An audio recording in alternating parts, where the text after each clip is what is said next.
Ủa, sao toàn thứ hai ba lớp ba hả? Nhã nhã thế thứ nó bị cuốn môi á, nhã thế tới lại cứ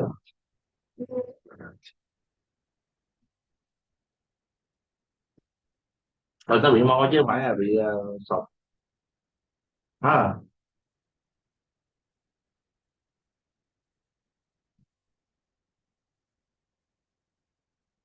Em có cái video đẩy cho em với, đẩy cho em với tên là 083.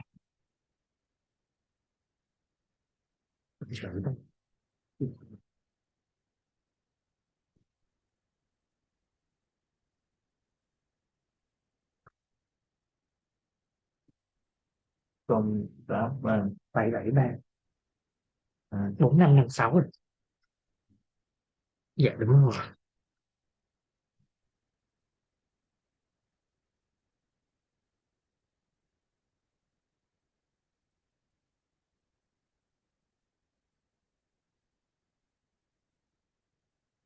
tôi thấy đúng. Dạ đúng rồi.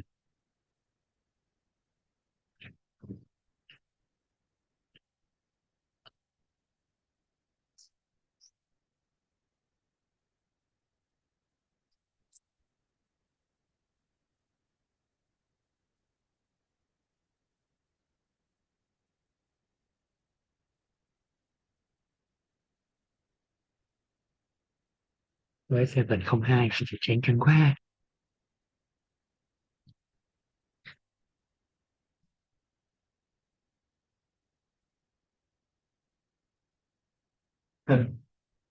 Làm Tín hiệu của cái em video nãy đó thôi xong rồi. không, khoan, cần có một cái máy slide đúng không? Máy slide chưa tới thì rất biết là thôi. Máy slide chưa tới là sao rehearsal được. Hỏi rồi thôi. Ừ? Hỏi rồi có gì anh đó rồi hỏi rồi tao thì tao ừ.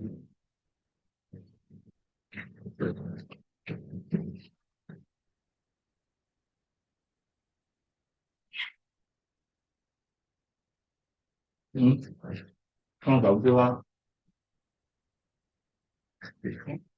Em start cái webinar, quên, em mở cái kia rồi đó anh Cường. Để giờ em đăng nhập vô trong trong cái kia, em lúc nó vào luôn nè, đệm sĩ. Thành nó sao mà nó bự như vậy? Thanks to practices and manipulation.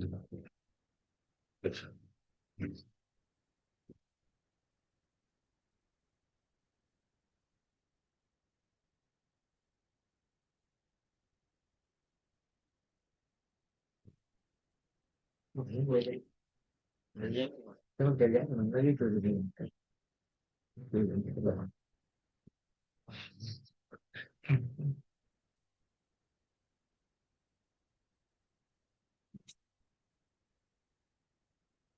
ok.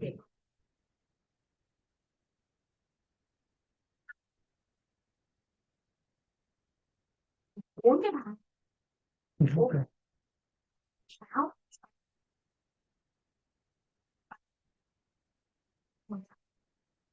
rồi thuốc chạy, anh ấy sẽ có được đi phải. Yeah. Ừ. Chắc anh Sơn để anh yếu kế bên màn quẻ cho anh ấy lấy tín hiệu chạy chạy.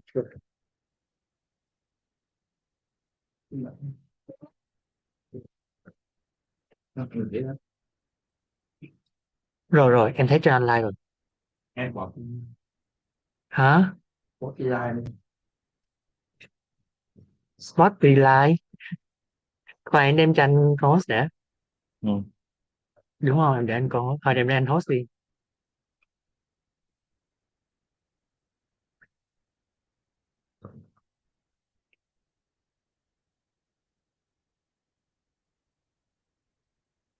Ừ.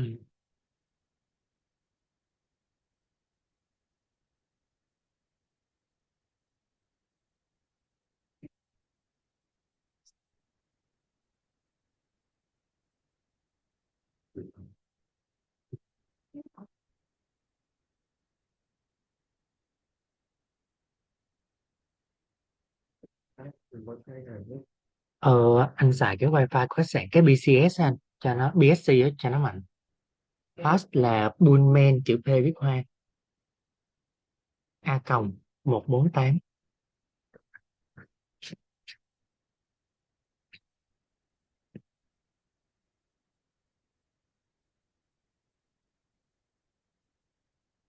Ờ, hồi nữa máy của anh Sơn là chiếu slide đúng không? Dạ, có gì anh tắt hết Zalo này nọ để phòng trường hợp Zalo nó nhảy lên giữa chừng nha. Ok anh. Anh có file gì? Slide của Cambo á.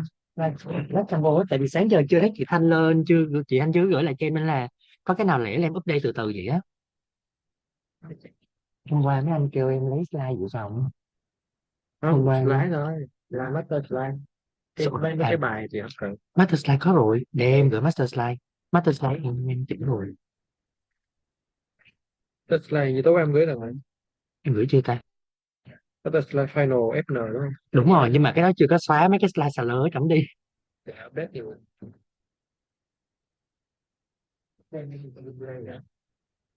đi chia đi dây hay wallet này? Wallet quá. Để được rồi nha anh. Đây wallet em có.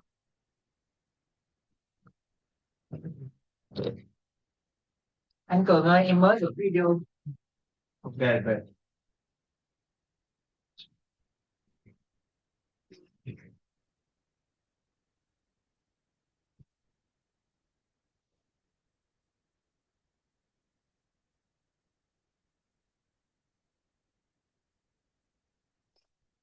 Đây mà.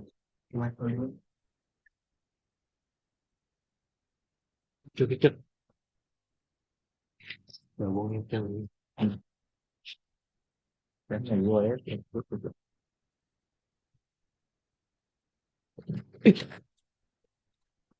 Không bây giờ em cứ lỗ.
Cái zoom của bác rồi thì sao vì có cần phải mở mấy con này nhất định bác có thể mở không? Đây là cái zoom. Rồi mở mấy chứ cái gì từ chết. Ok, đem cho bờ đem lúc vô rồi mở mic. Những người dùng này được hơn chút xíu ra hành trình. Ủa, chết rồi, em cho anh Cường cái host xong rồi cái em không Có có. hết rồi cái này anh này đâu cần quyền hết. Cái phòng meeting thường anh phải quyền hết. Rồi đem cho cô host. Ra có hết là hết rồi. Rồi ok anh. Em xong rồi em các bạn quyền. Ủa, ủa thì em có rồi. Ok. Đúng rồi, em cấp anh co host rồi đó. Rồi. Rồi, à, đây đây đây phải không? Ừ.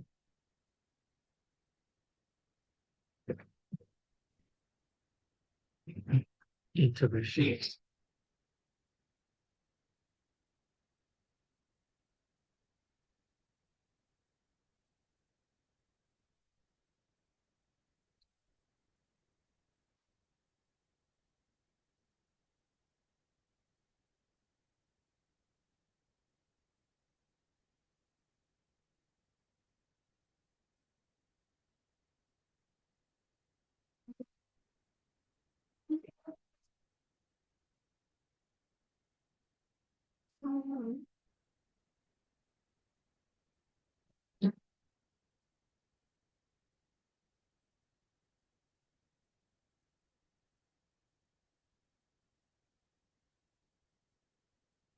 Rồi.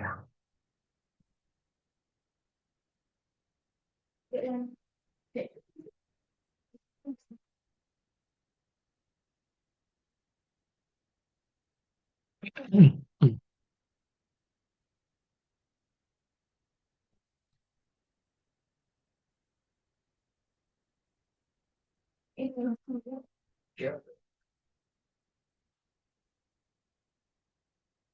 muốn này quét để thấy nó lên kiểm 50 cơ này có thôi thì tôi chắc không mua quét được mà tìm tợi thôi. Còn nếu mà mấy em có đây mua thôi để nó quét gửi thôi, nó nhìn chỉ người thôi.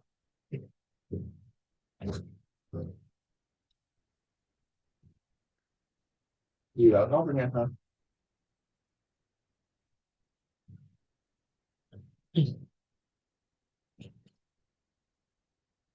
Rồi đó.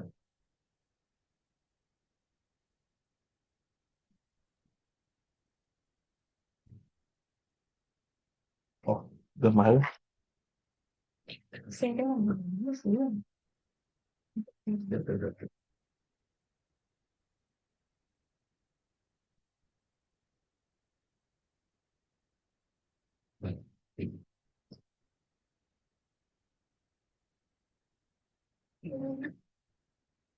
Đi không? Tôi chết.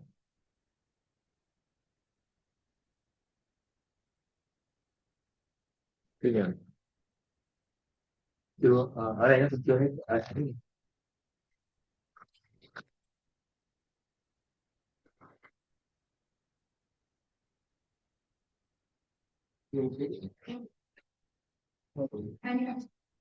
Sao nhận? Ý là dạ, em đi kêu. Rồi.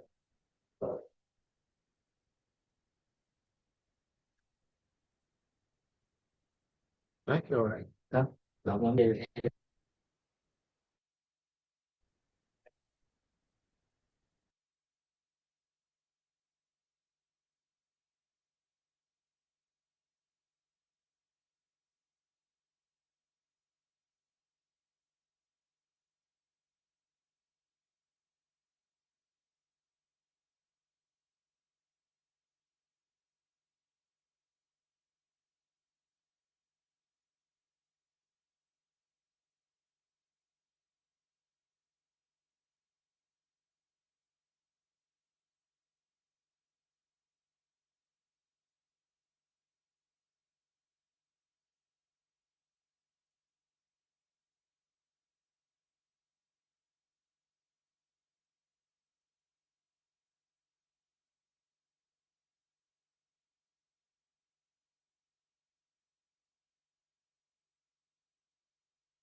bác điện thoại tính rồi. Bác đang đi ở chợ đấy. Bác ấy đăng lên. Đợi chút xíu rồi có gì mình lại nhé rồi khách thử nha.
lô lô một hai lô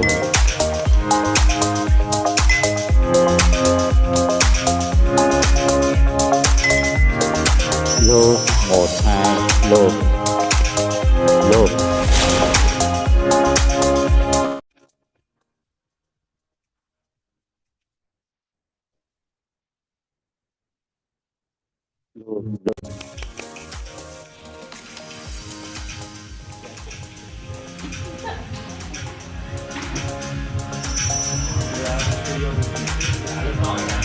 lô lô lô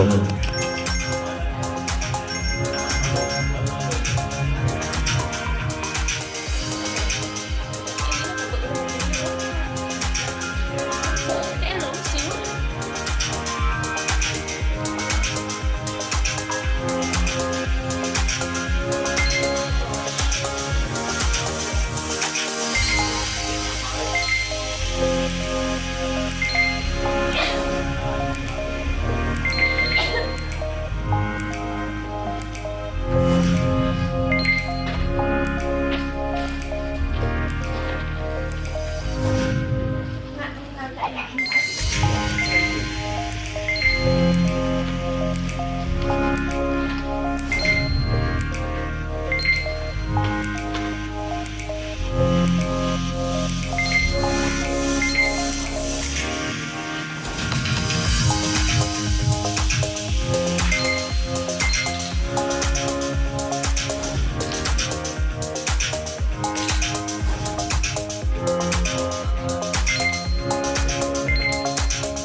địa chỉ. Trên đó có chưa? Trên đó có chi gì? 6 mét.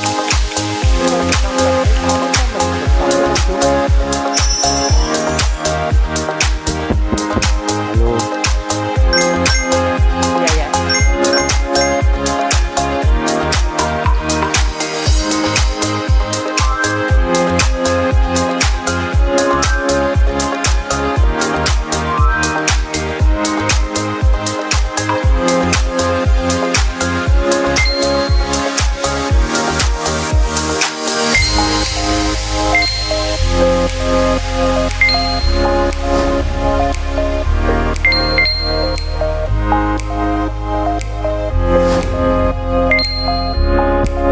Alo alo alo. Dạ alo alo.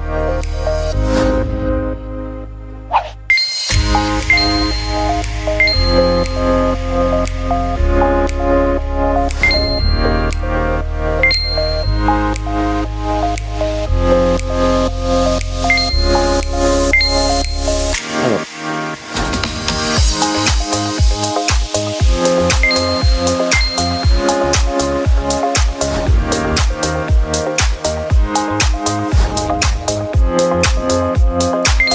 Đang có.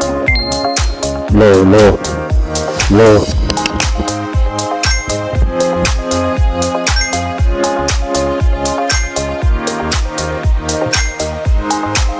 Lô lô lô 67 lô lô lô lô lô. Có chưa ai? Hết chưa? Bút phiên dịch.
Alo alo alo.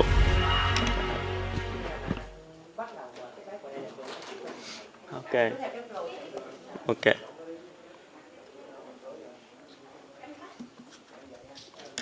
Alo.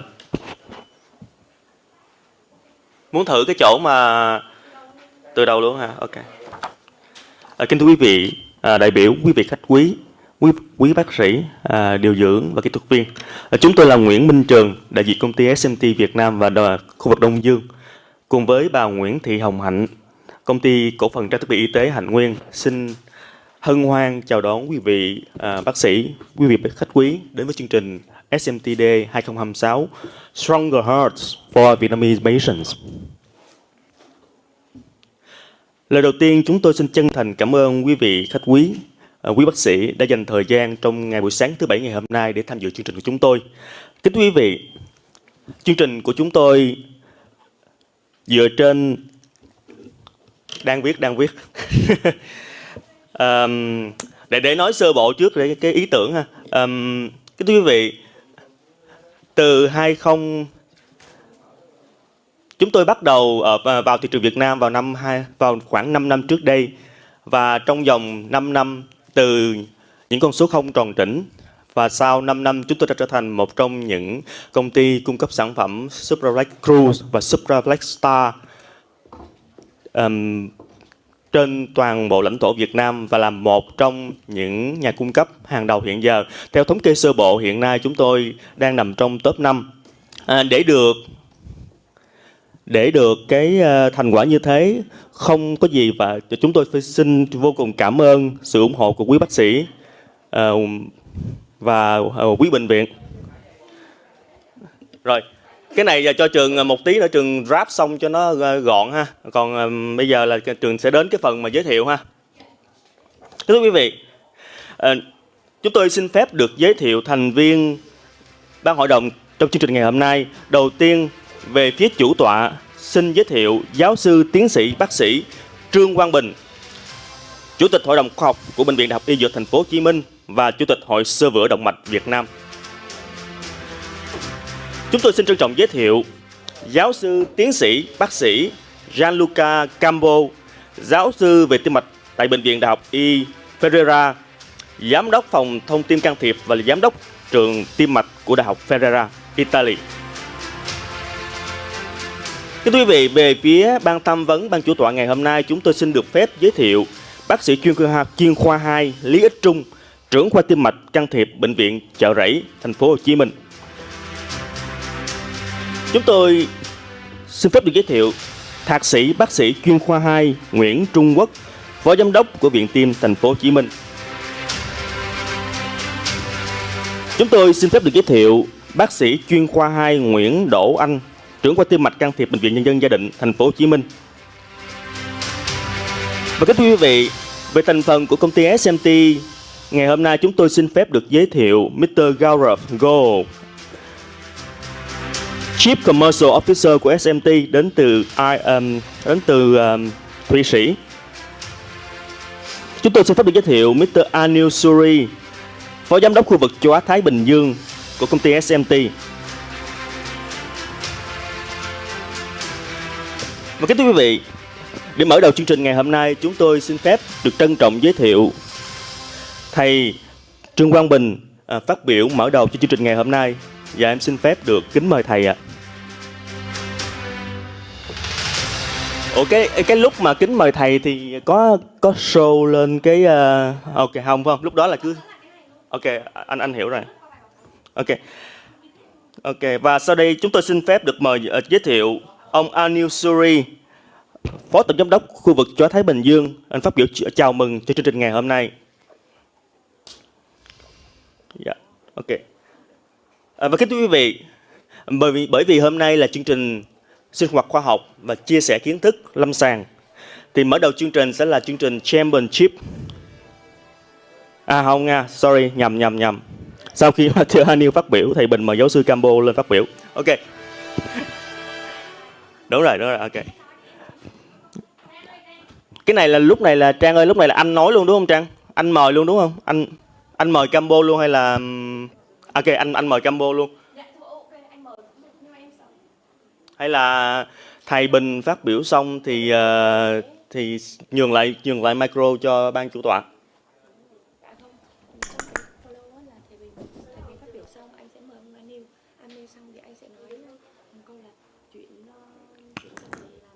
Ok. Vậy kính thưa quý vị thì dạ. Thì sau đây bởi vì chương đây chỉ là chương trình sinh hoạt khoa học chia sẻ kiến thức lâm sàng trên tim mạch can thiệp, chúng tôi xin phép nhường lại phần dẫn chuyện và chia sẻ cho ban cố vấn và ban chủ tọa của chương trình ngày hôm nay. Dạ, xin phép. Chà, lúc này hơi kẹt, lúc đó trường không biết mời ai để mà cái dẫn tiếp Hạnh à. Trang. Anh nghĩ lúc này anh nên mời luôn anh mời luôn combo ha, tại vì lúc đó anh nhường lại thì tự nhiên mấy anh cũng sẽ bị động đúng không? Trường mời luôn combo xong á thì lúc đó mình xin nhanh anh Trung đi, nói là combo xong nói anh Trung flow chảy luôn giùm, trường khỏi lên nói nữa ha. Ok rồi rồi. Ok.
Dạ, kính thưa quý vị đại biểu, quý vị khách quý cùng quý bác sĩ, điều dưỡng, kỹ thuật viên hiện diện trực tiếp ngày hôm nay và trên nền tảng Jiwaka. Chúng tôi là Nguyễn Minh Trường, đại diện công ty SMT Việt Nam và khu vực Đông Dương cùng với bà Nguyễn Thị Hồng Hạnh, công ty cổ phần trang thiết bị y tế Hạnh Nguyên. Lời đầu tiên chúng tôi xin chân thành cảm ơn quý vị đại biểu, quý vị khách quý đã dành thời gian quý báu trong buổi sáng thứ Bảy ngày hôm nay để tham dự chương trình của chúng tôi SMT Day Stronger Hearts for Vietnamese Patients. Kính thưa quý vị, năm 2026 này cũng là kỷ niệm 5 năm chúng tôi vào thị trường Việt Nam. Chúng tôi xin được phép gửi lời cảm ơn sâu sắc nhất đến quý vị bác sĩ đã cho chúng tôi cơ hội được đồng hành cùng với quý vị bác sĩ trong con đường cứu chữa người bệnh tại Việt Nam. Đó cũng là sứ mệnh của chúng tôi, công ty SMT, Blessed to Save Millions. Và cũng qua diễn đàn này chúng tôi xin phép được cảm ơn công ty cổ phần trang thiết bị y tế Hạnh Nguyên đã là partner of choice, đã đồng hành cùng chúng tôi trong suốt 5 năm qua. Thưa quý vị, 5 năm trước, chúng tôi bắt đầu từ con số 0 tròn trĩnh bước vào thị trường Việt Nam giữa 33 công ty đối thủ đang phân phối sản phẩm stent động mạch vành. Và cho đến ngày hôm nay, chúng tôi đã hiện diện ở hầu hết tất cả các lab ở Việt Nam. Từ Chợ Rẫy đến Đại học Y Dược Thành phố Hồ Chí Minh, từ Viện Tim đến Gia Định. Chúng tôi cũng thực hiện một cái khảo sát và nhận ra rằng ở tất những cái các lab khác thì cái tỷ lệ sử dụng stent Cruise and Star đã được sử dụng rất là nhiều, và đặc biệt ở những ca phức tạp và ngay cả những ca cấp cứu thì khi được hỏi thì các bác sĩ cũng cho những phản hồi đó là nhờ vào sự dễ đẩy, deliverability, sự uyển chuyển của stent, flexibility. Nhưng chúng tôi nghĩ rằng trên tất cả đó là trong quá trình sử dụng, quý bác sĩ nhận thấy việc sử dụng stent này đem lại kết quả lâm sàng hiệu quả. Nhưng mà để đến bước sử dụng thì phải thông qua rất nhiều những cái nghiên cứu lâm sàng mà quý vị bác sĩ tin rằng đây là sản phẩm chất lượng. Thì chúng tôi cũng rất tự hào về những cái nghiên cứu lâm sàng của chúng tôi, từ Talent tới Multi-Vessel Talent, từ Cruise HBR to Combat 6080 và nghiên cứu File Trial. Kính thưa quý vị, để bắt đầu chương trình hôm nay, chúng tôi xin phép được giới thiệu ban chủ tọa của chúng tôi. Xin phép được giới thiệu giáo sư, tiến sĩ, bác sĩ Trương Văn Bình, Chủ tịch Hội đồng Khoa học của Bệnh viện Đại học Y Dược Thành phố Hồ Chí Minh, Chủ tịch Hội Xơ vữa Động mạch Việt Nam. Chúng tôi xin phép được giới thiệu giáo sư, tiến sĩ, bác sĩ Gianluca Campo, giáo sư về tim mạch tại Bệnh viện Đại học Ferrara, giám đốc phòng thông tin can thiệp và giám đốc trường tim mạch của Đại học Ferrara, Italy. Về phần ban giám khảo và ban tham vấn của chúng tôi ngày hôm nay, chúng tôi xin phép được giới thiệu bác sĩ chuyên khoa 2 Lý Ích Trung, trưởng khoa tim mạch Bệnh viện Chợ Rẫy, Thành phố Hồ Chí Minh. Chúng tôi xin phép được giới thiệu thạc sĩ bác sĩ chuyên khoa 2 Nguyễn Trung Quốc, phó giám đốc Viện Tim Thành phố Hồ Chí Minh. Chúng tôi xin phép được giới thiệu bác sĩ chuyên khoa 2 Nguyễn Đỗ Anh, trưởng khoa tim mạch can thiệp Bệnh viện Nhân dân Gia Định. Thưa quý vị, về phần công ty SMT, chúng tôi được xin phép được giới thiệu Mr. Gaurav Goel, Chief Commercial Officer đến từ Thụy Sĩ. Xin phép được giới thiệu ông Anil Suri, phó tổng giám đốc khu vực châu Á Thái Bình Dương. Và kính thưa quý vị, trong thành phần tham gia chương trình ngày hôm nay, chúng tôi cũng xin phép được giới thiệu những bác sĩ sẽ tham gia bằng những ca lâm sàng. Đây là những bác sĩ đã thắng những cuộc thi quý của chương trình SMT Championship trong suốt năm vừa qua. Để đến hôm nay, đây là 3 bác sĩ đến chung kết. Kính thưa quý vị, xin giới thiệu bác sĩ chuyên khoa 2 Nguyễn Mạnh Cường. Bác sĩ đang trên đường đến đây. Bác sĩ chuyên khoa 1 Dương Thiên Bảo đến từ Đại học Y Dược Thành phố Hồ Chí Minh. Bác sĩ Nguyễn Ngọc Toàn đến từ Bệnh viện Chợ Rẫy. Thưa quý vị, cũng xin phép được giới thiệu trong chương trình ngày hôm nay, chúng tôi đã có phần giới thiệu về rất nhiều những cái nghiên cứu được thực hiện trên khắp thế giới của stent Cruise and stent Star. Vậy thì câu hỏi liệu thì cái hiệu quả ở bệnh nhân Việt Nam như thế nào thì sẽ có phần cập nhật tiến độ của bác sĩ chuyên khoa 2 Nguyễn Đức Chỉnh cho phần khảo sát trên bệnh nhân Việt Nam. Xin mời bác sĩ Nguyễn Đức Chỉnh. Kính thưa quý vị, trong suốt quá trình vừa rồi khi mà chúng tôi giới thiệu thì quý vị cũng nghe cái phần phiên dịch của một cái người phiên dịch viên. Anh cũng là bác sĩ. Xin phép cảm ơn bác sĩ chuyên khoa 1 Nguyễn Hoàng Tài My đang ngồi trong cabin kia, là cái người sẽ dịch xuyên suốt cái chương trình ngày hôm nay. Xin phép cảm ơn anh. Dạ, và sau đây chúng tôi xin phép được giới thiệu thầy Trương Quang Bình lên để phát biểu mở màn cho chương trình ngày hôm nay, và xin phép kính mời thầy. Cảm ơn MC. Tất cả các mục đích của MC thì MC đã nói hết rồi. Thì tôi xin phép một đôi lời để mà nói. Tim mạch học can thiệp của Việt Nam chúng ta phát triển rất là nhanh chóng. Cho tới bây giờ chúng ta có hơn 135 cái cath lab của Việt Nam rồi. Số lượng can thiệp thì tôi nghĩ là cũng rất là nhiều, có thể là trên 40.000 ca. Tất cả các ca như vậy thì được thực hiện tôi nghĩ là rất là tốt ở tất cả các cơ sở chúng ta. Và trong quá trình thực hiện tim mạch can thiệp đó thì chúng tôi thấy rằng là càng ngày có nhiều thêm các cái loại dụng cụ vật tư y tế tiêu hao, và đặc biệt là các loại stent sẽ giúp cho chúng ta rất nhiều trong cái việc mà chúng ta làm thành công những cái ca thủ thuật can thiệp của chúng ta. Và trong những số đó thì trong mấy năm gần đây chúng ta có một loại stent mà các bạn được gọi là siêu mỏng đó, crush, nó rất là mỏng, 60 mm. Thì như vậy thì micromet thì tôi nghĩ là đó là thêm một cái loại dụng cụ nữa để cho chúng ta có thể là hoạt động tốt hơn nữa. Và với khi vào thị trường Việt Nam 5 năm như vậy đó thì chúng ta đã có thực hiện rất nhiều những cái trường hợp, và chúng ta cũng có những cái nghiên cứu. Thì hôm nay chủ yếu là chúng ta sẽ xem những cái trường hợp khó được các bác sĩ trẻ của chúng ta thực hiện nó như thế nào, thành công ra sao, và cái cảm giác của các bác sĩ đó về những cái ca đó thế nào. Và bên cạnh đó chúng ta cũng có một cái bài cập nhật về cái kết quả của trial về cái stent này, nó kết quả tốt như thế nào ở những người bệnh nhân mà nhồi máu cơ tim mà lớn tuổi. Và tiếp theo đó chúng ta thấy là cũng có những cái nhận xét từ 300 ca đặt stent này tại Việt Nam của chúng ta qua phần trình bày của bác sĩ Nguyễn Đức Chỉnh tại SAS Cần Thơ. Thì tôi tin chắc rằng trong buổi hôm nay chúng ta sẽ có dịp thảo luận, chúng ta chia sẻ kinh nghiệm về cái việc sử dụng một loại stent này trong thực hành lâm sàng của chúng ta, và sẽ giúp ích chúng ta rất nhiều trong những cái ngày tháng sắp tới. Xin cảm ơn công ty Hạnh Nguyên cũng như là SMT đã tổ chức một cái dịp để mà chúng ta ngồi lại, nhìn lại những công việc chúng ta làm về loại stent này. Xin cảm ơn tất cả các thầy trong panelist cũng như là các báo cáo viên ở đây, và đặc biệt là xin cảm ơn Professor Gianluca Cambo đã từ Italy đến với chúng ta, một cái đại học mà tôi nghe tên Ferrara thì tôi nghĩ là rất là nổi tiếng ở Ý. Xin cảm ơn giáo sư một lần nữa. Chúng tôi xin nhường lời lại cho MC để chúng ta có thể bắt đầu vào cái chương trình khoa học của chúng ta. Xin cảm ơn. Xin cảm ơn thầy.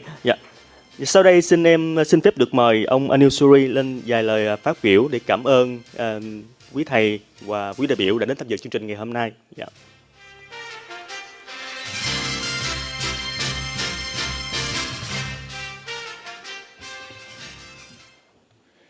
So good morning, everybody.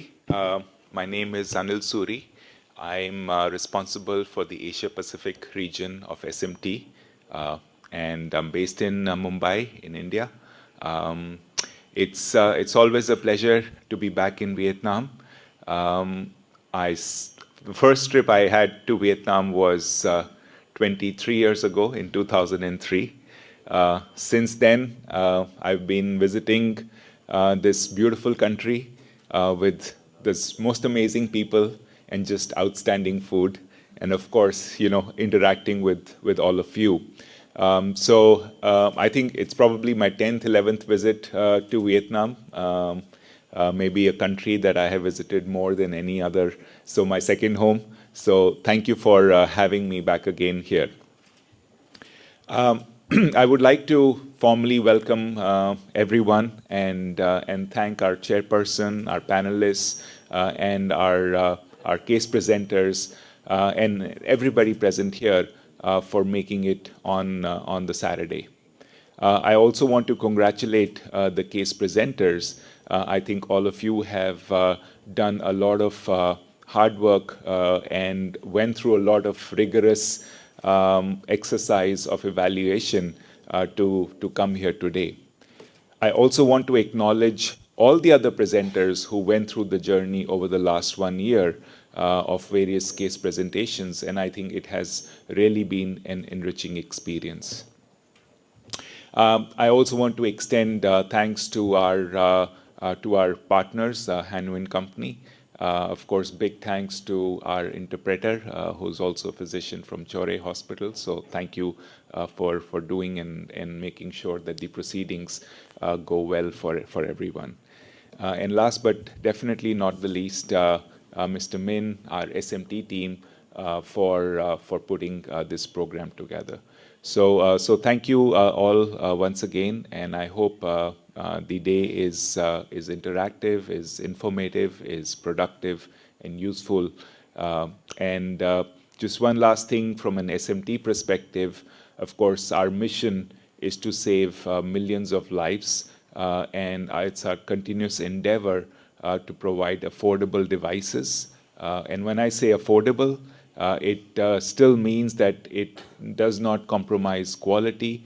It gives you the best-in-class quality, the highest level of evidence, which you will also see through today's proceedings. So thank you for your trust in us. Thank you for your support, and we look forward to a continued partnership. Have a wonderful day. Dạ kính thưa quý vị, bởi vì chương trình hôm nay là chương trình sinh hoạt khoa học và chia sẻ những ca lâm sàng, em xin phép được nhường lời lại cho thầy Trương Quang Bình, chủ tọa và ban tham vấn, ban giám khảo để dẫn chương trình ngày hôm nay. Và em xin phép nhường lời lại cho thầy. Em xin cảm ơn ạ.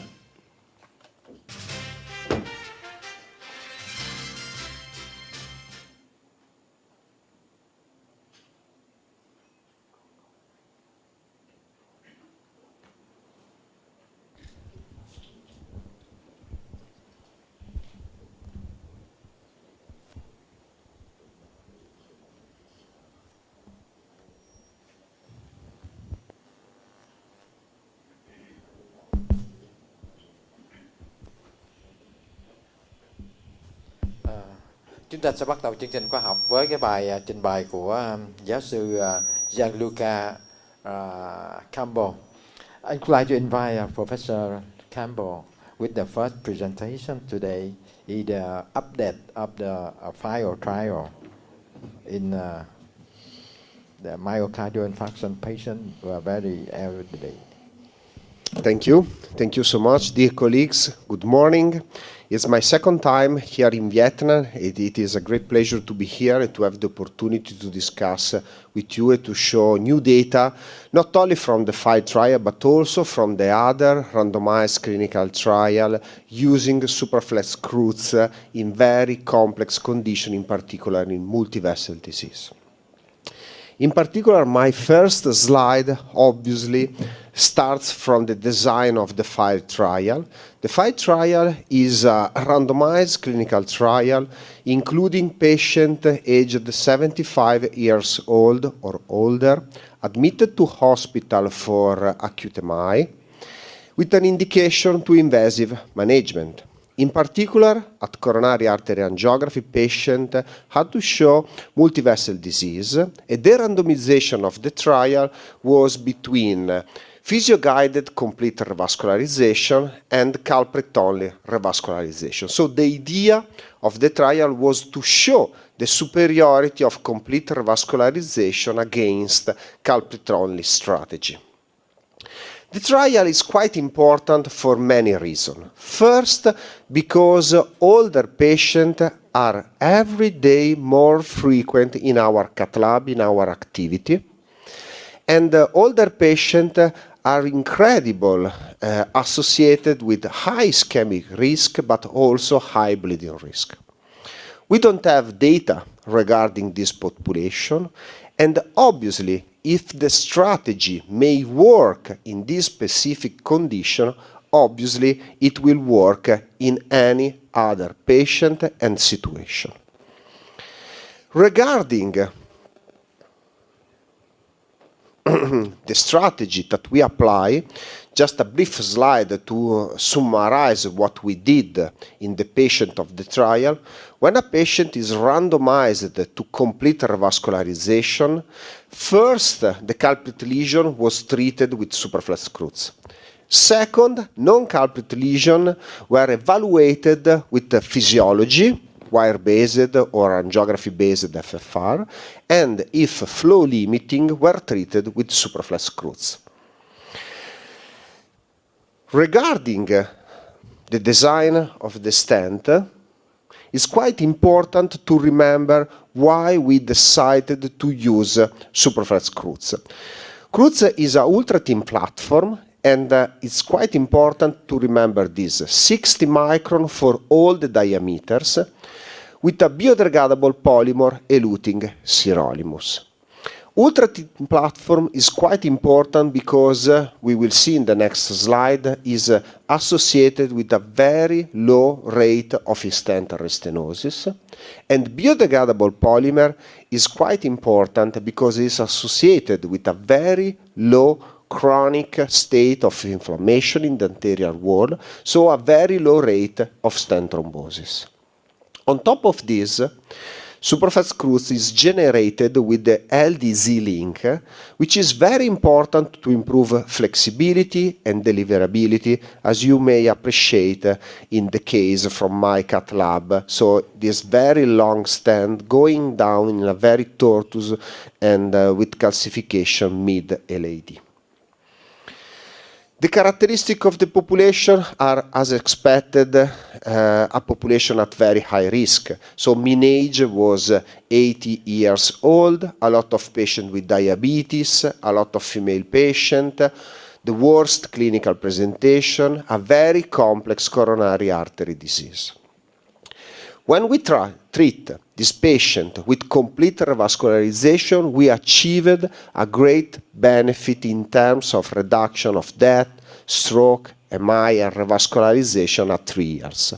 So overall, complete revascularization with supraflex screws was associated with a significant reduction of CV death or MI at 3 years. And in general, the benefit was related to any component of the composite endpoint, so death, CV death, myocardial infarction, and ischemia-driven revascularization. The most important thing, obviously, is the reduction in that. It is really important to understand how we achieve this reduction in death at 3 years. Trying to explain with data this reduction, we have to analyze how secondary endpoint change over time in the population of the trial.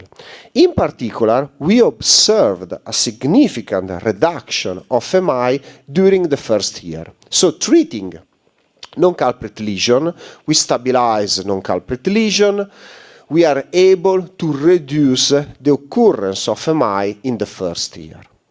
In the long-term perspective, so at the second, the third year, we have reducing MI, reducing revascularization, we have a positive left remodeling, we have less hospital admission for heart failure, and this is obviously associated with a reduction on that.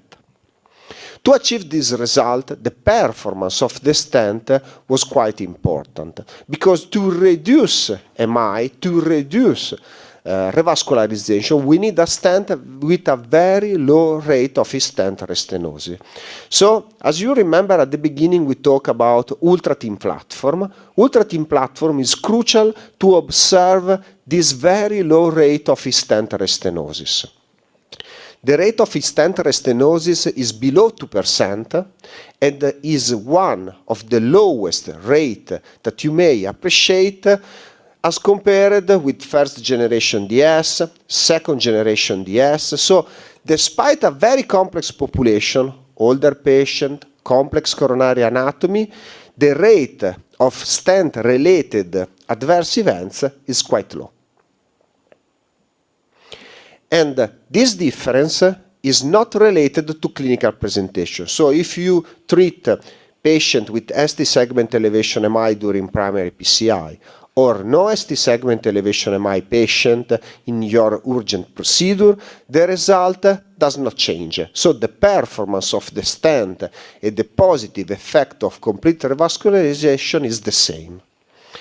And more important, if we analyze the performance in complex lesion, we observe a very interesting thing, because in the FIRE trial, obviously, a lot of patients show complex disease.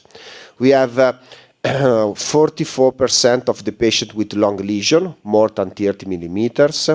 We have 1 out of 4 patients with severe calcification, a lot of patients with bifurcation. Obviously, in this patient, the risk of adverse events is higher, but treating this patient with complete revascularization and with supraflex screws, we are able to reduce more and more the rate of complication during the follow-up. So the effect of complete revascularization and the performance of the stent is higher in complex condition. And this is quite important, because higher is the risk, higher is the benefit that you may achieve with this strategy, with this stent. So just to translate the data of the clinical trial in daily practice, I want to show you a case from my cath lab. So we are talking about a 78-year-old man with hypertension and dyslipidemia, history of COPD, admitted to hospital for no ST segment elevation MI. The coronary artery angiography show a focal lesion, probably the culprit lesion, in the mid-RCA, so a very subocclusive lesion in the mid-RCA. But the most important lesion in terms of complexity is in the LAD, because you may appreciate a very long lesion in the proximal LAD with severe calcification and another lesion in the mid-distal LAD. So, this is the perfect patient from the trial, because we have a 78 years old, we have multivessel disease, admitted for MI, and obviously we all agree that the first thing is to stabilize the culprit lesion, so the mid-RCA, and after we need something to treat very well the LAD. So what we did? So our plan was to treat immediately the RCA and to plan a procedure on LAD guided by imaging. Obviously, because the lesion is quite long, there is a severe calcification, so we need a well-done strategy to achieve a great final result. Immediately, we started with the RCA, so we give predilatation with a non-compliant balloon. We implanted a supraflex screws 3.0, 15, and we give post-dilatation, achieving a very good final result without any major issue.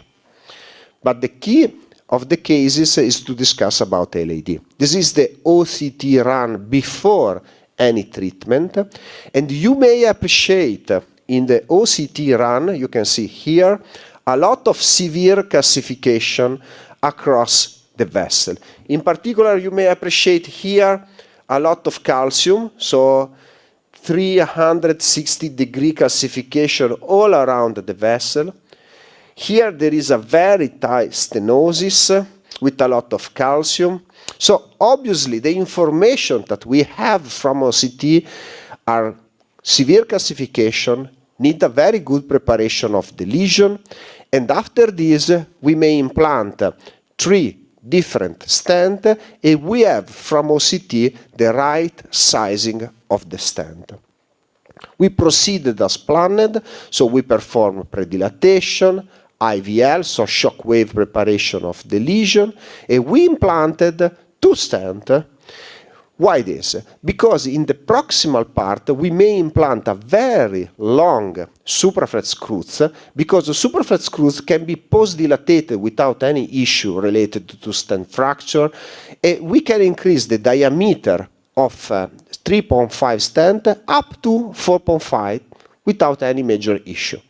So we decided the sizing of the stent based on OCT, and we have from our side the ability of supraflex screws to change the diameter according the post-dilatation without any structural damage and without any drop in the performance of the stent.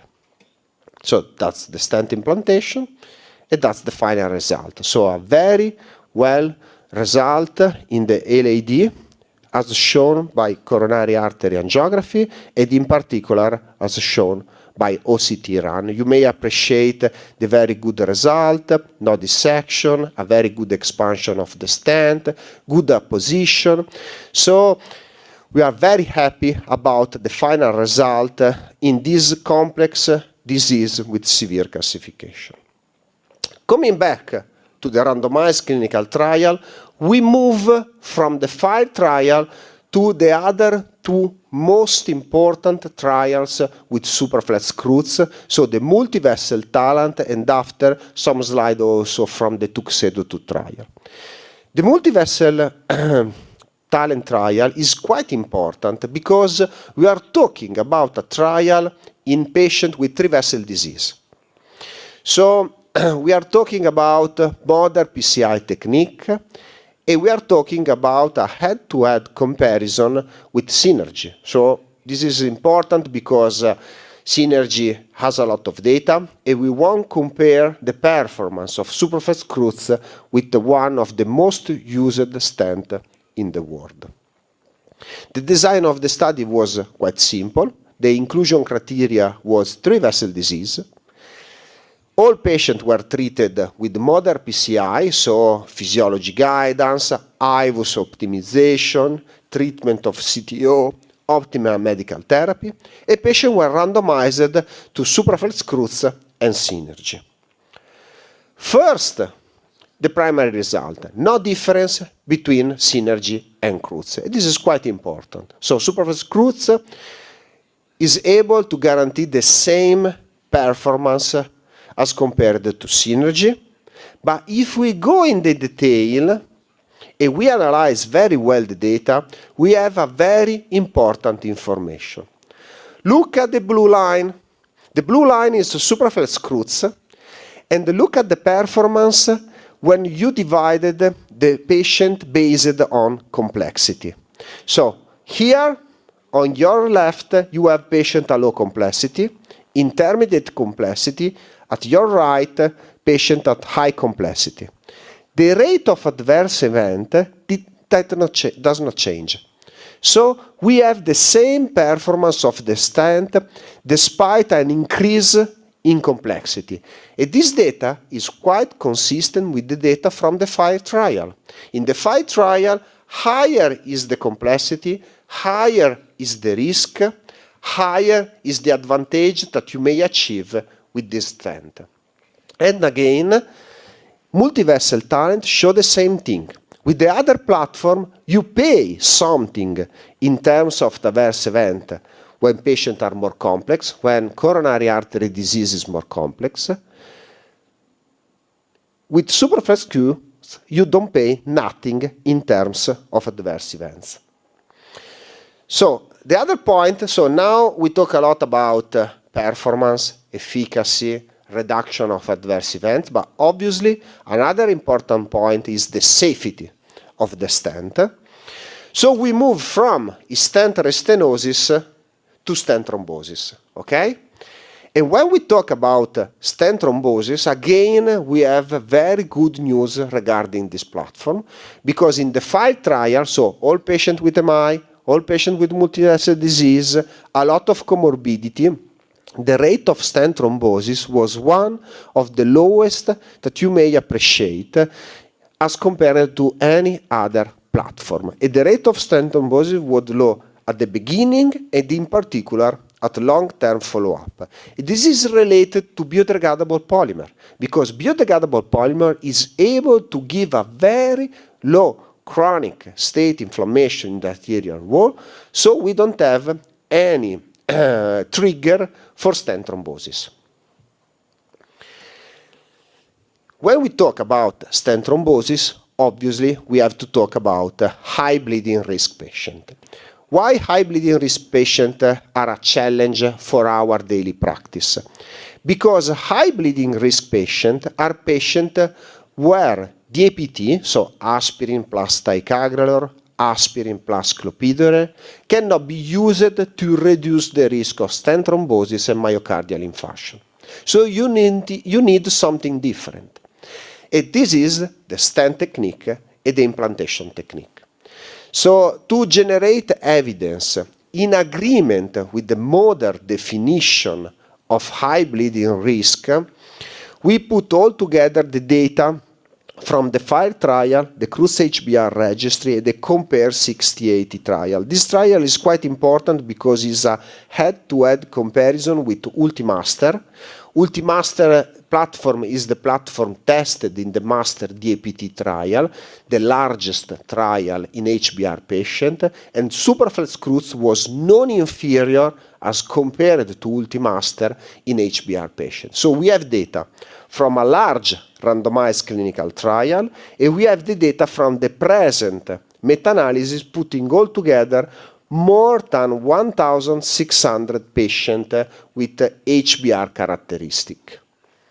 When we analyze the data, we divided the patient in agreement with DAPT length. So we divided the patient with very long regimen of DAPT, 6 months or more, and we have patient with a very short regimen, so with 30 days or less. Okay? So the key point is, in patient where is mandatory to stop DAPT, because there is a very high risk of bleeding complication. Are able to maintain low the risk of MI, stent thrombosis, without paying nothing in terms of ischemic complication? The answer is yes. Because if you use Superflex CRUZ, you don't pay nothing in terms of ischemic complication, despite DAPT regimen is used for 30 days or less, and you save a lot of bleeding complication. And this is quite important because bleeding complication is associated with death as well as myocardial infarction. So if you have a good stent, if you perform a good implantation, you may reduce MI despite you use DAPT just for 30 days. And this is quite important for patients at high bleeding risk.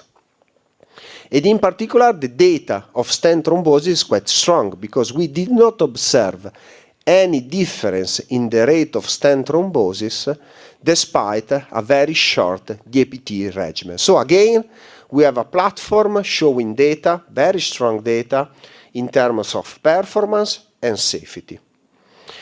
And this is the same message that we received from the Tuxedo 2 trial. The Tuxedo 2 trial is quite important because it's a trial focused on patients with diabetes and multivessel disease. We know that diabetes is associated with a very high risk of in-stent restenosis and stent thrombosis. In the Tuxedo 2 trial, Superflex CRUZ is compared, as you can see here, against science. The Tuxedo 2 trial is a very complex design because it is 3 studies in one. The first study is focused in the comparison Superflex CRUZ against science, the second prasugrel versus ticagrelor, and the last will be a comparison between PCI and CABG. We have the result for the first and the second design. We are waiting for the result of the last point, but in general, our focus today is the comparison between science and CRUZ.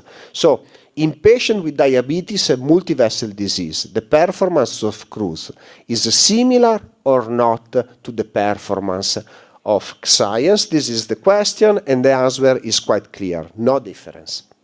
So again, you have a strong information. In patients with diabetes and multivessel disease, CRUZ is like science, and probably regarding safety is better. Because if we analyze the rate of stent thrombosis, okay, what we may observe? Syntax, FAME3, FIRE, and Tuxedo 2 trial are all trials with patients with multivessel disease.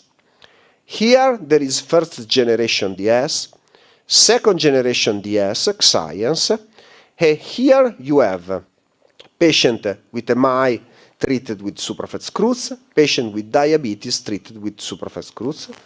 And where is the difference? in the SMT trial, only 20% of the patients show MI and diabetes.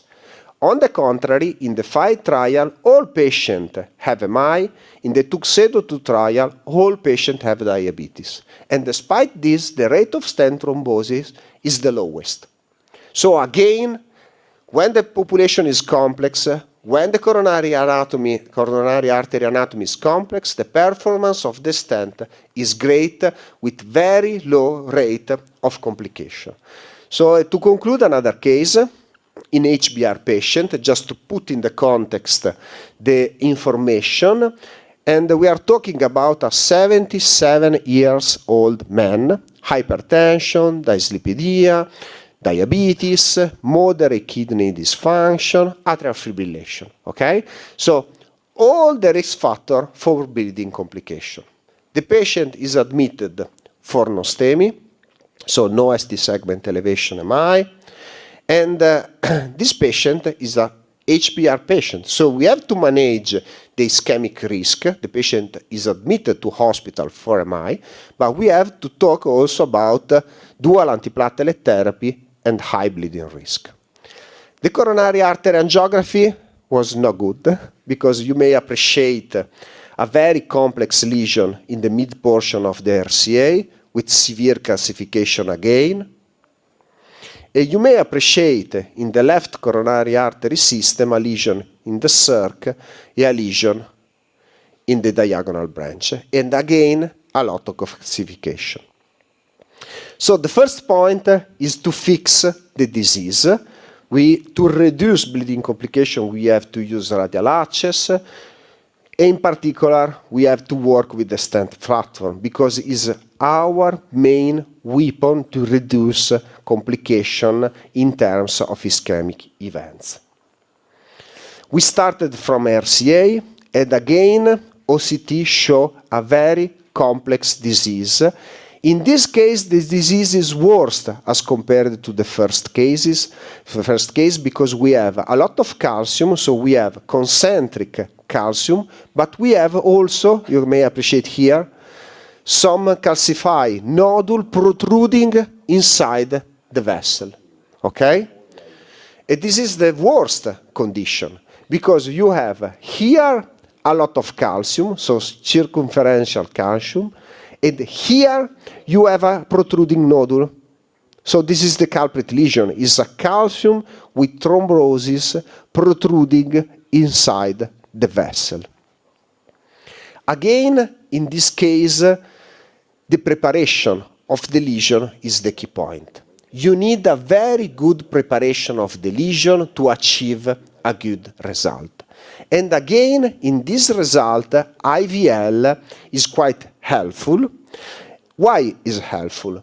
Because you may use the pillowing technique, so you can go with the balloon across the protruding nodule. You can give the shockwave impulse before and after, trying to crack the calcium and to achieve a better result with the stent.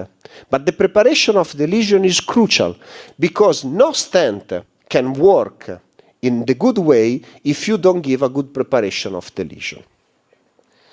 So we proceed as planned, IVL, non-compliant balloon, the implantation of supraflex screws in overlap across the vessel, post-dilatation again, and the final result is a great final result because as you can see in the angiography, and as you can see by OCT run, we are able to open the vessel, we achieve a great cross-sectional area, we achieve a good apposition, a good expansion of the stent.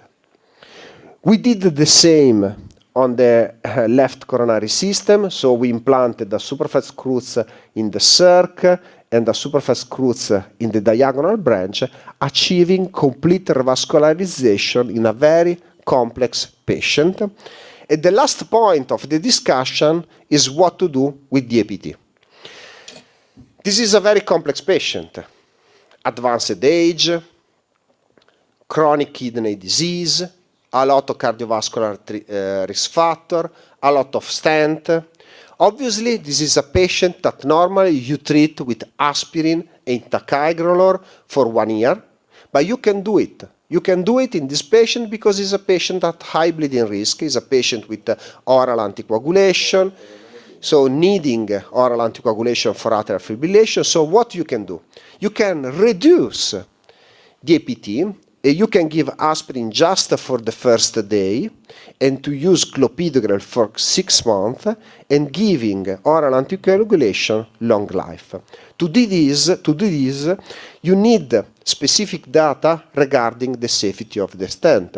As I show you in the first slide, you have this data with superfast cruise because you have a lot of data supporting the safety of the stent, the low rate of stent thrombosis, despite a very short DPT regimen. So in conclusion, dear colleague, this is my last slide. Thank you for the attention.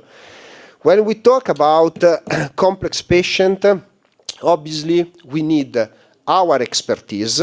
Every day in the cath lab, we fight against complex lesion, complex patient, comorbidity.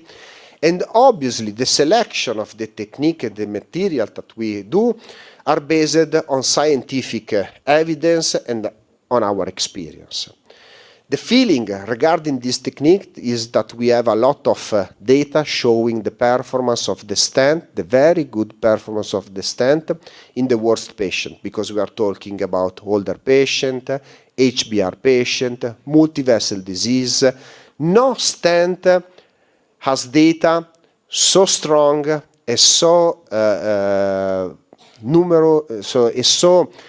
many data in this complex condition, and all the data, all the trial give the same information.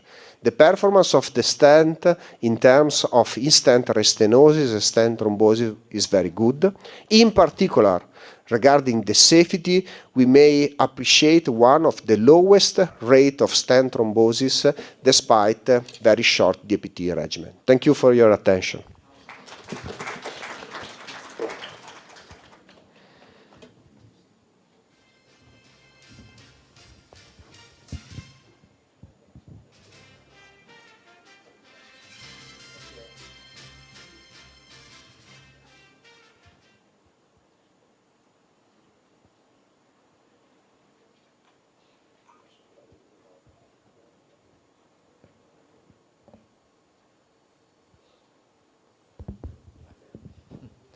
Thank you, Professor Campbell.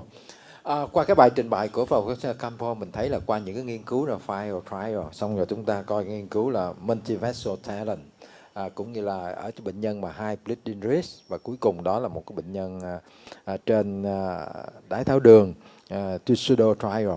Thì qua tất cả những công trình nghiên cứu đó, chúng ta thấy rằng cái stent crew của chúng ta đó, ở những bệnh nhân mà nhồi máu cơ tim cấp, ở những bệnh nhân mà chảy máu cao, ở những bệnh nhân mà nhiều sang thương, cũng như là trên bệnh nhân đái tháo đường, thì cho thấy một cái điều là rất là an toàn.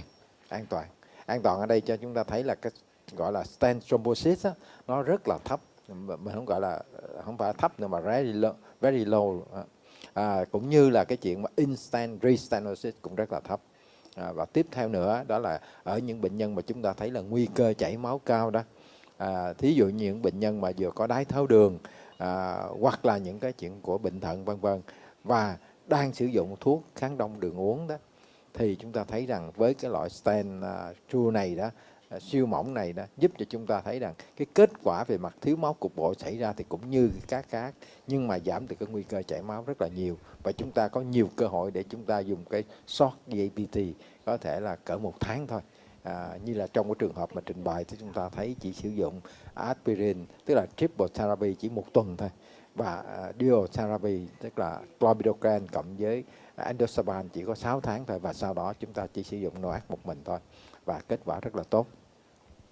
Đó là thêm những cái bằng chứng nữa để thuyết phục là trong thực hành lâm sàng chúng ta với những cái sang thương phức tạp, bệnh nhân phức tạp, chúng ta sử dụng stent crew này thì nó sẽ mang lại kết quả tốt cho chúng ta.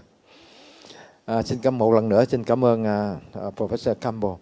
Và tiếp theo chương trình thì chúng ta sẽ đến một cái phần mà quý vị chờ đợi rất là nhiều, và đặc biệt là chờ các panelist làm việc rất nhiều, đó là sự báo cáo của những cái ca lâm sàng tại Việt Nam chúng ta mà sử dụng stent combo này.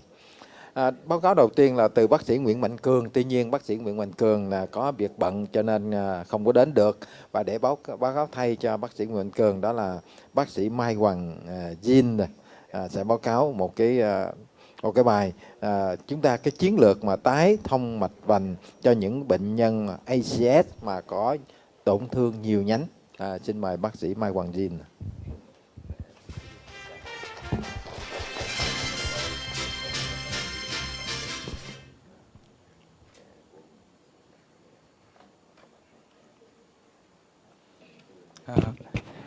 Dạ, em kính thưa thầy Trương Văn Bình, kính thưa anh Lý Ích Trung,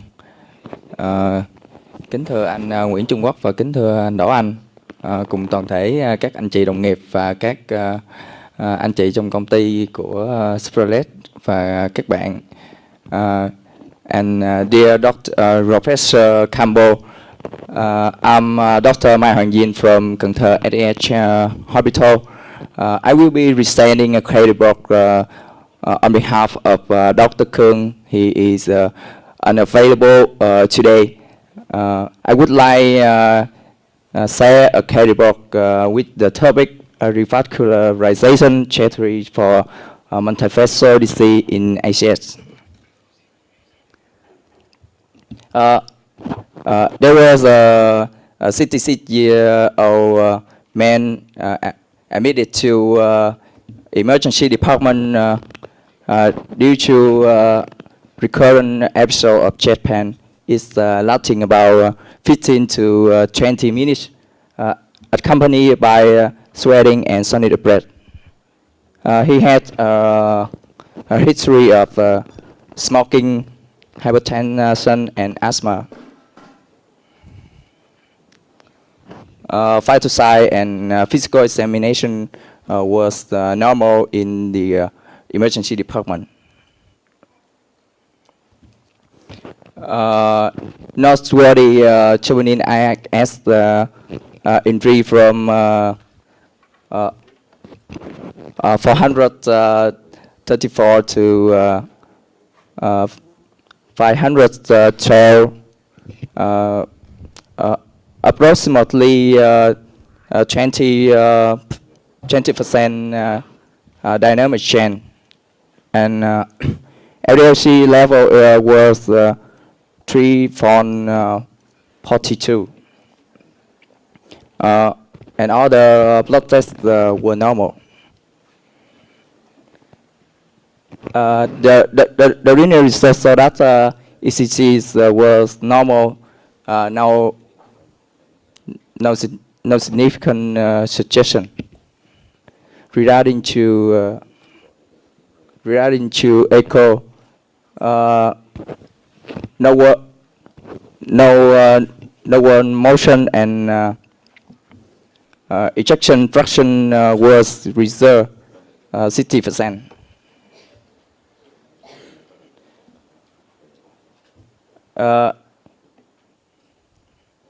As usual, CHE so that indicate that severe left distal left main and long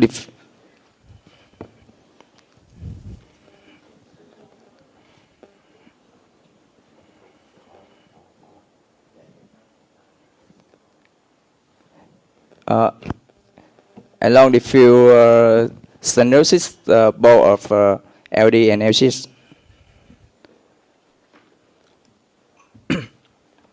Regarding to right coronary artery, there was a severe from proximal to middle RCA. He didn't have any bleeding risk on by on ARC IBR score.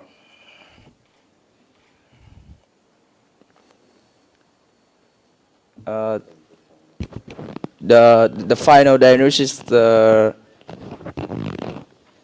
was a follow high risk and stormy 3 vessel CAD non high leading risk syntax score 35, hypertension, libi- hyperlipidemia and asthma. He and his family dislikes ABG, so we decided to plan BCI for him. The childhood she does the radio access, and we divided to 2 stages. Stage 1 correct BCI ASEA with IVERT reference, and stage 2 and next stage 2 complete BCI for left main LD and LCS within 45 days. We have 2 large child motivational talent and talent compared to separate through to others than synergy and science, and it's so that separate through non-inferior to compared to science and synergy.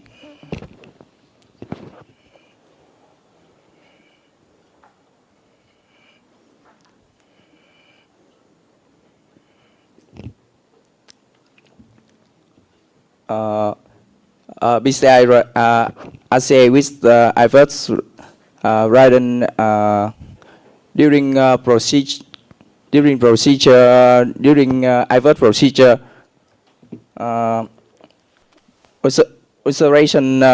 ulceration was detected in the middle ASEA, which indicate the correct lesion.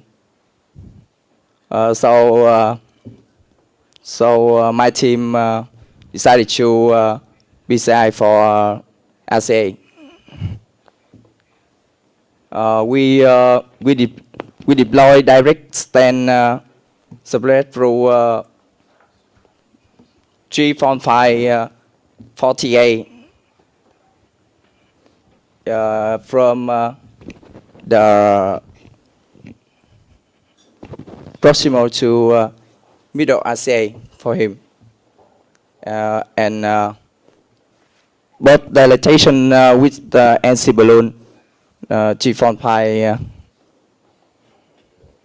and the final results there were successfully. Stand up position were good.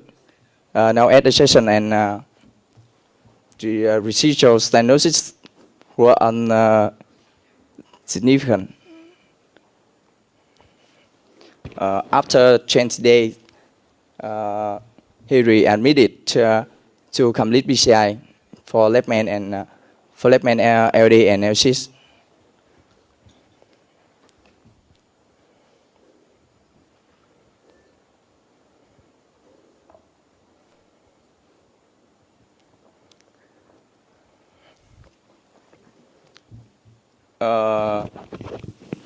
The adverse in LCS, so that small vessel LCS prevalent lumen about 2 millimeter.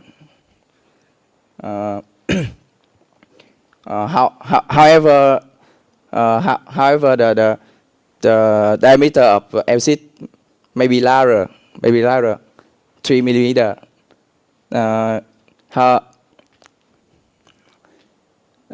So I'm concerned about a major recession for LCS. So I decided to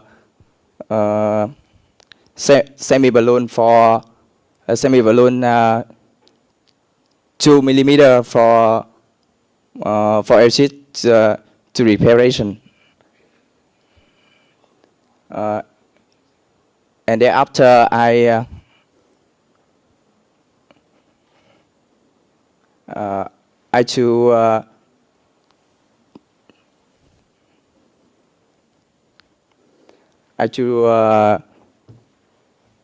to change this DCB for LCS. I'm concerned affect impair MC's flow. Regarding to left main LED, I choose super less than 2.5 40 millimeter to play into from flat main to middle LED. And in actualization, I pick this DCB to 30 millimeter for lesion. For dilation with NC 2.70 75 and 3.5 within the 10. The final is quite good. With the TME 3 flow.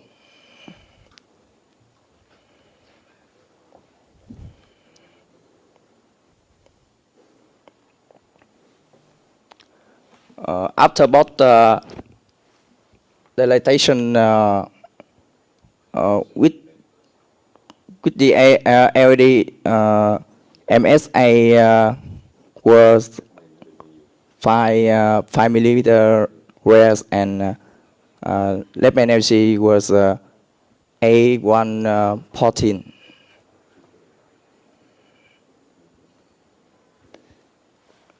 Discharge medication for him, diabetes, aspirin, and Brienta, hydrostatin combined to acetamide, anti-hypertensive drug, and PPI.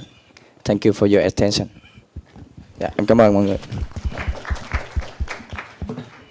Xin cảm ơn bác sĩ Mai Hoàng Jin đã trình bày một cái trường hợp tôi nghĩ là rất là lý thú. Lý thú ở đây là vì một bệnh nhân có nguy cơ cao quá. Về mặt kỹ thuật chúng ta xét thì đây là một cái syntax score tới 35. Đáng lẽ phải ưu tiên CPC cho người bệnh. Tuy nhiên thì người gia đình từ chối làm CPC, bởi vậy chúng ta làm PCI. PCI trong trường hợp này chúng ta làm tới 3 nhánh lận. Đó. Từ nhánh RCA tới RAS và cuối cùng là LED. Thì trong đó chúng ta sử dụng loại stent và cả bóng phụ thuốc nữa. Chúng ta sẽ nghe những cái ý kiến, bình luận cũng như là hỏi thêm của panelist và của giáo sư Campbell. So first of all, I want to listen to the comment from Professor Judy and Campbell. Yeah, congratulations for the case. Great management of the very complex coronary artery disease. So I appreciate the stratification of the ischemic bleeding risk in this patient. And in particular, I want to ask you about the use of IVUS to optimize DCB treatment, because probably, this is my question for you, analyzing IVUS imaging, probably you may use also from some larger balloon for the treatment of the circ at the middle AD.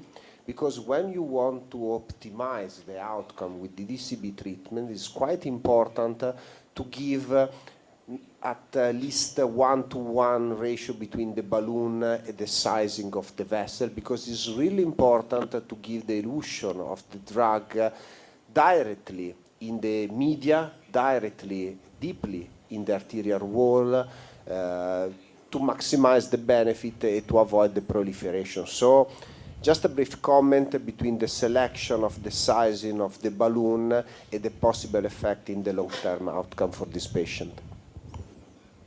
Xin cảm ơn Professor Campbell. Nói là đặc biệt là khi chúng ta dùng cái bóng phủ thuốc đó thì chúng ta phải có chọn lựa cái kích thước của cái bóng đó rất là quan trọng trong cái việc mà chúng ta dùng bóng phủ thuốc. Đặc biệt là chúng ta phải dùng iVerse để mà chúng ta có thể là khẳng định cái kết quả của cái dùng DCB của chúng ta. Xin mời các thầy cô khác xin mời bác sĩ Lý Đức Trung sẽ có cái comment về cái trường hợp này. Dạ, cảm ơn thầy Bình. Trước tiên thì xin cảm ơn báo cáo viên đã cho chúng ta một cái ca lâm sàng rất là thú vị. Thì hôm nay là cuộc thi mà phải không thầy, của ba em. Thì thứ nhất là cái vấn đề chọn lựa thì đúng là cái ca này là complete PCI, tức là can thiệp phức tạp 3 nhánh, syntax score 33 điểm là phức tạp rồi. Thì mình cũng hoàn toàn đồng ý với lại cái chiến lược can thiệp của bạn á. Bên phải thì mình không có gì để nói, bên trái đó thì nó là diffuse lesion, tức là tổn thương rất là dài, thì bạn chọn chiến lược hybrid PCI. Hybrid PCI tức là mình kết hợp giữa một cái DS với một cái DCB trong một cái lần mình làm trên một cái mạch máu hoặc là các cái mạch máu nhưng trong cùng là mình làm. Thì mình hoàn toàn đồng ý với cái chiến lược đó, nhưng mình có một vài cái câu hỏi cho bạn. Cái thứ nhất á, giống như thầy Colombo, Professor Colombo hỏi đó, thì cái vấn đề mà mình làm khi mình làm DCB á, thì mình phải well repair lesion thì đúng rồi.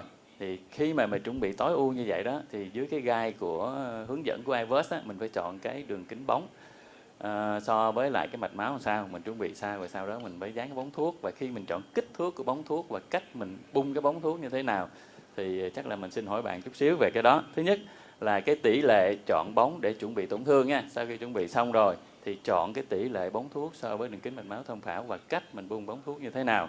Câu hỏi thứ nhất. Cái thứ hai nữa đó là khi mà chọn cái stent á, thì đồng ý là cái stent supraplex rule này đó, nó là well expansion, tức là nở rất là tốt. Tức là khi mình dùng cái gọi là over expansion đó, thì bạn đặt từ left main vô LAD bạn chọn có 2.5 đúng không? 2.548. Xin lỗi bạn, nó mất tiêu rồi. Bạn còn ở trên ha. 2.548. Thì sau đó bạn nông cái đầu gần lên là tới 3.5. Thì cái stent này nó có thể được 2.5 lên được 3.5. Thì mình cũng đồng ý, nhưng trong thực hành lâm sàng đó, thay vì mình chọn một cái 2.5, mình cho cái stent này siêu mỏng mà, mình cho nó over expansion lên 3.5. Thay vì như vậy thì mình chọn cái stent là 2.75 hoặc 3.0, mình có thể lên dưới nominal nếu như cái stent đó trước cái nominal nó có mấy cái áp lực để cho mình cho phép mình cái stent bung khỏi cái bóng. Thì khi đó đó mình cái đầu xa mình nông bằng cái bóng 2.5 đúng theo cái đường kính mạch máu tham khảo, rồi đầu gần mình lên từ 3.0 lên 3.5, thì cái khả năng nâng đỡ tổn thương nó sẽ tốt hơn là so với lại mình dùng cái stent 2.5 mình cố nở cho nó lên maximum có thể. Thì về phương diện vật lý đó, trong thực hành lâm sàng thì các bạn lưu ý cái đó. Xin cảm ơn. Thì chắc là cái câu hỏi đầu tiên đối với bạn đó là cái kích thước giống như thầy Colombo hỏi đó ha. Khi mình chuẩn bị tổn thương, kích thước bóng là một, cái thứ hai là kích thước cái bóng thuốc. Xin cảm ơn bác sĩ Lý Đức Trung. Tôi nghĩ rằng là anh có chuẩn bị mà tại vì anh trình bày với ảnh lướt qua thôi. Anh em ghi lại chút em trả lời. Tiếp theo xin mời bác sĩ Nguyễn Trung Quốc có cái bình luận hay là cái câu hỏi gì cho cái presenter của mình. Kính thưa, xin cảm ơn thầy Bình, xin cảm ơn phần trình bày của bác sĩ Duy. Thì xin có phần bình luận cũng như câu hỏi. Ở khi mà can thiệp cái nhánh mạch vành phải á, thì chúng ta thấy cái mạch vành phải này rất là ưu thế, rất ưu thế. Cái đường kính nó có vẻ nó khoảng 4.0 á, thì bạn chọn cái stent 3.5 nhân 48. Nhưng mà sau đó mình dùng cái nông cầm line balloon cũng 3.5 luôn. Sao mình không upside lên là 4.0? Dựa vào cái kết quả của advert mình cũng có làm. Câu hỏi thứ hai trên cái cũng đồng ý với anh Trung là cái ten 2.5 mà mình kéo lên tới left main thì có vẻ nó hơi nhỏ. Và khi chúng ta nông lớn lên thì cái diện tích tiếp xúc của ten với lại cái tổn thương nó sẽ bị giảm. Cái hình ảnh cuối cùng thì thấy cái dissect bóc tách ở đoạn giữa của LED, chúng ta dùng bóng phụ thuốc á, thì cái bóc tách này cũng khá dài. Thì không biết bạn có an tâm để yên cái kết quả như vậy hay không? Có nên chăng là phải dùng bóng, phải dùng cái stent phủ nữa? Rồi. Xin mời bác sĩ Đoan có câu hỏi gì hay không? Xin mời bác sĩ Đoan. Dạ kính thưa giáo sư Campo, kính thưa thầy Bình, kính thưa tất cả quý anh chị ở đây, thì những cái ý mà nãy giờ em cũng muốn nói thì nó cũng như cái ý các thầy đã nói. Thì em nghĩ là nếu mà mình làm góp ý của quan điểm cá nhân á, thì tổng hợp lại thì nếu cái trường hợp này á, đầu tiên chúng ta phải lối trường hợp này là sinh sắc câu tới 35 left man and triple vessel disease, thì cái câu đầu tiên chúng ta phải viết trong cái bài báo cáo của mình là chúng ta phải giống như nãy thầy nói, thầy cũng nói hộ cho thí sinh. Đầu tiên chúng ta phải loại trừ cái vấn đề mà chúng ta phải chọn lựa phẫu thuật bắt cầu mạch vành trước, và gia đình từ chối thì chúng ta mới xem xét. Cái câu thứ hai là có vẻ như là cái trường hợp này cái stent, cái chiến lược thì tốt, tuy nhiên mà cái chọn lựa kích thước stent á, nó có vẻ như nó nhỏ hơn cả bên bên phải lẫn bên trái luôn, và ngay cả nong bóng nữa, giống như nãy anh Trung và bác sĩ Trung Quốc cũng để phân tích á. Do đó thì nó dẫn tới cái mình cảm giác là nó có một chút gì đó nó chưa hài lòng lắm. Tuy nhiên thì tóm lại thì tôi xin có câu hỏi đặt cho thí sinh, đó là thứ nhất á, là có hai câu hỏi. Câu hỏi thứ nhất là làm sao bạn biết sang thương thủ phạm á, là động mạch vành phải? Bạn viết ở trong cái báo cáo như này, một cái tổn thương left main triple vessel disease ở trong nose STEMI, bạn khẳng định là cái RCA nó là cubic lesion. Cái thứ hai nữa là khi bạn làm IVUS cho cái ca này và đánh giá lại left main đồ và cái kết quả đó, sau khi mà đặt stent á, thì thật sự là với cái kết quả mà bạn trình bày trên này thì thật sự là bạn đã hài lòng với cái kết quả đó chưa? Đặc biệt là đánh giá trên left main hết. Xin cảm ơn bác sĩ Đoàn. Xin mời Mai Hoàng Jin sẽ trả lời những câu hỏi cũng như giải trình thêm về cái bài báo cáo của mình. Mời em. Dạ, em cảm ơn các thầy và các anh đã góp ý cho phần trình bày của em. Em xin trả lời từng câu hỏi. Đối với bóng phụ thuốc, tại sao lại sử dụng bóng kích thước nhỏ hơn so với đường kính mạch máu của cả bên LCD và LED? Thì thứ nhất là ca này làm cùng một thời điểm, cùng dùng bóng phụ thuốc cả hai bên, cả LCD và LED, thì em sợ là nếu mà chạm vòng cả hai bên, mà bên LCD thì nếu mà có ảnh hưởng đến dòng chảy khi mà dùng DCB thì nó sẽ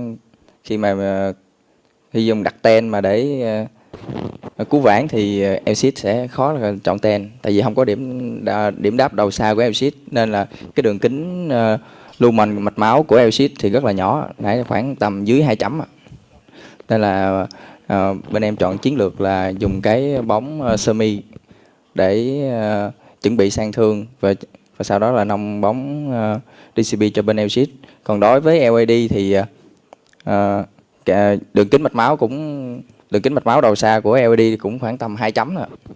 Thì em không dám theo đường kính tham chiếu của mạch máu bên LED, tại vì em cũng sợ là, tại vì làm cùng thời điểm hai bên cả DCB thì chậm dòng nó sẽ là rất là nguy hiểm cho bệnh nhân. Cái left main là tại sao đặt 2.5 thì cái này thì so với cái khi mà đặt cho left main thì nó đúng là rất là nhỏ, nhưng mà cái đầu xa điểm đáp thì nó cũng cái đường kính lumen nó cũng không quá lớn, và với lại là khuyến cáo của hãng thì 2.5 dẫn lên được 4.25, nên tụi em tự tin tụi em dùng bóng 3.5 để nong.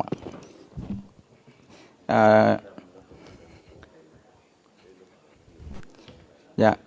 Còn xin phép thầy Bình, cái thầy nào hỏi câu nào để giải quyết cho xong câu về tới thầy Quốc là thầy Đỗ Anh ạ. Dạ. Thì cảm ơn em rất nhiều nha. Thì về cái ý mình muốn hỏi đó, đúng là người ta sợ, với chính như vậy hồi nãy là anh Quốc nói thấy bóc tách vậy thôi, để về ngủ cho nó ngon, đặt cái stand đi ngủ cho nó ngon, còn mình thấy bóc tách thì mình sẽ sợ. Thực tế đó, thì khi em chuẩn bị tổn thương đó, nếu mà em có làm IVUS thì em follow cái đường kính mạch máu tham khảo của IVUS nó guide đi thì nó không sao đâu. Và trong thực hành lâm sàng thì ở đây mình có rất là nhiều đồng nghiệp trẻ nha, theo kinh nghiệm thì cá nhân thôi, xin phép thầy Bình thì mình có một số cái chia sẻ. Thì thật sự đó, các cái bóng cắt á, mình chuẩn bị tổn thương cho cái DCB sẽ rất tốt so với cái bóng NC. Tại khi bóng NC các bạn nông nó sẽ bóc tách rất là nhiều nha, các bạn nên lưu ý. Và đặc biệt các bạn dùng bóng cắt đúng nghĩa bóng cắt kích tiên balloon, dùng lưỡi dao như vật Warren chẳng hạn, chứ đừng dùng cái hoặc là scoring cũng được, nhưng cái bóng cắt thật sự plate á, steel plate á, là cắt lưỡi dao thì nó rất tốt, và các bạn lên cái áp lực rất là từ từ thì hầu như nó chỉ cắt cho những cái đường đó. Nó có hai cái lợi: thứ nhất nó hạn chế bóc tách, cái thứ hai á, là thuốc nó sẽ ngấm tốt hơn, kể cả tổn thương voi hóa và không voi hóa. Thì thường thường các bạn đoạn đường kính người ta khuyên là 1:1, nhưng thực sự không nên. Theo tôi đó thì tôi luôn luôn tôi giảm đi 0.25 mm thì nó an toàn hơn cho các bạn. Sau đó các bạn chọn cái bóng thuốc là các bạn phải chọn theo tỷ lệ 1:1, và khi cái kỹ thuật mà lên bóng thuốc là phải lên nhanh chứ không có lên từ từ như mình nông bóng cắt. Tại sao? Nếu các bạn lên từ từ đó, cái bóng nó bắt đầu nó nở đó, nó chưa có tết thành mạch, nó thuốc nó trôi hết trơn rồi. Nha, thành ra lên bóng thuốc là phải lên nhanh. Ví dụ nominal nó là 2.5, là các bạn biết đường kính mạch máu 2.5, các bạn cứ lên 2.5 cái đã, thêm bớt tính sau nha, để không thì thuốc nó sẽ trôi hết. Đó là cái kỹ thuật lên bóng. Còn cái chuyện mà cái stent đó hồi nãy là các bạn chọn không có gì sai, nhưng ý mình nói trong thực hành lâm sàng á, để cho cái khung stent á, về phương diện vật lý học á, để mà nó tốt á, người ta nói nó well expansion, over expansion vậy thôi, nhưng mà mình nên chọn nha, theo các kinh nghiệm mình nên chọn cái đường kính nó hơi lớn một chút, rồi cái đầu xa mình lên dưới nominal, rồi mình post lại cái bóng 2.5, tốt hơn là bạn chọn 2.5 đầu Leftman, bạn cố lên cho nó lớn. Nếu như thực sự Leftman nó có tổn thương thì nâng đỡ nó không tốt bằng bạn chọn cái 3.0, bạn lên cái áp lực dưới nominal nó khoảng 2.5, nông đầu dưới bằng bóng 2.5, đầu trên mình lên nó là 3.5 thì nó sẽ tốt hơn. Tại thực sự cái stent nó gọi là stent model, có nghĩa là cái khung stent á, ví dụ 2.5, 3.0 thật ra nó một cái tiếp thôi, giống nhau, người ta bỏ cái bóng khác nhau thôi, tức là nó cùng số round đó các bạn. Xin cảm ơn. Dạ, em cảm ơn ạ. Các bạn có thêm ý kiến gì nữa không? Tôi thấy là cái lời khuyên của bác sĩ Lít Trung rất là bổ ích đó. Chúng ta dùng bóng cắt đó là chúng ta là bóc tách mà có định hướng đó, ít đó, chứ còn cái kia là nó cứ toát ra nếu mà các bạn dùng đó ha. Còn cái chuyện mà chúng ta dùng bóng thuốc đó, chúng ta phải lên nhanh nhưng mà để lâu. Và đó là những cái nguyên tắc khi mà chúng ta dùng bóng cắt hay là bóng thuốc trong cái thực hành lâm sàng của chúng ta. Do you have any question for him? No. Yeah. So I totally agree. In particular, the key point is when you use intracoronary imaging, you have to take time to analyze the image, in particular to assess very well the media distance. You have to follow the suggestion by intracoronary imaging. So, for example, in the circ, you can use without any issue also a 2.5, 3.0 DCB because the vessel was huge. And that's the same for LED. You can implant a 3.0, probably also a 3.5 stent with the possibility to give a very good post-dilatation. Otherwise, you did a great case, so congratulations again. Vậy chúc mừng em đã trình bày một cái ca rất là lý thú. Chúng ta sẽ đến, sau 15 phút thảo luận, chúng ta sẽ đến cái trường hợp thứ hai. Xin mời bác sĩ Dương Kinh Bảo từ Bệnh viện Đại học Y Dược Thành phố Hồ Chí Minh, UMC, sẽ trình bày một cái trường hợp và tôi nghĩ là đó là can thiệp Leftman mà nó bị canxi hóa nặng. Chúng ta sẽ đặt một trang screw vào trong cái sang thương đó với sự hướng dẫn của IVUS, và chúng ta có dùng cắt mảng xơ vữa rotational atherectomy nữa. Xin mời bác sĩ Dương Thiên Bảo. So first of all, I would like to thank the organizing committee for giving me this opportunity to participate in today's meeting. So I would like to present a clinical case of a 57 years old male patient with a history of hypertension and type 2 diabetes. So the patient's current medication included the IRB, SGLT2, metformin, and statin. So the patient experienced a sudden onset of chest pain at rest, originating retrosternally and radiating to the epigastric regions. So the episode lasted for about 25 to 30 minutes and were accompanied by the nausea. So but the patient later presented at the emergency department. So on the admission, the initial investigation showed the following findings. The EKG demonstrated the sinus rhythm with normal ASICs. There was a SD elevation in the inferior lead with the reciprocal changes in the D1 and AVL. Also, the additional finding was suggestive of the concomitant posterior MI. The echocardiography revealed the concentric left ventricular hypertrophy and preserved systolic functions. The blood test highlight several abnormalities. First, the glycemic control was suboptimal. The LDL level was 3 times higher than the recommended target for these very high-risk patients. And additionally, the elevated troponin T were highly suggestive of the QMIs. So based on all the available data, we came up with the diagnosis of the acute inferior and posterior MI with no evidence of mechanical complications in the context of multiple comorbidities. So the indication for primary PCI was recommended for these patients. And the patients subsequently underwent the coronary angiography via right radial approach. And on the right, the result showed that the right dominant system, on the right side, there was a long, diffuse, and severely stenosis with 90% stenosis in the proximal and the middle of the RCAs, and 80% stenosis at the ostium of the PD8. On the left side, there was a long, diffuse, and heavy calcified lesions extending from the left main with 80% stenosis, and then extending all the way to the proximal and the middle of the LAD with 80 to 90% stenosis. And there were also the 80% stenosis at the ostium of the circumflex. So based on the patient clinical presentation, the EKG finding, and the result of the coronary angiography, we came up, we thought that the RCA would be the culprit lesions that are responsible for the patient cardiac event. So we advanced the guide wire to the distal of the RCAs, and followed by the IVUS assessment. And then subsequently, 2 stents were implanted sequentially, sizing the 3.5 times 30 and 3.5 times 38 millimeters. And the patient achieved the complete clinical recovery and was discharged after 6 days of hospitalizations. And the stages PCI for the remaining complex left-sided lesions was planned. So talking about the left-sided, this is based on the angiographic finding, the procedure is considered a very high-risk PCI, given the planned intervention of the left main LAD circumflex with 2 bifurcations and heavy calcified lesions.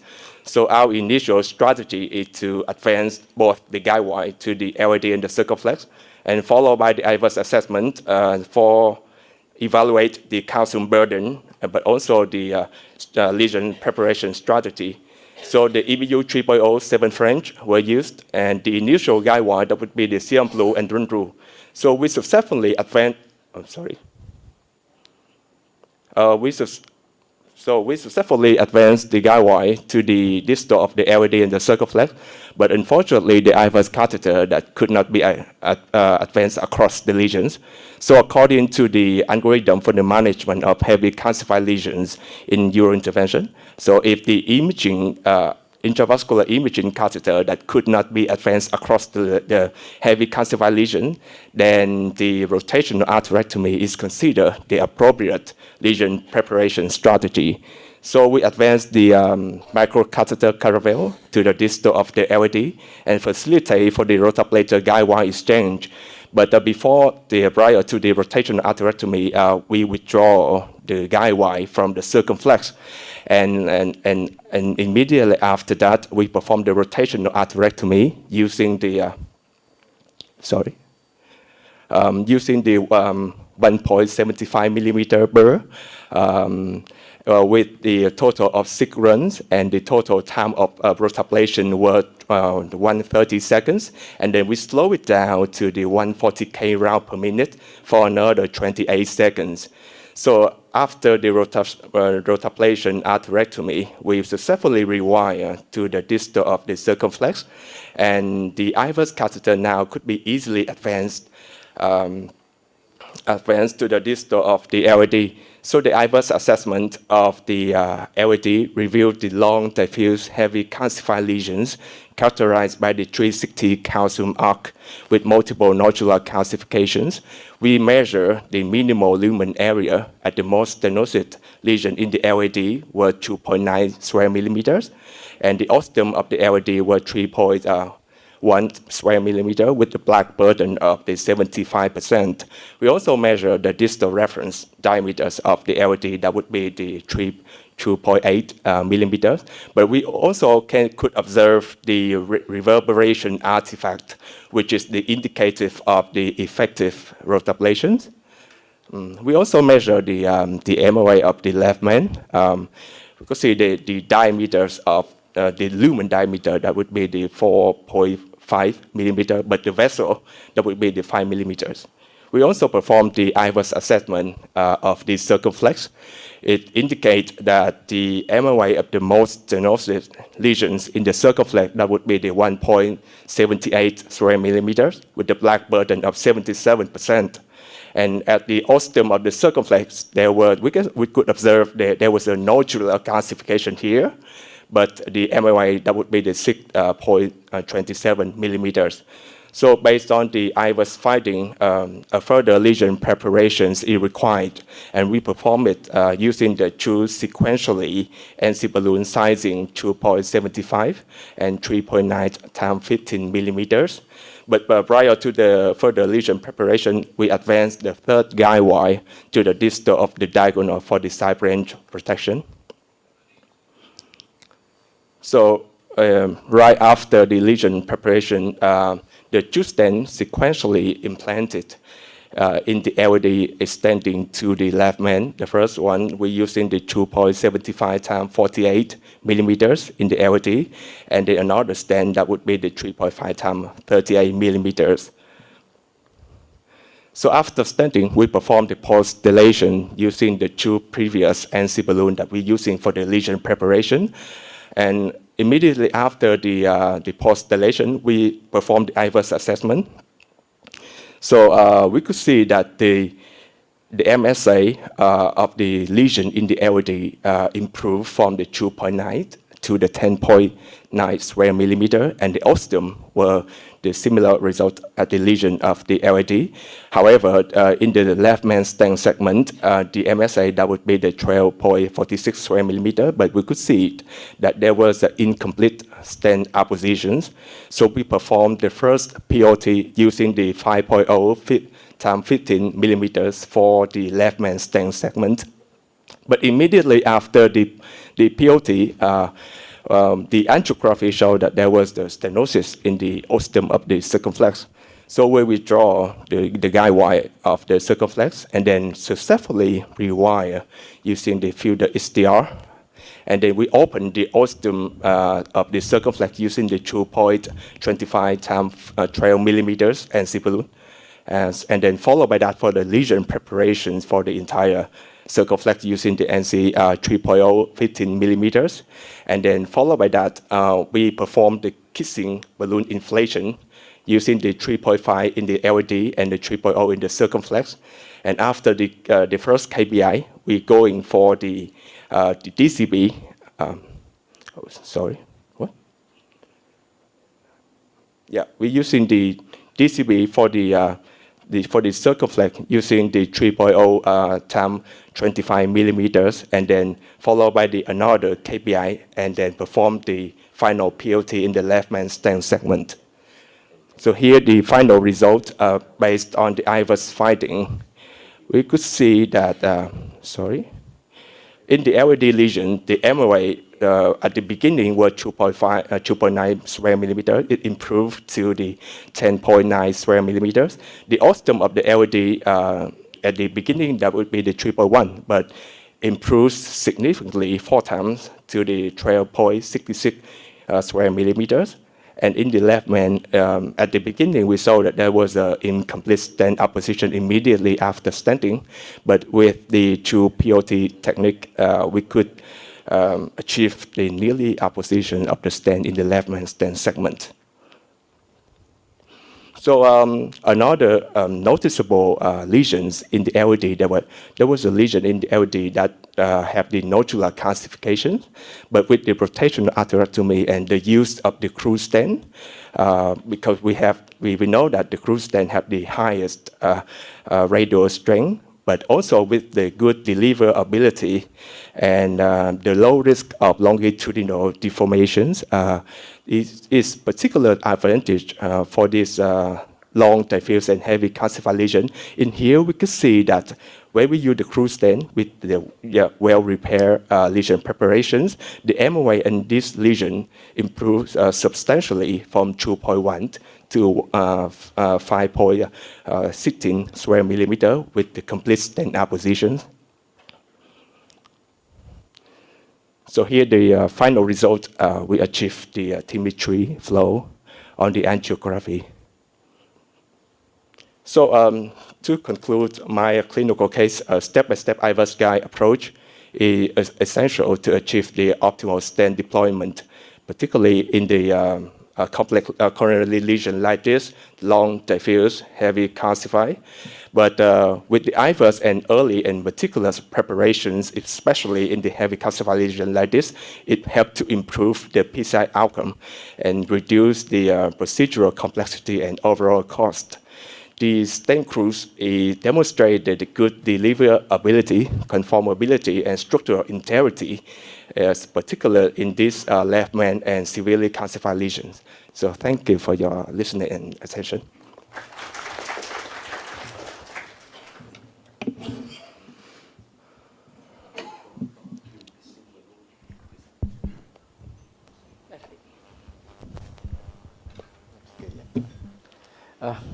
Cảm ơn bác sĩ Viên Thiện Bảo đã trình bày cái bài báo cáo của mình trong vòng 14 phút, thì nghĩ rất là đúng giờ. Phần dành trình bày cho bạn là 15 phút. Và đây là một trường hợp can thiệp rất là phức tạp, left main, có cái bifurcation ở đó, xong rồi hẹp rất nhiều, cũng như là có vôi hóa nặng ở đó. Xong rồi chúng ta có sang thương ở LID nữa, mà cũng là một cái bifurcation nữa, hai cái bifurcation tiếp vậy. Thì đây là một trường hợp can thiệp rất là phức tạp. Và cái kết quả thì tôi nghĩ rất là tốt đó. First of all, I want to listen to the comment from Professor Campbell. Yeah. So congratulations for the case, great management of a very high complex coronary artery disease. So I have two comments. The first is that your case is perfect to emphasize the strength of supraflex cruise, in particular in the left main, because in your case you need to recross the circ after proximal optimization technique. This stent is particularly helpful for this because the cell is quite large, so it's quite easy to recross for the circ, and so to repeat kissing balloon, treatment, and if you want also to cross with a stent. The other key point, you did a great job, is the repeating the proximal optimization technique when you observe the not adequate expansion in the left main. This is very important because we have a lot of data from randomized clinical trial, for example, also from the October trial, showing how when you recross, when you go inside with the guiding catheter, there is the risk to have some distortion in the first strut of the stent. So it's quite important to repeat again proximal optimization technique to be sure that all the strata are well apposed. This is why one of the reasons why it's really important to have intracoronary imaging to confirm the apposition of the first strut of the stent. So congratulations again, because you did a great job. Thank you. Thank you. Dr. Lê Ý Trung, any comment and question from you to Dr. Dương Thiên Bảo? Thank you, Professor. At first, I would like to say thank you so much, Dr. Bảo, for your excellent presentation. Hồi nãy em hỏi câu hỏi rồi, thì chắc là xin câu hỏi cho hai thầy còn lại. Yeah. Thì trước tiên là cảm ơn bác sĩ Bảo rất là nhiều nha. Nói chung là một cái trình bày rất là tốt, một cái ca lâm sàng rất là hấp dẫn, mà đúng đây là một cái complex PCI, nó là heavy calcify mà bifurcation của thân trung nha các bạn. Thì cái này là mình sử dụng các cái kỹ thuật. Thì thật sự mà nói em xin nói chút xíu thôi rồi sẽ nhường lại cho bác sĩ Đỗ Anh và bác sĩ Quốc. Thì thật sự khi mà mình đưa cái IVUS mình hôm qua đó, trong cái trường hợp này đó, ta sử dụng cái bơ 1.75 là stack bằng cái bơ 1.75, thì thật sự cái lòng nó không phải là quá hẹp đâu.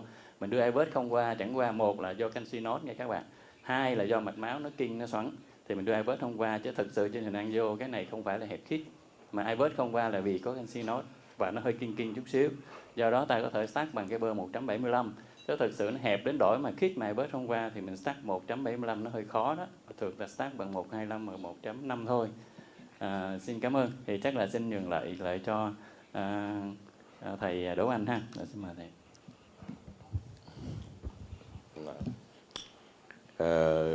Cảm ơn cái ca trình bày của bạn.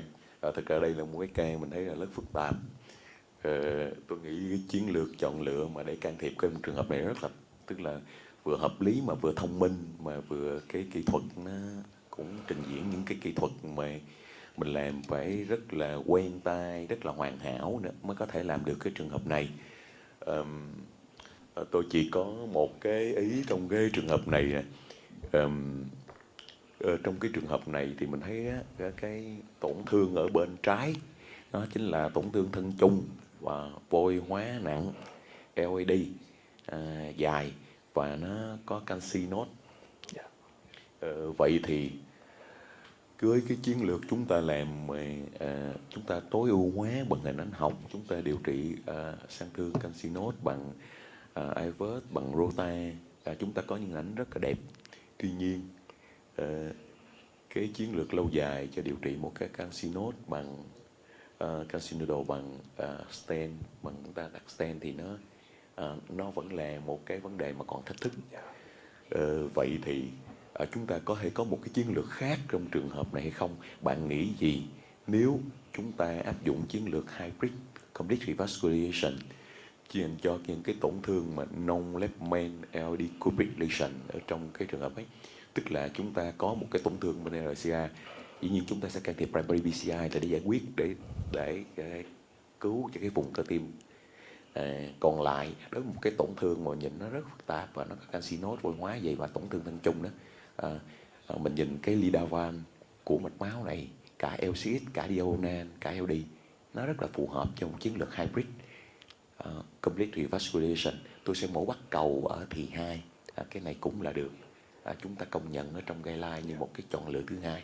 Bạn nghĩ gì về chiến lược này? Đó là câu hỏi mà tôi dành cho bạn. Và nếu bạn muốn so sánh với cái hình ảnh mà bạn làm can thiệp như vậy, thì bạn nghĩ là giữa hai chiến lược đó, chiến lược nào sẽ giữ outcome lâu dài tốt hơn cho bệnh nhân này? Xin hết. Đầu tiên xin rất là ngưỡng mộ cái phần trình bày của bác sĩ Bảo. Cái ca lâm sàng rất là hay, phức tạp và trình diễn được tất cả các kỹ thuật iVert rồi Rota, stent, Boston, rất là phải nói là cái can thiệp nó tối ưu. Phần trình bày của bác sĩ Bảo cũng rất là hay. Cái này xin có một cái câu hỏi với trong cái kỹ thuật á, khi mà bạn bảo vệ cái nhánh CX, mình chọn cái quay feeder ST luôn. Trước đó mình có dùng cái quay miền khác để mình đi không, hay là mình đi bằng cái feeder ST vô cái CX, còn lại những cái khác hoàn toàn đồng ý các kỹ thuật của bạn. Thì xin cảm ơn phần trình bày của bác sĩ. Bảo trả lời đi.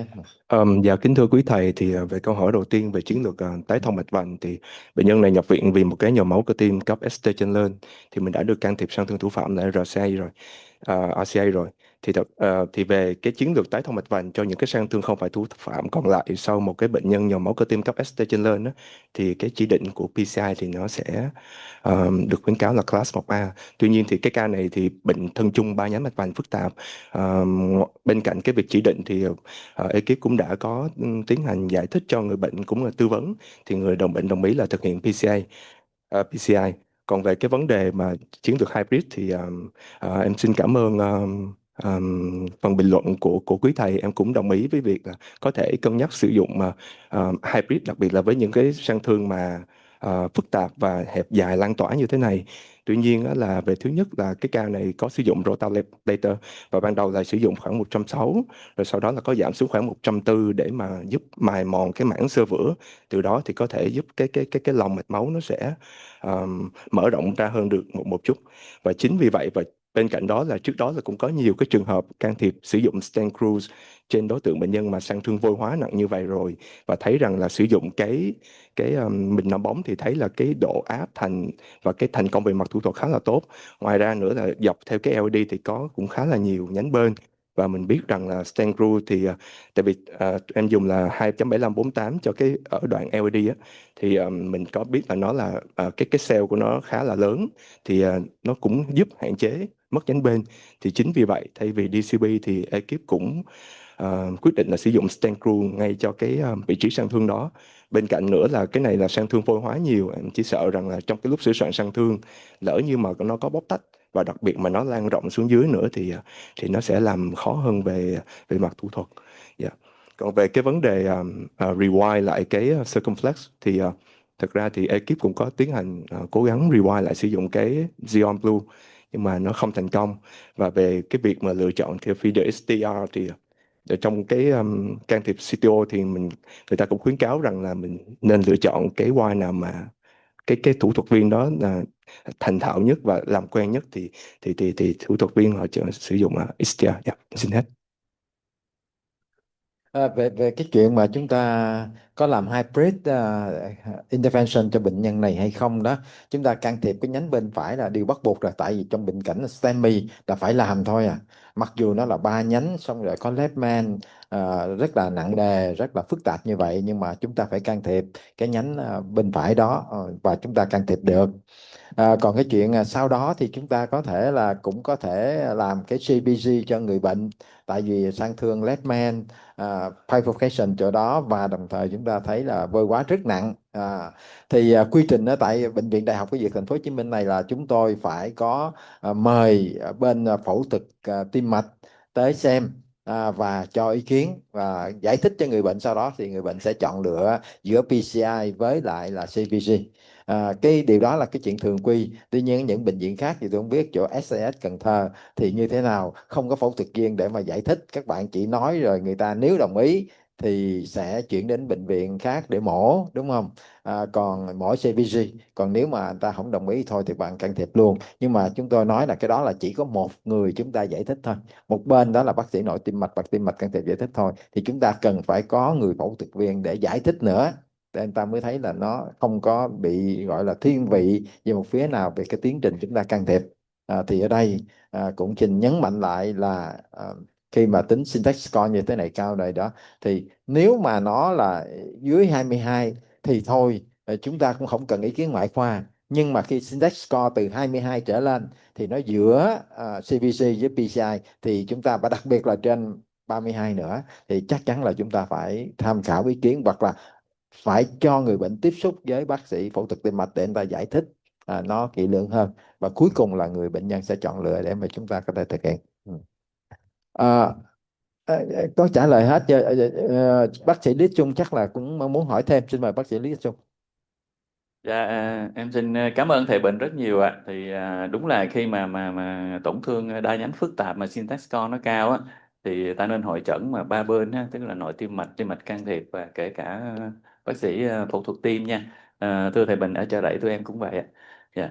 Thì cái này là hoàn toàn là ý kiến của thầy Đỗ Anh á.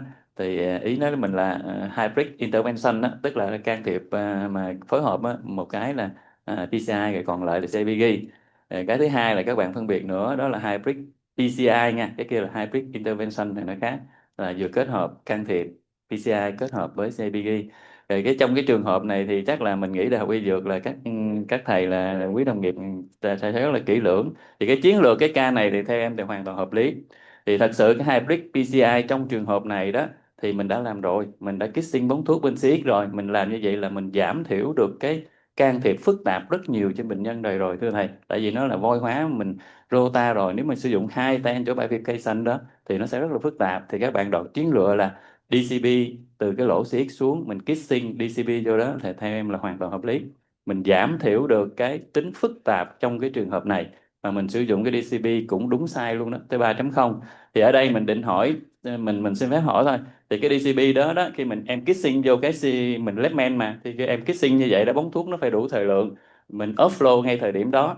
Thì cái bóng thuốc trong trường hợp này em sử dụng là paclitaxel hay là sirolimus, và em kissing trong thời gian bao lâu. Thì cái này là bạn hoàn toàn là follow cái nghiên cứu DCP BIP đó. Thì sau đó mình rewind rồi mình chuẩn bị tổn thương rồi mình kissing bóng thuốc. Thì xin hỏi là mình sử dụng cái bóng thuốc đó là cái paclitaxel hay sirolimus, và cái thời gian em kiss là bao lâu? Cảm ơn. Dạ, cái bóng phủ thuốc thì em sử dụng là paclitaxel, còn cái thời gian của cái DCP apply cho cái thằng circumflex là 60 giây ạ. Dạ. Dạ. Cảm ơn em nha. Thì thường thường khi mà các bạn mà kissing vô left main á, mình cái thời gian offload á, nếu các bạn dùng cái nhóm sirolimus thì thường phải dài đó nha. Thường trên 30 giây người ta khuyến cáo là 1 phút. Mà đối với left main các bạn để 1 phút thì nó rất là nguy hiểm. Do đó khi mà kissing mà left main á thì Đại học Y Dược người ta chọn lựa hoàn toàn hợp lý nên paclitaxel, tại paclitaxel nó ái mở, nó sẽ ngấm rất là nhanh. Thì các bạn có thể kết thúc trong vòng nếu mà người ta nói 10 giây nha, xin lỗi, 30 giây. Nếu mà tại cái thời điểm mình kissing chưa đủ 30 giây mà ST trên lên bệnh nhân đau ngực, huyết áp nó drop down thì cũng nên ngưng nha. Mình nên ngưng rồi mình lên lại, chứ mình đừng có cố cho nó đủ cái mất công nó có chuyện nha các bạn. Thêm một cái câu hỏi nữa là trong trường hợp mà cái canxi mà noodle đó, bạn rota đó thì có cái kỹ thuật gì đặc biệt không? Dạ, Xin cảm ơn. dạ vâng ạ. Dạ thì tại bệnh viện Đại học Y Dược thì các anh thủ thuật thì thường thường là nếu như mà những cái sang thương mà vôi hóa nặng như vậy thì ngay từ ban đầu thì sẽ dùng cái rotator với cái số vòng nó lớn, khoảng từ 160 tới 180, để mà có thể xuyên phá được cái mảng xơ vữa mà nó vôi hóa. Rồi ngay sau đó thì là có thể là sẽ giảm số vòng xuống khoảng 140 hoặc thấp hơn để có thể mà giúp được mài mòn cái mảng xơ vữa thêm ạ. Dạ, thông thường là như vậy. Dạ. Không, chắc bạn chưa hiểu câu hỏi. Cái đó là cái cách mình chạy. Khi vượt tổn thương thì mình chạy tốc độ cao, khi qua tổn thương mình chạy tốc độ thấp, mục đích tốc độ thấp để mình giống như mình poly lại đó, cho cái dòng nó rộng hơn. Ý mình muốn hỏi là trong trường hợp mà canxi dạng nốt á thì cái kỹ thuật em chạy đó nó có khác gì không? Tại canxi nốt nó khác nha, canxi nốt nó khác. Dạ. Thì thôi chắc là xin lỗi Dạ. tại bạn còn trẻ quá. Thì đối với lại canxi nốt á, thì mình chạy đó đôi khi là tại nốt thì ví dụ các bạn có thấy nhìn cái hình timi này ha, canxi nốt nó nằm ở phía dưới đó, khi các bạn đi cái quay qua vòng cung đó nó bias nó đè vô, thì chính vì vậy cái trường hợp này mình chạy cái canxi đó mình bào mòn được liền. Do đó là cái kết quả cuối cùng á, nó nở rất là tốt. Trong trường hợp ngược lại đó thì các bạn chạy nó không bào được đâu. Đối với canxi nốt thì ta phải tìm cho qua một cái nhánh để nó bias thì ta mới bào được. Xin cảm ơn. Dạ, xin cảm ơn. Professor Campbell, what do you think about the duration of kissing balloon when we do it at the left man and with the DCB? How long? Yeah. So that's an important point. In general, in particular, if you use paclitaxel balloon, you have a lot of data supporting that 30 seconds are enough. So in the specific setting of left main, the true marker of your inflation time is the compliance of the patient. Because if the patient starts to have chest pain, if you have a KG modification, if you observe the drop of the blood pressure, obviously you have to stop. But in general, using paclitaxel balloon, 30 seconds are enough. Có nghĩa là các bạn xài bóng thuốc khi mà chúng ta kissing vậy thì chúng ta phải tuân thủ đúng cái thời gian của từng loại bóng mà nó Silimus và Catalyst. Nhưng mà chúng ta phải quan sát lâm sàng coi huyết áp nó tụt không, có đau ngực không. Nếu có là chúng ta phải xả xuống mặc dù chưa đủ thời gian. Thì cái nguyên tắc là như vậy nha. Em xin phép thêm một chút ý kiến thưa thầy. Thì trong cái trường hợp mà các bạn kissing, ví dụ như trong trường hợp CX này đó, thì ta thấy cái left main nó khá rộng, ngoài hình nãy xin lỗi 5.0 phải không em? Dạ, 5.0. 5.0 thì cái bóng ở bên CX nó có 3.0 thôi, nó không có offload được đâu. Thì các bạn cứ nông cái bóng vô cái CX cho nó đủ thời lượng đi, rồi sau đó mình hãy kissing nha, thì nó an toàn hơn. Là một cái thứ hai, hồi nãy bác sĩ Quốc có nói cái trong trường hợp cái ca đầu đó nó dissect như vậy mình có sợ không? Thật sự mà nói nghe, cái này em cũng không rõ lắm nha thưa thầy. Thì những cái dissect bây giờ người ta quan niệm không phải là dissect mà trên tiếp B C trở lên, người ta sợ gì nó dissect nhíu timi 3 thì không sao hết. Và thực tế lâm sàng sau này em làm vậy, nó dissect nếu mà dòng chảy vẫn timi 3 mà em dán paclitaxel nha, em không dán sirolimus, thì mình không biết là paclitaxel nó có cái chức năng mà chống kích dính tiểu cầu hay không, nhưng mà em chưa thấy ca nào em bị tắc. Thì sau này em với Hoàng Văn làm khá nhiều là nó bóc tách, mà giờ bóc tách rất là lớn đó, thì dòng chảy timi 3 thì em vẫn để vậy. Thì lúc đầu thì em hơi sợ, vẫn để cái vai đó, 10 phút sau em check lại trên bàn thì vẫn ok, thì sau đó thì follow up bệnh nhân vẫn ok. Thành ra các bạn đừng có quá lo lắng, mà thấy bóc tách mình không dám làm, mình toàn bộ mình dán stent hết thì nó full mental saccade thì không nên đâu. Bóc tách dòng chảy tim I3 thì các bạn nếu lo lắng quá thì cứ lưu trên bàn để cái dẫn yên viên ở đó, 5 phút chụm cái, 5 phút cái nữa, 3 lần như 15 phút, nó không có chuyện gì thì rút đi không sao đâu. Và sau đó mình trích Lovanox thêm 2 tới 3 ngày. Xin cảm ơn. Professor Campbell, when we give the DCB, what is the criteria for the DCB? Although we have a dissection at the vessel.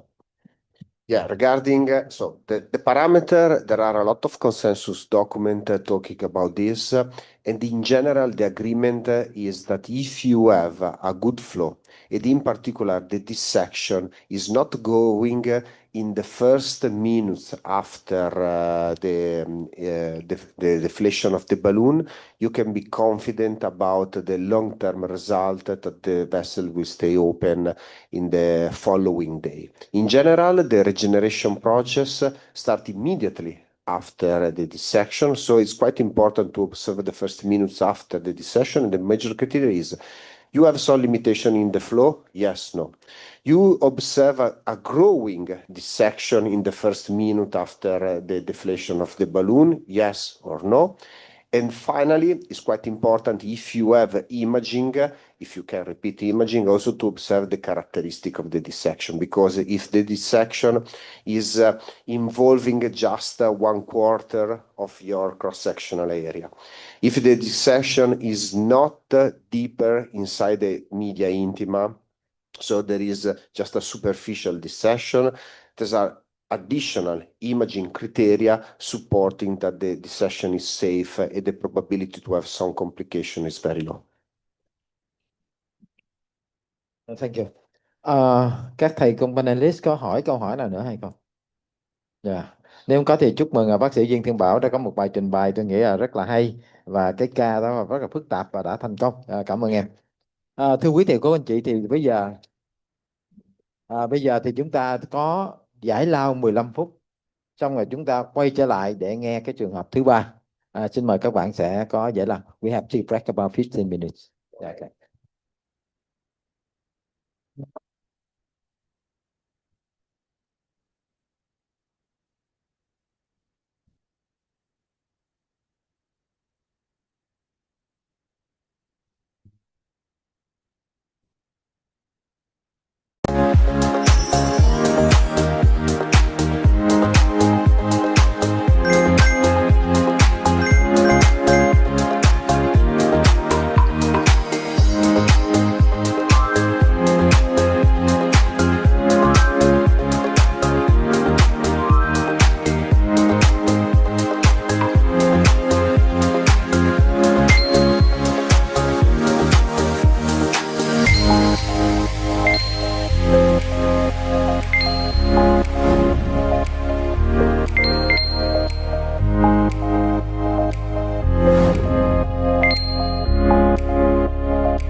Tiếp theo chương trình xin mời bác sĩ Nguyễn Ngọc Toàn sẽ chia sẻ một cái trường hợp bị nhồi máu cơ tim cấp mà chúng ta can thiệp với cái sự sử dụng thêm khoan cắt mảng xơ vữa.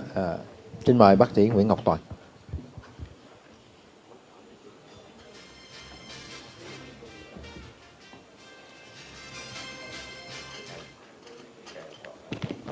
Dạ, em xin kính thưa quý thầy cô và quý đồng nghiệp. Em rất là vinh dự hôm nay được chia sẻ một cái ca lâm sàng, đó là sử dụng khoan cắt mảng xơ vữa trên bệnh nhân hội chứng vành cấp. Bệnh nhân của chúng em là một bệnh nhân nam 75 tuổi. Bệnh nhân có tiền sử bệnh lý là cái bệnh tim thiếu máu cục bộ, đã được chụp mạch vành và hẹp 3 nhánh mạch vành nhưng mà không rõ cái hình ảnh, kèm theo là tăng huyết áp. Bệnh nhân đang điều trị ngoại trú với thuốc ức chế men chuyển, aspirin, statin và ức chế beta. Thì cách nhập viện 3 ngày thì bệnh nhân than có một cái triệu chứng là sốt kèm theo ho. Đến cùng ngày nhập viện thì bệnh nhân đột ngột khó thở, đau ngực trái dữ dội nên bệnh nhân nhập viện tại bệnh viện Chợ Gãy. Khi tại bệnh viện Chợ Gãy thì được ghi nhận là bệnh nhân đã ngưng hô hấp tuần hoàn. Bệnh nhân được hồi sinh tim phổi thành công trong 10 phút. Sau hồi sinh tim phổi thì bệnh nhân là mê nội khí quản, thở máy. Huyết áp thì với noradrenaline liều cao, huyết áp 80/50 và SpO2 là 98%. ECG thì thể hiện là một cái điện tim là rung nhĩ, EG cắt cụt ở thành trước và QRS giãn rộng. Men tim thì tăng cao, siêu tim thì giảm động toàn bộ thất trái với F27%. Điện tim thì hình ảnh là tổn thương phế nang hai bên. Bệnh nhân này được chẩn đoán ban đầu là một cái ngưng tim nội viện, sốc canxi, nantemia nguy cơ rất cao, kèm theo là suy thất trái nặng F27%, siêu hấp, viêm phổi và một cái suy thận cấp. Trên lâm sàng khi tiếp cận bệnh nhân này thì chúng em có hai vấn đề. Thứ nhất là trên bệnh nhân này chúng ta có chuyển bệnh nhân đi chụp mạch vành cấp cứu hay không, liền hay không. Thứ hai là chúng ta có sử dụng dụng cụ hỗ trợ cơ học cho bệnh nhân hay không.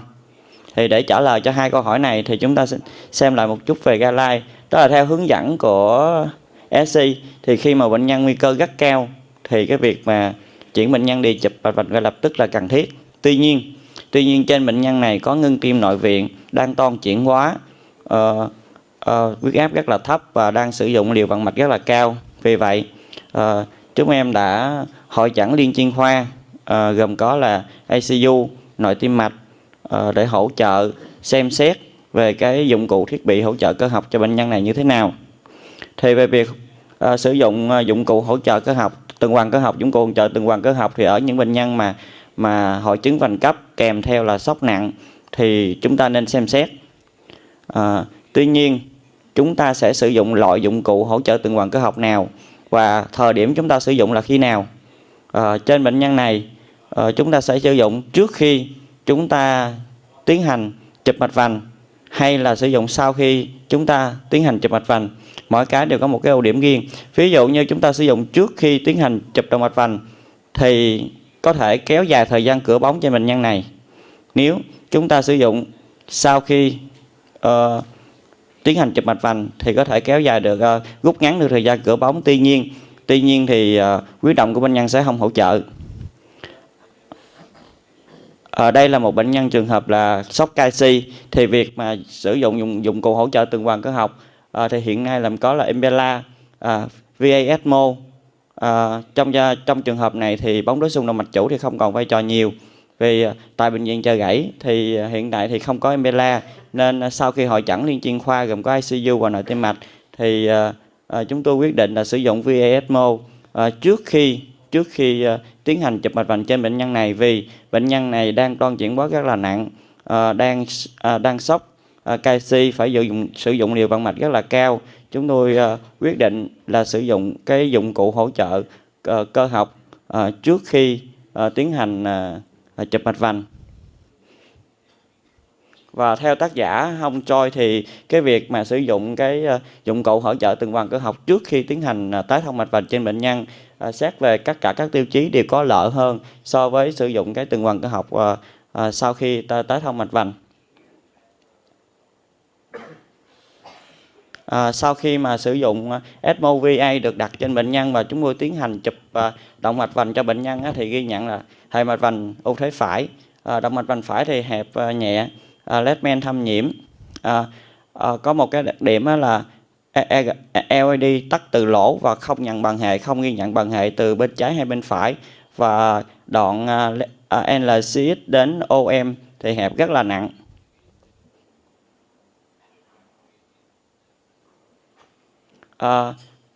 Ban đầu thì chúng tôi nghĩ cũng đây là một cái tổn thương, đó là hội chứng vành cấp đơn thuần. Chúng tôi sử dụng bóng 2.015 để tiến hành nông cái đoạn gần LD.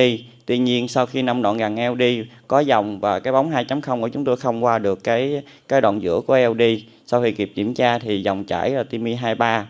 Sau đó thì chúng tôi tiếp tục sử dụng cái bóng mềm 1.06 để có thể nông được đoạn giữa LD.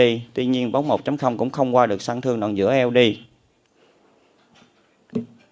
Trên bệnh nhân này là một cái bệnh nhân là ngưng tim nội viện, trón sốc canxi, cái tổn thương đích là ngay đoạn gần LD tại gần lỗ, và đoạn giữa LD thì voi quá rất là nặng, bóng 1.0 không qua. Thì tại thời điểm này chúng ta nên tiếp tục thủ thuật hay chúng ta dừng lại với cái dòng chảy đó là TIMI 23? Câu hỏi được đặt ra rất là khó khăn cho cái ekip thủ thuật, vì nếu mà chúng ta ngưng cái thủ thuật này tại đây thì bệnh nhân đang trón rất là sâu, phải sử dụng tuần hoàn cơ học. Cái việc mà sử dụng tắc lại LD thì có khả năng xảy ra, vì vậy thì nó làm trầm trọng hơn vấn đề của bệnh nhân. Nếu mà chúng ta tiếp tục thủ thuật thì chúng ta sẽ sử dụng hiện tại thì nếu trường hợp mà quá rất là nặng như vậy thì chúng ta chỉ có tại bệnh viện Chợ Rẫy thì cho sử dụng Gota thôi. Nhưng mà khi sử dụng Gota trên bệnh nhân hội chứng vành cấp thì nguy cơ cái việc mà sử dụng như vậy thì nguy cơ chậm dòng LD có cao hay không, và thủ thuật có kéo dài hay không, làm thêm cái tình trạng nặng hơn cho bệnh nhân. Sau khi hội chẩn của trong nhóm ekip thì đã quyết định tiếp tục cái thủ thuật này với sử dụng cái khoan cắt mảng xơ vữa ở đoạn giữa LD. Vì ở bệnh nhân này nếu chúng ta dừng ở đây thì khả năng mà huyết áp thấp mà chậm dòng như dòng TIMI 23 này thì LD có khả năng tắc lại, và nó gây ra một cái tình trạng nghiêm trọng hơn trên bệnh nhân. Kèm theo là trên bệnh nhân này đã được sử dụng cái hỗ trợ tuần hoàn cơ học là ECMO. Chúng ta có một phần đó là hỗ trợ cho chúng ta về việc mà huyết động có thể ổn định khi thực hiện Gota trên bệnh nhân này. Tuy nhiên trên bệnh nhân này cái việc mà chúng ta sử dụng Gota thì cái nguy cơ mà chậm dòng LD trên bệnh nhân hội chứng vành cấp này nó có cao hơn người bình thường hay không, và toàn bộ cái động mạch vành bên trái này nếu mà LD nó chậm dòng thì cái chỉ còn là LCX để nuôi thôi. Như cái hình ảnh ban đầu chúng ta thấy là nó tắt ngay từ lỗ. Vì vậy cái việc mà hẹp rất là nặng cái đoạn gần LCX vô em như vậy thì có cần phải đặt cái ten để có là gồ test hay không, thì đặt cái trường hợp mà thủ thuật kéo dài và LD mà nếu xảy ra chậm dòng thì tránh được cái tình trạng là nặng hơn cho bệnh nhân hay không. Thì sau khi ekip thủ thuật quyết định thì ekip thủ thuật nhìn lại một số vài cái bằng chứng thì tôi thấy rằng việc mà sử dụng Gota cho bệnh nhân hội chứng vành cấp mặc dù tỷ lệ nó rất là thấp, nó khoảng 15 đến 16% theo tác giả trên. Tuy nhiên tất cả các biến chứng giữa nhóm hội chứng vành cấp và không hội chứng vành cấp đều tương đương nhau. Đây cũng là một cái đặc điểm cho cái nhóm ekip là có thêm một cái pha lòng tin. Cái việc mà sử dụng khoan cắt mảng xơ vữa trên hội chứng vành cấp này thì nó diễn ra thuận lợi.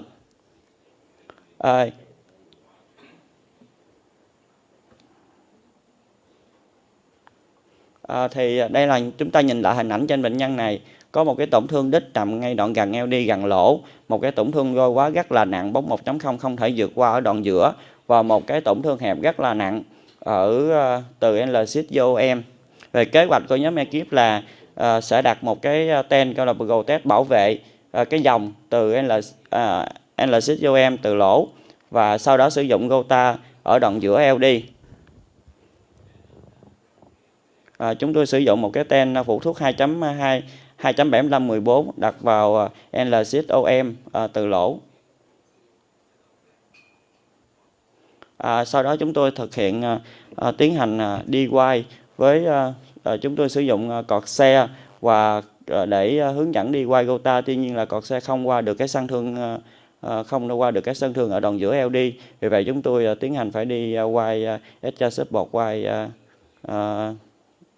không có cái hỗ trợ của Mygo. Sau đó chúng tôi sử dụng cái hệ thống Gotago 1.25 với cái đầu bơ là 1.25 mm extra wide support. Với lúc đầu chúng tôi sử dụng cái dòng quay là 180.000 dòng. Tuy nhiên thì chúng ta thấy là không qua được cái tổn thương tại vị trí tổn thương của LD2 mà cái bóng không qua. Sau đó chúng tôi tiếp tục là tăng tốc độ vòng quay lên 180 đến 200.000 vòng, rồi tốc độ với 10 lần quay, nhưng mà cái bơ 1.25 vẫn không qua được tổn thương. Thì tại thời điểm này chúng tôi nên làm việc tiếp theo. Chúng ta vẫn là kết thúc thủ thuật tại đây, hay là chúng ta sẽ tiếp tục dùng một cái kỹ thuật gì đó để hy vọng rằng là chúng ta có thể đạt được một cái ten bao phủ được toàn bộ cái tổn thương từ đoạn gần LD đến đoạn giữa LD trước nhánh D.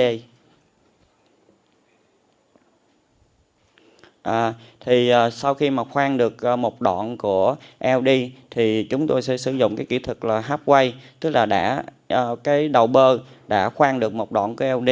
Thì sau đó thì chúng tôi sẽ sử dụng cái bóng nhỏ nông dần từ 1.2, 1.5, 2.0, sau đó sử dụng scoreless 2.25 để qua được tổn thương và nông được tổn thương từ LD2 về đoạn gần.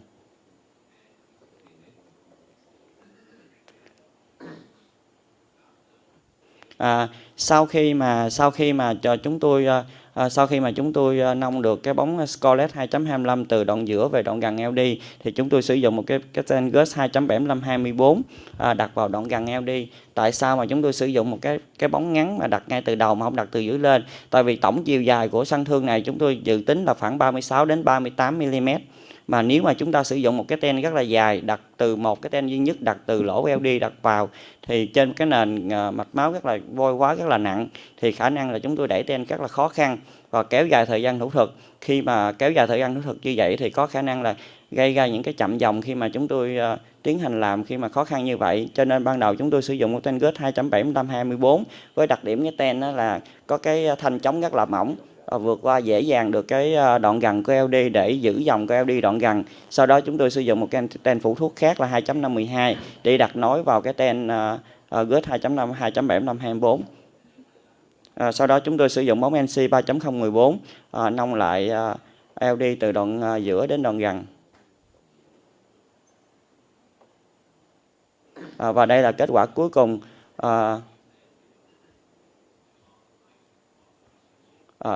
Trên bệnh nhân hội chứng vành cấp và chúng tôi đạt được chúng tôi tái tạo được cái dòng chảy ở đoạn gần và đoạn giữa LD và còn một cái tổn thương lan tỏa ở đoạn xa. Và tại thời điểm này thì chúng tôi quyết định là tạm ngưng thủ thuật tại thời điểm này, và kế hoạch tiếp theo khi bệnh nhân ổn định hơn thì chúng tôi có thể là sẽ cho bệnh nhân vào và chụp lại và kiểm tra dòng, và kế hoạch tiếp theo là đoạn xa chúng tôi có thể là gota tiếp, hoặc là chúng tôi sẽ sử dụng bóng nông nhỏ và bóng cắt, sau đó sử dụng là bóng phụ thuốc nông ở đoạn xa LD trong tương lai. Bệnh nhân sau khi mà được B-side thì bệnh nhân được chuyển qua khoa hồi sức, nằm viện với sử dụng AV ECMO sau 5 ngày và sử dụng lọc thận liên tục, và đến 18 ngày sau thì bệnh nhân được xuất viện. Sau khi xuất viện thì chức năng tim cũng được cải thiện từ 27 lên 43%. Sau khi mà theo dõi được 3 tháng với điều trị tối ưu hóa, điều trị suy tim thì chức năng tim của bệnh nhân đã phục hồi khá tốt, tức là lên 50%. Tiếp theo là hình ảnh mà chúng ta thấy được là một cái hình ảnh tổn thương phổi trước khi mà bệnh nhân được B-side và sau khi gần khi bệnh nhân xuất viện thì phục hồi khá tốt. Do bệnh nhân này có một cái tình trạng là viêm phổi kèm theo khá nặng, cho nên tổng thời gian nằm viện của bệnh nhân khá dài là khoảng 18 ngày. Để kết thúc bài này thì em có một vài cái lời nhắc nhở. Sau đó là cái việc mà cái tổn thương vôi hóa động mạch vành trên bệnh nhân hội chứng vành cấp kèm theo sốc tim nó luôn là một cái thách thức lớn cho các bác sĩ tim mạch can thiệp, và đòi hỏi chúng ta cái chiến lược can thiệp phải cá thể hóa cho từng bệnh nhân. Thứ hai là sử dụng cái khoan cắt mảng xơ vữa trên bệnh nhân hội chứng vành cấp là có thể là hiệu quả và an toàn khi mà cái bóng chúng ta không được vượt qua được tổn thương. Cuối cùng là cần phải hội chẩn đa chuyên pha và cũng như là lựa chọn bệnh nhân thích hợp thì thủ thuật chúng ta sẽ thành công. Em xin cảm ơn ạ. Cảm ơn em. So we have many questions in this case. The first question is what kind of device for support circulation in the case we have a cardiac arrest with cardiac shock, and the second question is we can use the rotameter for patient with ACS or not, and the third question is when we cannot pass the balloon through the lesion, what do we do?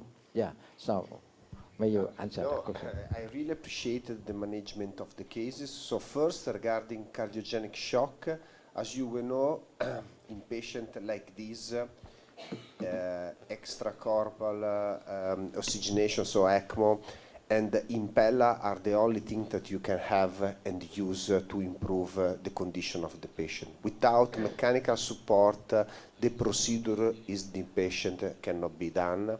So your selection is quite good. It's based in the local experience, in local availability, and obviously you have to prefer one tool on the other based on what you have and what you are able to use to implant in the patient.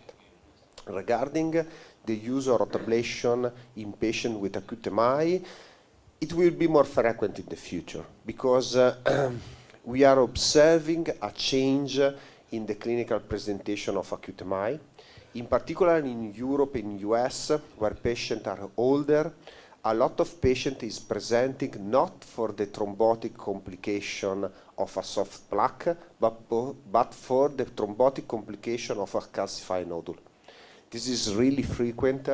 The incidence is increasing year by year. So in the future, aging the population, being the preventive strategy more effective, so the clinical presentation of acute MI at advanced age, it will be really frequent to have a case like this. So protruding nodule, severe calcification with thrombotic occlusion. So you have to manage both thrombus and calcium, and rotablation can be performed as you show. Regarding the strategy to not insist regarding the distal LAD, I totally agree. Probably you don't have a lot to gain in the distal LAD because this is a very complex case. Probably the apex of the left ventricle is died, so your goal is to stabilize the proximal portion, the proximal lesion. So you did a great job, and in particular, I would like to stress the importance to avoid small stent in the proximal LAD. You implant a 2.75, probably the vessel in this patient would be greater, 3.0, 3.5. So in this condition, you cannot use imaging, obviously, because it's acute presentation, the management of the patient was quite complex, but remember in your mind that probably in the proximal LAD, 3.0 is the minimal diameter that you have to implant. In the last majority of the cases, you can implant also 3.5. Thank you.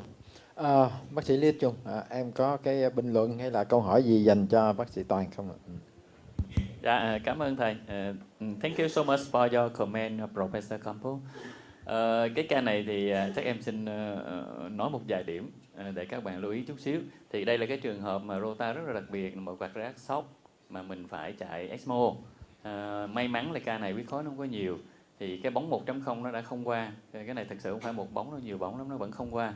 Thì lúc đó khi mình đổi micro nó cũng không qua. Cái câu chuyện khó khăn ở đây micro nó không qua, mình đổi cái wire rota nó sẽ rất khó nha các bạn, rất khó. Tại nếu mình qua được thì nó dễ, mà trong cái bình cảnh sốc phải chạy ECMO. Thì cái này á, là khi mà cái micro nó không qua thì thường các bạn sử dụng rota wire, nên sử dụng extra support rota wire thì cái khả năng mình đi qua nó sẽ dễ hơn là lobby rota wire. Nó khác biệt chỗ đó. Cái thứ hai, cái technique thì thôi mình nói trong cái bài khác. Khi qua được cái ca này mình chạy rota, cái bơ là nhỏ nhất 125 chạy đủ số lần, 10 lần nó vẫn không qua thì không nên cố nữa. Thì sau đó các bạn cứ nông cái bóng. Thì khi mà rota nó không qua đó, thật sự cái độ rung của rota với 180.000 vòng một phút á, khi các bạn test vô trong đó thì nó làm mất bền vững cái canxi ở đó. Cái bước tiếp theo các bạn có thể nó sẽ qua được, và cái này người ta áp dụng kỹ thuật đó nó sẽ qua được, rồi sau đó người ta upsize dần dần lên chứ người ta không chạy lại nữa. Thì cũng may mắn là nó qua được, người ta đặt cái stent. Thì cái ca này nó có một cái khó nữa là cái lỗ xiết nó rất là nặng. Khi đó quyết định chạy thì cái gì còn lại trên bệnh nhân này mình phải bảo tồn trước, do đó quyết định đặt cái xiết trước để cho cái dòng từ left main vô xiết nó còn cái đã trong quá trình mình chạy rota, thì sau đó mình mới chạy rota. Thì chắc cái bước tiếp theo thì xin ý kiến của thầy Đỗ Anh và câu hỏi cũng như câu hỏi từ bác sĩ Quốc.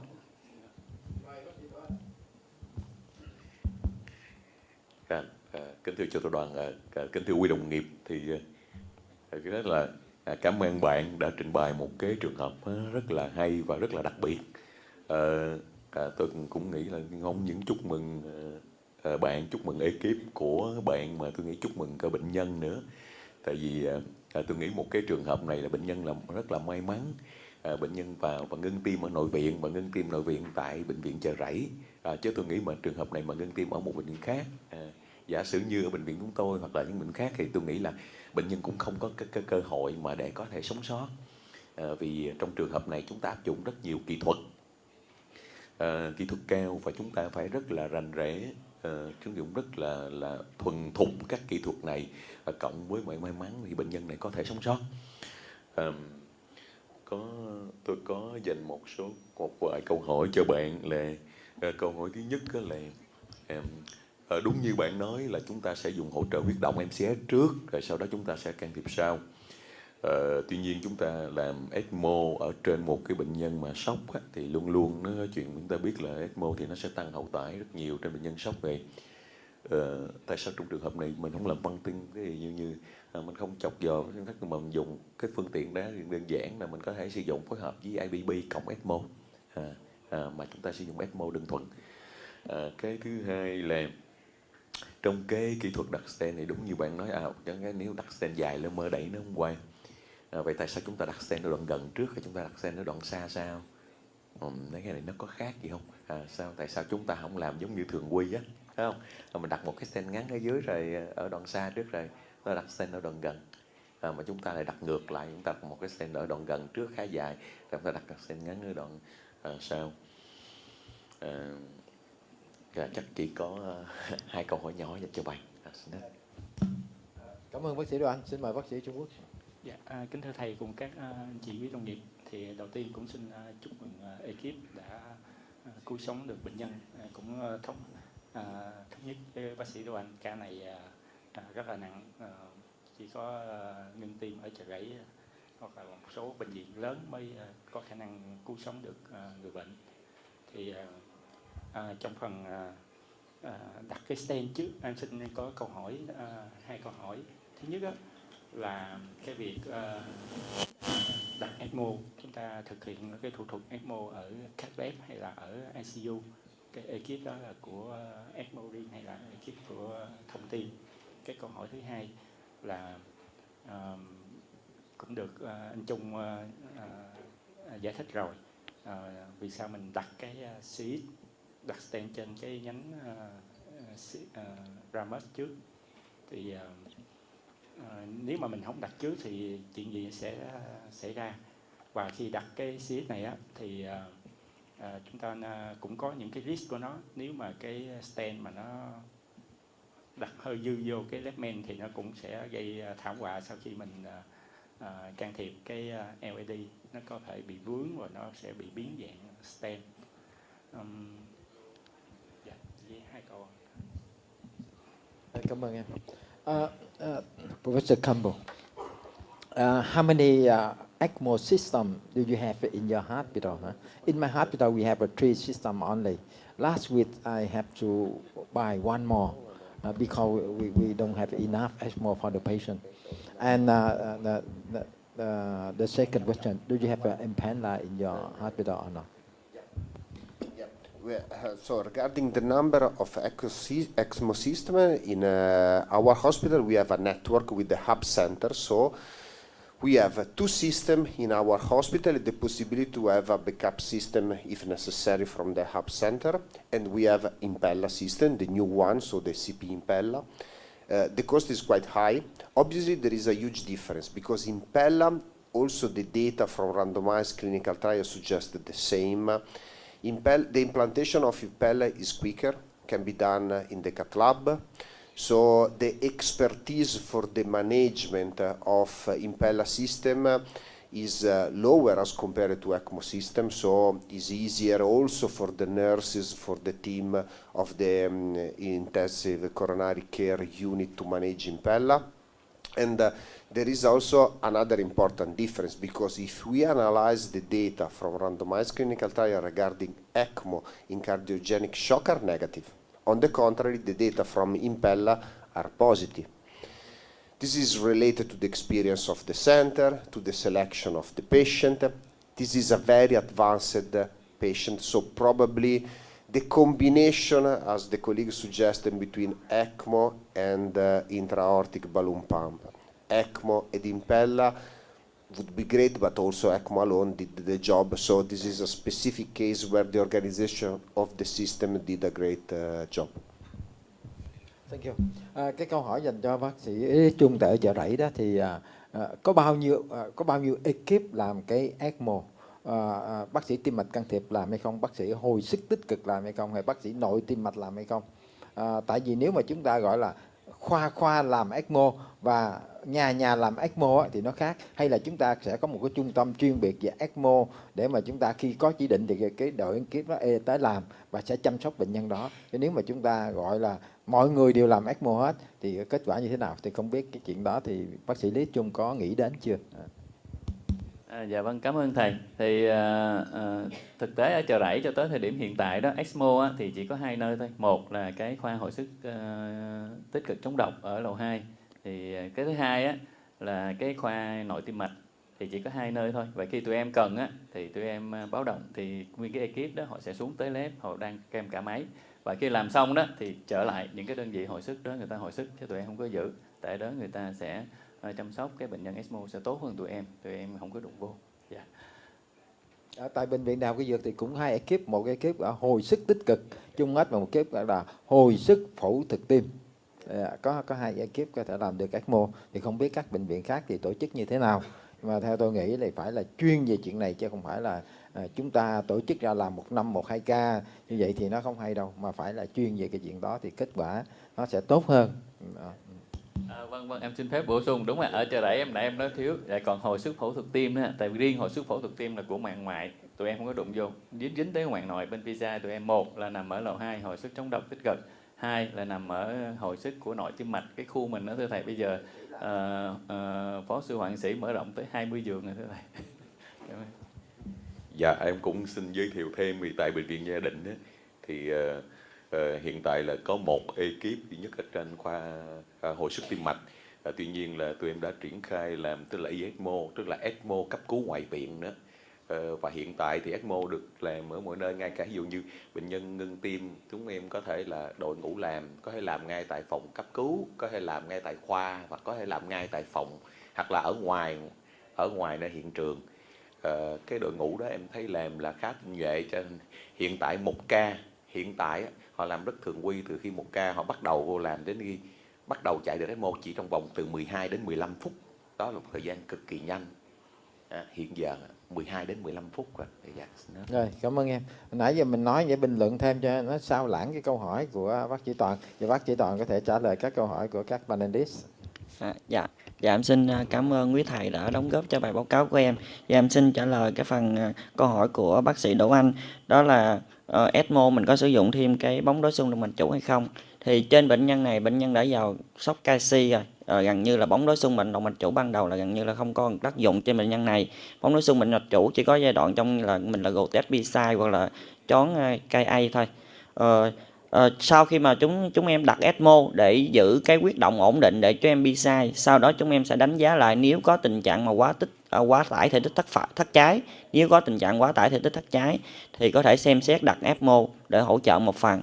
Nhưng mà theo các nghiên cứu em đọc thì thấy là gần như nó cũng không có hiệu quả nhiều. Nhưng mà thực tế lâm sàng thì theo dõi những số ca trên nội tim mạch thì khi mà có tình trạng cái quá tải thể tích thất trái thì chúng ta có thể đặt ECMO để nó hỗ trợ một phần cho bệnh nhân.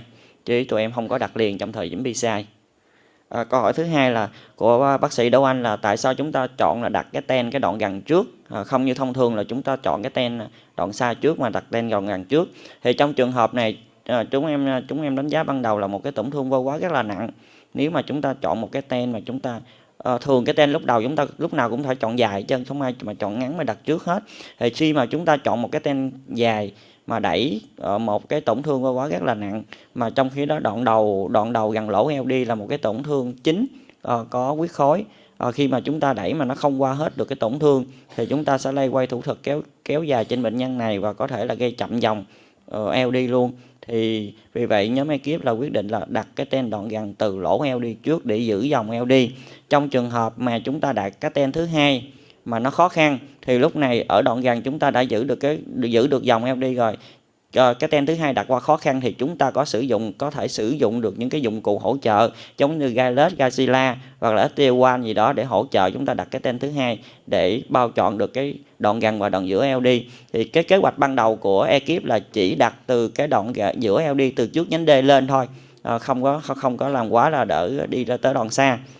Và em xin trả lời tới phần câu hỏi của bác sĩ Trung Quốc đó là ECMO là thực hiện tại đâu. Thì thường là nếu mà chúng em có một cái ca mà hội chứng vành cấp mà choáng tim nặng cần có chỉ định ECMO thì chúng em sẽ hội chẩn liên chuyên khoa tại cấp cứu và sau đó sẽ chuyển bệnh nhân vào tới phòng thông tim và được đặt tại phòng thông tim.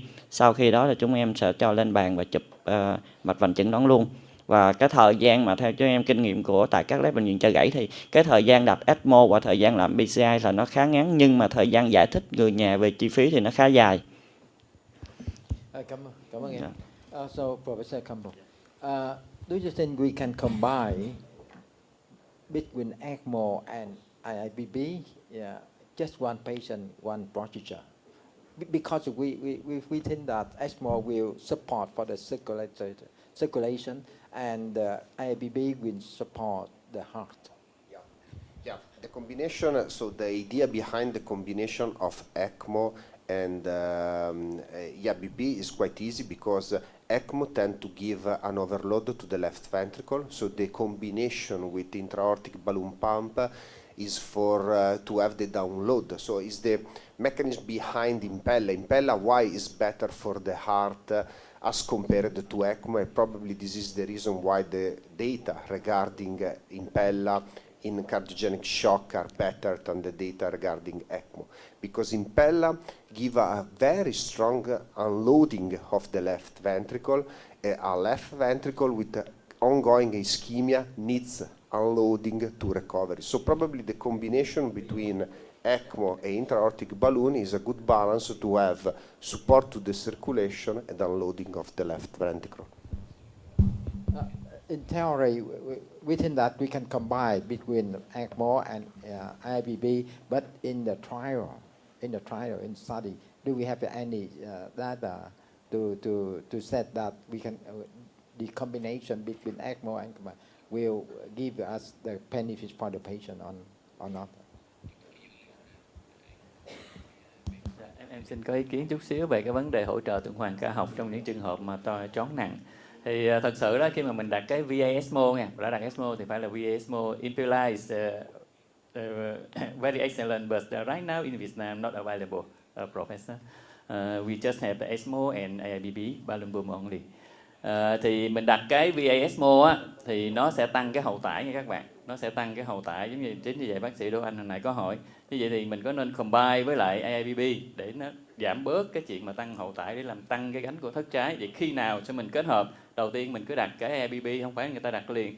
Đặt cái ECMO. Hồi nãy bác sĩ Toàn chắc là run quá, anh đã trả lời lộn qua cái ECMO nha. Khi mình đặt cái ECMO xong thì nếu mà bệnh nhân may mắn là bệnh nhân này nó thu xếp rất là lẹ nha, mọi sự nó rất là lẹ, các bạn có thấy là phổi nó bớt xung huyết rất là nhanh, thành ra tụi em không có đặt thêm cái IIBB.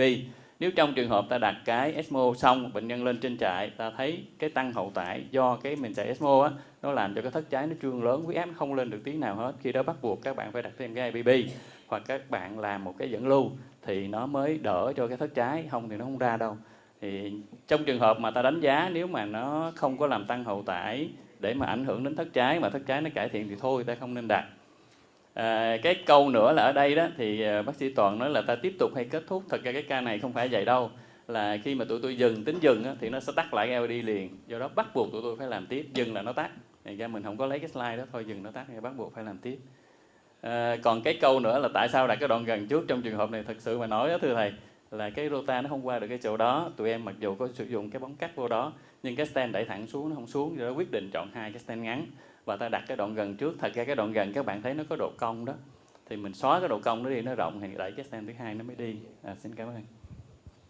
Xin cảm ơn bác sĩ Lê Trung. Có lẽ là chúng ta cũng hỏi đầy đủ rồi, bình luận đầy đủ rồi. Cảm ơn bác sĩ Toàn. Chúng ta sẽ kết thúc cửa cao của bác sĩ Toàn ở đây. Xin mời quý thầy cô sẽ cho điểm cho ba báo cáo viên. Và tiếp theo chương trình xin mời bác sĩ, xin mời Mr. Gora will share with us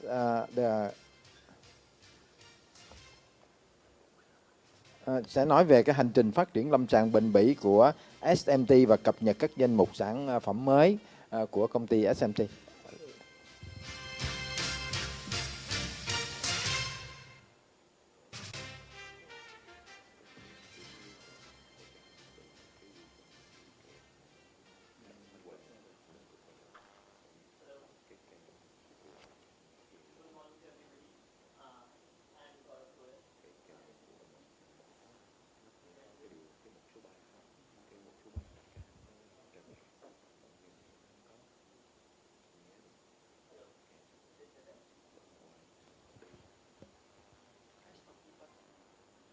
Hello.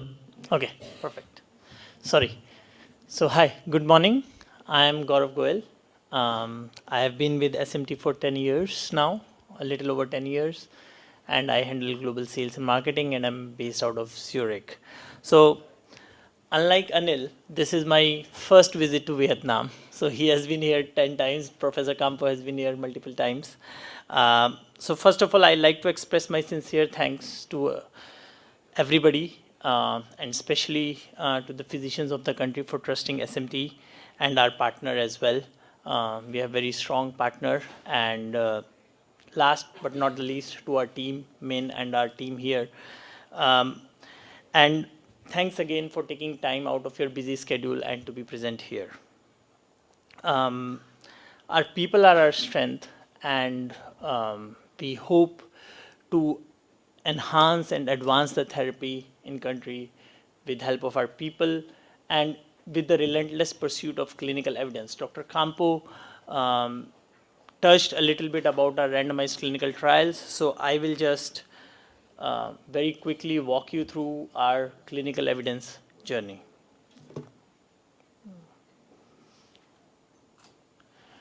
So the journey started back in 2017 when we did our first all-comer trial called Talent Trial. It was against science.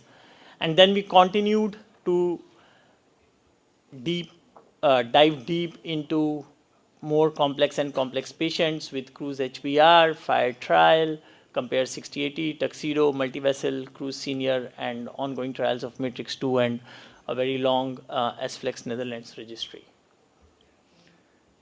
So I'm not going to take much time, but very quickly the key messages across all of these trials. So this is the first randomized clinical trial which we did. And as you can see, the TLR, the clinically indicated TLR, has been consistently lower for SupraFlex screws at 3.6%, 29% lower with SupraFlex screws across the length of the trial and the follow-up period. And Tuxedo 2, which is our latest randomized clinical trial presented in TCT, it's in a much more complex patient population, specifically diabetic.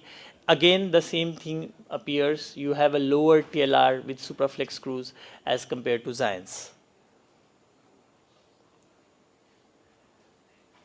When I look at more complex patients, specifically those multi-vessel talent, and as Professor Campo also touched, the more the complex patient, SupraFlex screws continues to perform well, and you do not lose on either the safety or efficacy. As you can see here, as you can see, with a syntax score of over 33 patients, and we saw a case today with a syntax score of 35. So the platform is being used for treating ultra complex patients and lesions, and you would see and appreciate that the safety and efficacy of the platform continues to be constant irrespective of the complexity of the patient. And we have seen in great detail about the FIRE trial. It is one of the very few trials in the recent times in drug-eluting space technology which has been published in NEJM. And you can again see the instant responses again at 1%. And then if we continue and look at the long-term follow-up period, the stent thrombosis rate continues to be at 1 year and at 3 year almost same. And then again, I'm not going to repeat the same, but Professor Campo touched in much more detail. And as again you can see, even in the high-risk patients, the stent continues to have constant safety and efficacy profile. And I don't think we got a chance to have a look at it, but even in the Compare 60/80, and this is specifically for HBR patients, one of the most established platform is Ultimaster Tensai in terms of HBR. They have long-standing patient data in HBR patients. As you can see, this trial was done across 11 sites in Netherlands. And again, with supraflex screws, with a very complex patient population of high bleeding risk, you can see the TLR rate continues to be much lower as compared to the competitor. This is again a very interesting trial which we did in Germany, Switzerland, and in Austria. About 2,000 patients here, and all of these patients were above 80 years old. So one of the very few platform which has been tested in old, fragile, and complex patients. And again, the same theme continues to be displayed. You can see the TVMI and TLR both in Talent, which was our first trial in 2017, and in Cruise Senior, it's practically the same. So again, it's the same thing which keeps on getting reinforced. The performance of the platform, the performance of the stent is irrespective of the complexity of the patient. So what you can see is you can treat a lesser complex patient, and you can treat at the other end of the spectrum as complex patient as you get, but you can still be assured about the safety and efficacy of the platform. So this was more about the DS platform, but we continue to follow the same methodology in our other products. And in Hydra, which is our transcatheter aortic valve, we are one of the very few tower with 5-year follow-up data, which was just published in CCI. This is the 5-year follow-up data of our CE study. And of course, we are going to go the same route, and we are going to also have a randomized clinical trial on our Hydra valve as well. But as you can see, single-digit gradients even after 5 years, low disabling stroke, low cardiovascular mortality. So the data at the 5-year for a generation of valve without external skirt is quite comparable to any other valve out there. And we continue to pursue evidence-based therapy development. As you can see, across all our product platform, we are starting a randomized clinical trial of Cocoon against Emplatzer, and we are going to start a valve-in-valve RCT of Hydra against the established balloon expandable valve platform. And of course, we continue to enroll Cruise in more and more complex patients. As you can see, the mission of SMT to save millions, one of the key aspect is clinical trials and clinical evidence. And we cannot achieve our mission until we continue to invest and support the therapy development through the rigorous clinical evidence development.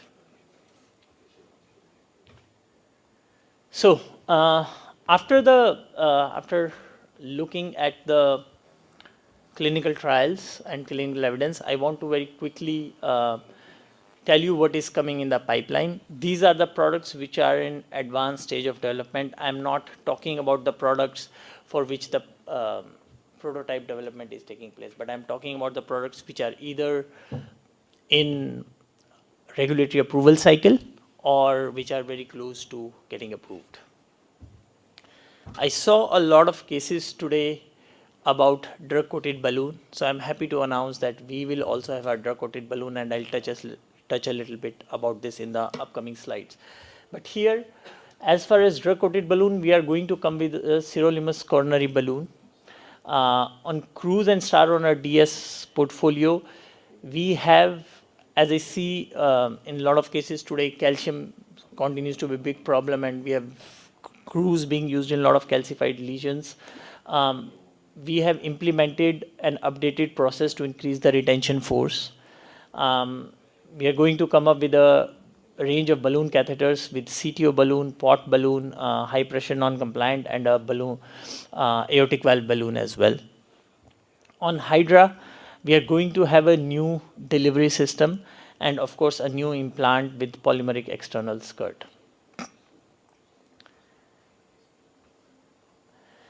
Okay, so why DCB is such an interesting space? It has, and please correct me if I'm wrong, but what we see is a systematic analysis of DCB trials suggests that there is no class effect in DCB. The efficacy, safety, results of a DCB is dependent upon the drug type, drug dose, the type of formulation which you have, the excipients, and the coating technology. And when we started developing our DCB, one of the questions was sirolimus versus paclitaxel. While we understand sirolimus has a higher therapeutic effect, but the drugs gets washed away even before it. Majority of the drug gets washed away even before the balloon reaches the lesion.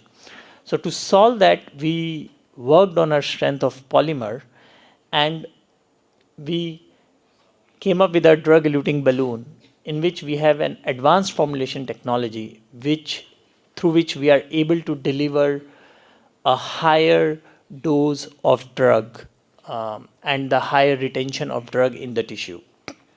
Second, the balloon material which we use is our non-compliant balloon platform, so which gives you controlled expansion for uniform drug delivery. And we have a higher drug dose as compared to standard dose of 1 to 2 microgram per nanometer square. So we have done an animal study where we compared the drug retention in the tissue at various time periods. And our control sample was solution. And seronity, as you can see, the yellow line is the seronity line, which is our drug-coated balloon. And the blue line here, this one, is the solution line.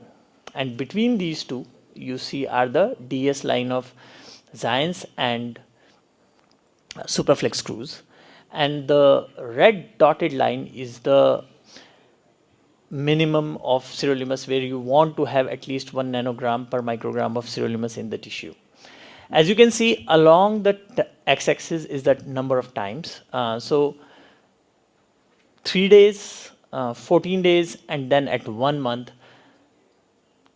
the concentration of sirolimus in the tissue continues to be either constant or better in case of serenity as compared to solution, to the point that at 30 days, the drug concentration of sirolimus is below the therapeutic window. So we are quite excited about this. Of course, this is animal study, and we are now going to start our the same philosophy which we use in our drug-eluting stent platform. We are going to start with our clinical trials, and we will like to show the benefit of DCB specifically in patients. And this again is derivative of the previous slide. As you can see, seronegativity DCB shows a 3.05 times higher drug transfer than solution.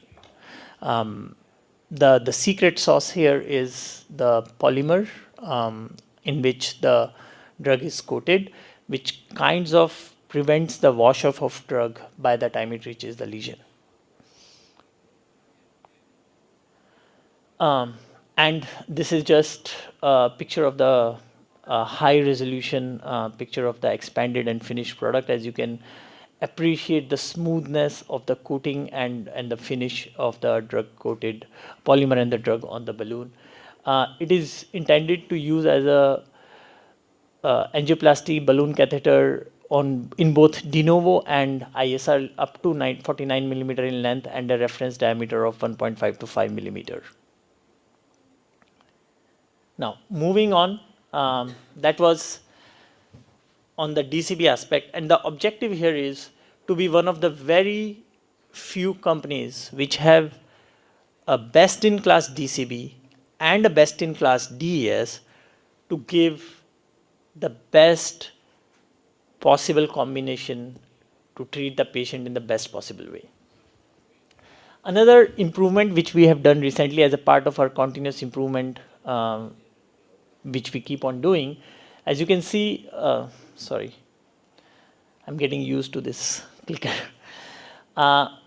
We have recently introduced an updated manufacturing process which has led to a significant jump in the retention force. So this is generally the retention force, which is again quite comparable to what is out there in the market, but we have been able to increase it by more than 40% in a standard balloon of diameter of 3.5 into 48 mm. And of course, this varies across different sizes, but generally on an average somewhere between 30 to 40% increase in the retention force, which will give you the confidence to use it in more and more complex patients. Then coming now shifting gears to our structural heart portfolio. This is our new delivery system, which is near approval, and we hope to launch it in close to summer or before summer this year globally. As you can see, very ergonomic handle, ease of use. It has 80% lock, so you can deploy up till 80% without looking at the screen. Of course, it has push-pull mechanism for quick closure, and it also retains our release mechanism, which is covered here. And the objective of it is to enhance control and precision and usability during the implant procedures. So this is coming in the next quarter, and we are really excited about our new delivery system. But at the same time, we have also submitted our valve with the skirt, and it is going to be one of the only self-expandable valve with a polymeric skirt, which will help us reduce the PVL and make sure that you can then implant the valve also in much more complex patients with higher calcification to avoid the risk of PVL. So this is more I had about the product portfolio, but I'll be more than happy to answer any questions. Thank you for the presentation. Chúng ta có câu hỏi nào cho Mr. Gora không ạ? Chúng ta thấy có những sản phẩm đầu tiên là sản phẩm Sancru, xong rồi đang phát triển một cái loại bóng phủ thuốc, có tên gọi là Serenity, và một cái van để chúng ta làm Savi, đó là van Hydra. Van Hydra thì đã có mặt tại Việt Nam và trong cái đã cũng sử dụng khá nhiều, và trong cái hội nghị NTCC sắp tới chúng ta sẽ thấy trình diễn nhiều cái van Hydra này trong cái hội nghị mà xu hướng mới trong điều trị bệnh lý tim mạch của Bệnh viện Đại học Y Dược Thành phố Hồ Chí Minh. Và chúng ta thấy có những cái cải tiến về cái van này. Các bạn có câu hỏi nào cho báo cáo viên này hay không? in your center, do you have a TAVI, and how many cases per year, and you use a HICRA valve or not? No, we are starting the experience with the valve from SMT because in Italy there are national and regional tender. Now in the last regional tender, the valve wins the possibility to be acquired, so we are starting the experience with SMT valve. We are very excited about this possibility because we can increase the number of patients that we may treat with TAVI intervention, so it's a great opportunity. We are doing a study also to allow TAVI intervention in center without surgical backup for high-risk patients, because in Italy there is a huge risk to have adverse events waiting TAVI procedure, because the waiting time for TAVI procedure is quite long, because the situation in Italy is that we have a very older population, so the number of TAVI is increasing over time. We perform a huge number of TAVI interventions. We are talking about more 15,000 TAVI interventions in Italy by year, but the need is growing up every month and every year. So just a quick question regarding the development strategy about the sirolimus eluting drug-coated balloon, Gaurav, because I believe it's quite important in this model to support the balloon with data.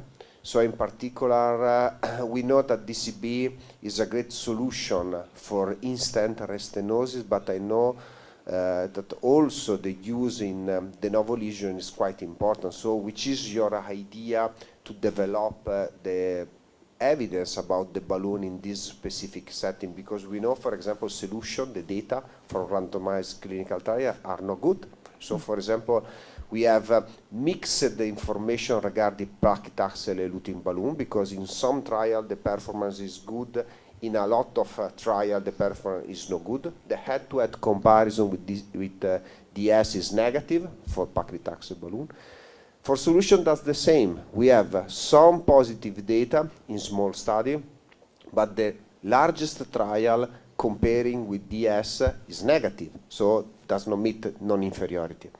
So I believe that in the development of your balloon, which has some specific characteristics, this is quite important, is to demonstrate the non-inferiority or the possibility to achieve a better result in terms of outcome in de novo lesion. So thanks for the question, Professor Campos. So right now we are going to start our first clinical study in India, both in de novo and ISR. Once we do that, it will probably be around another 5 to 6 months. Then we will use that for the CE mark.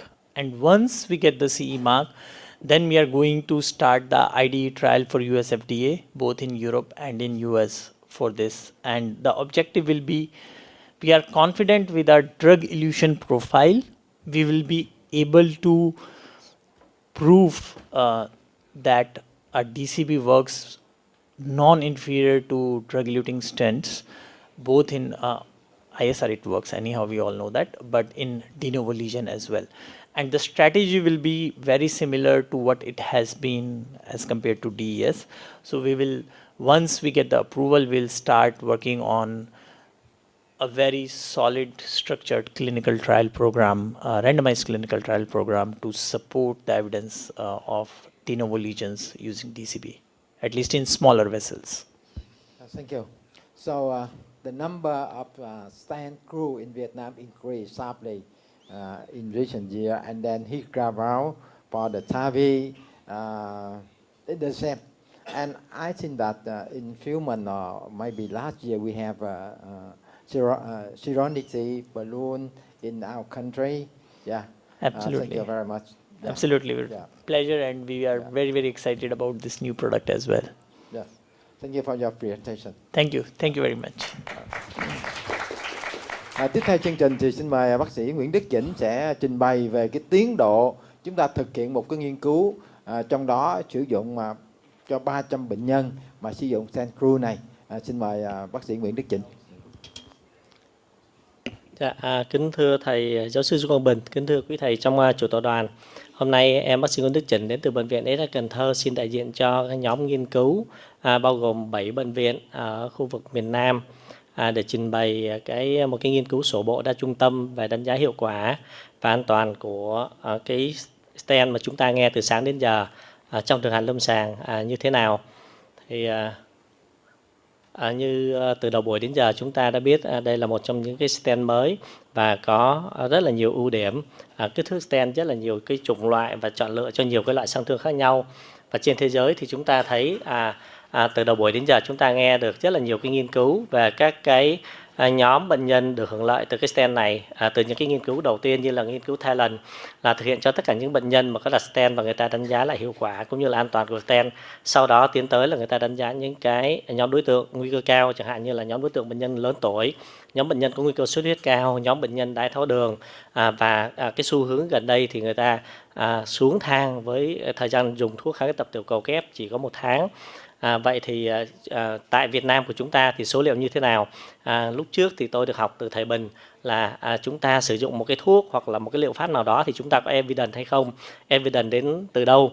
Chúng ta thấy evidence đến từ rất là nhiều các quốc gia trên thế giới, từ châu Âu, hầu hết là các quốc gia châu Âu và Ấn Độ. Thì ngày nay thì tại Việt Nam của chúng ta cũng nên có số liệu, và đó là lý do mà chúng tôi 7 cái trung tâm ngồi lại với nhau để cùng thống kê lại cái số liệu tại Việt Nam của chúng ta, để chúng ta ngồi ở đây, chúng ta mai mốt chúng ta khi mà dùng một cái loại thuốc hoặc là liệu pháp nào đó chúng ta có cái bằng chứng. Và cái mục tiêu lớn nhất của chúng tôi là đánh giá hiệu quả và an toàn của cái stent suprachoroidal này trong thực hành lâm sàng, với những cái mục tiêu chuyên biệt là bao gồm giai đoạn nội viện đánh giá cái hiệu quả của việc đặt stent, và lâu dài thì chúng tôi theo dõi trong vòng 1 năm, đánh giá cái kết cục về mặt an toàn từ cái biến cố có tái thông, có nhồi máu cơ tim hay không, bệnh nhân có bị huyết khối trong ten hay không, so sánh với các cái dữ liệu trên thế giới để chúng ta biết được chúng ta đang ở đâu và các cơ sở dữ liệu của chúng ta có đáng tin cậy hay không. Thì rất là may mắn ở đây thì chúng ta đã có thầy Bình, có bác sĩ Diên Thiên Bảo, thư ký của nghiên cứu ở đây. Tất cả những cái dữ liệu này của chúng ta đều được chuẩn hóa theo dữ liệu của EuroHeart, tức là được chuẩn hóa theo tiêu chuẩn của châu Âu ở đây, với 7 cái tiêu chí từ lúc bệnh nhân nhập viện cho tới lúc bệnh nhân nằm viện, tiêu chí về mặt chụp hình ảnh, tiêu chí PCI và cho tới tiêu chí xuất viện. Thì tất cả những cái thông số này chúng ta đều được sử dụng những cái biến chuẩn hóa theo châu Âu. Và cái số liệu của chúng ta được thu thập như thế nào thì thu thập từ lâm sàng và chúng ta nhập liệu online với phần mềm RedCap. Đây là một cái minh chứng cho việc chúng ta làm khoa học và minh bạch. Và sau thời gian nghiên cứu, chúng tôi bắt đầu nghiên cứu từ tháng 6 năm 2025 cho tới bây giờ là tháng 3 năm 2026, thì với 7 trung tâm thì chúng tôi đã thu thập được 329 bệnh nhân với cái tỷ lệ các cái trung tâm khá là đều nhau, trung bình chiếm từ 10 tới 15%. Và hàng tháng thì chúng tôi đây là tiến độ lấy mẫu. Mỗi tháng chúng tôi lấy được khoảng 36 bệnh nhân, và bây giờ nhân lên thì với 1, 2, 3, 4, 5, 6 và 9 tháng thì chúng tôi đã lấy được khoảng 330 ca, và dự kiến chúng tôi sẽ lấy khoảng trong vòng hơn 1 năm với cơ mẫu ước lượng khoảng 100 ca, khoảng 600 ca. Và đây là cái kết quả ban đầu với 330 ca như vậy. Thì các cái yếu tố nguy cơ tim mạch chúng ta đã đánh giá rất là thường gặp trong thực hành lâm sàng của chúng ta.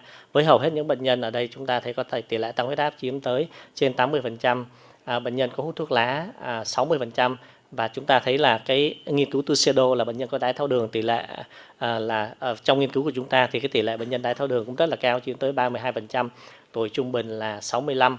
Và tỷ lệ bệnh nhân dưới 45 tuổi có được can thiệp mạch vành qua da đây là 3,6%, và bệnh nhân có các cái bệnh đồng mắc như là rung nhĩ, như là bệnh nhân có tiền căn nhồi máu cơ tim, bệnh nhân đã được đặt PCI trước đó, bệnh nhân có bệnh phổi mạn chiếm tỷ lệ từ 3 tới 5%.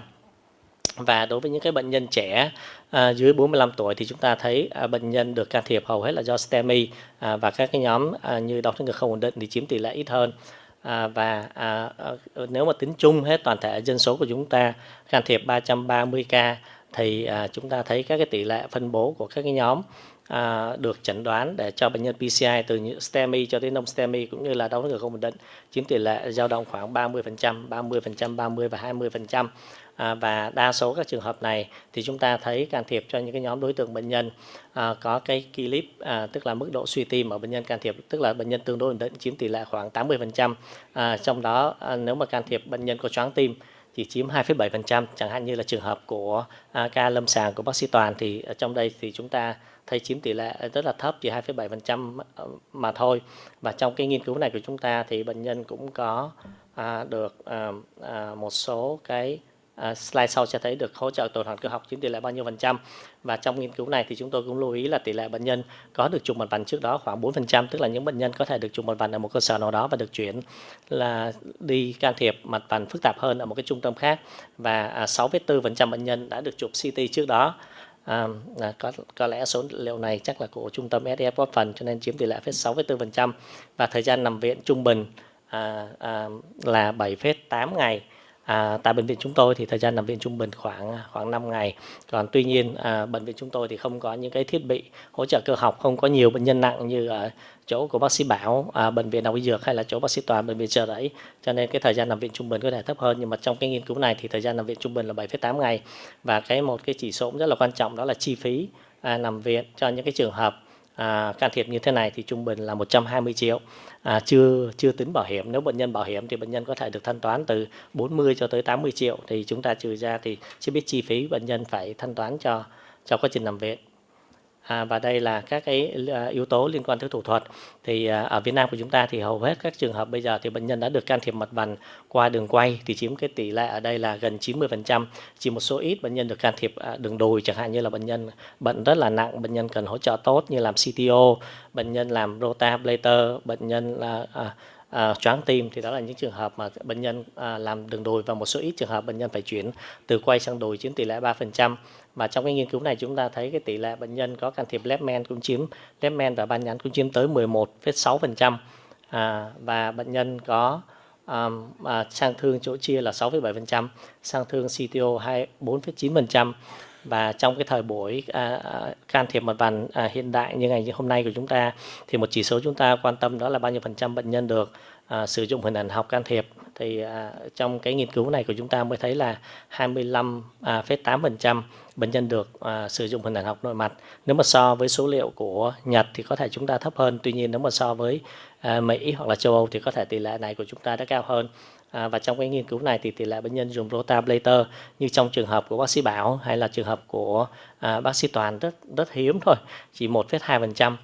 Tức là sang thương vô hồi hóa thì có vẻ là trong thực hành lâm sàng chúng ta dùng cái loại ten này không nhiều lắm, nó chỉ chiếm 1,2%. Và bệnh nhân mà được hỗ trợ tuần hoàn cơ học mà sử dụng ten này thì chắc là rất là hiếm, chỉ 0,6%. Và chiến lược hybrid trong can thiệp mặt vành thì ngày nay thì có vẻ chúng ta bắt đầu làm khá nhiều với tỷ lệ 6,1%, tức là bệnh nhân vừa được đặt stent và được nong bóng phủ thuốc cho những nhánh bên hoặc là đoạn xa. Số lượng stent đặt trong một thủ thuật là khoảng 90%. Số lượng bệnh nhân được đặt 2 stent như hầu hết các ca chúng ta trình bày của ngày hôm nay thì chiếm chỉ là chưa tới 10%.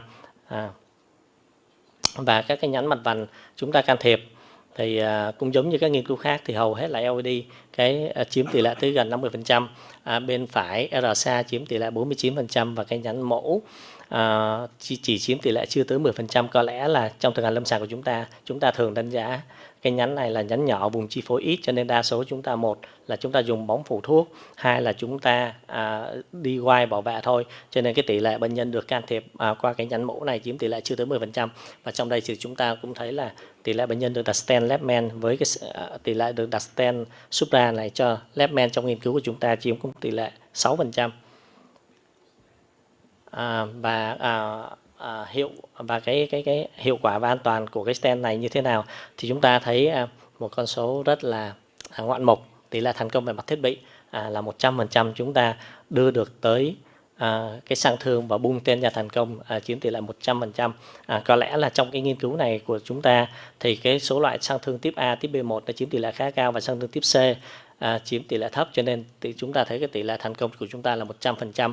Và các biến chứng như chẳng hạn như là biến chứng về cái vị trí đường tiếp cận, hoặc là tắc nhẫn bên, hoặc là thủng các mặt vành, chúng ta thấy chiếm tỷ lệ rất thấp, chiếm tỷ lệ chỉ từ 1 tới 2%. Chẳng hạn như trong đây chúng ta thấy bệnh nhân có sốc tim nội viện thì chỉ chiếm tỷ lệ 1,5%. Bệnh nhân có bóc tách động mạch vành gần như là không, ở đây là không có.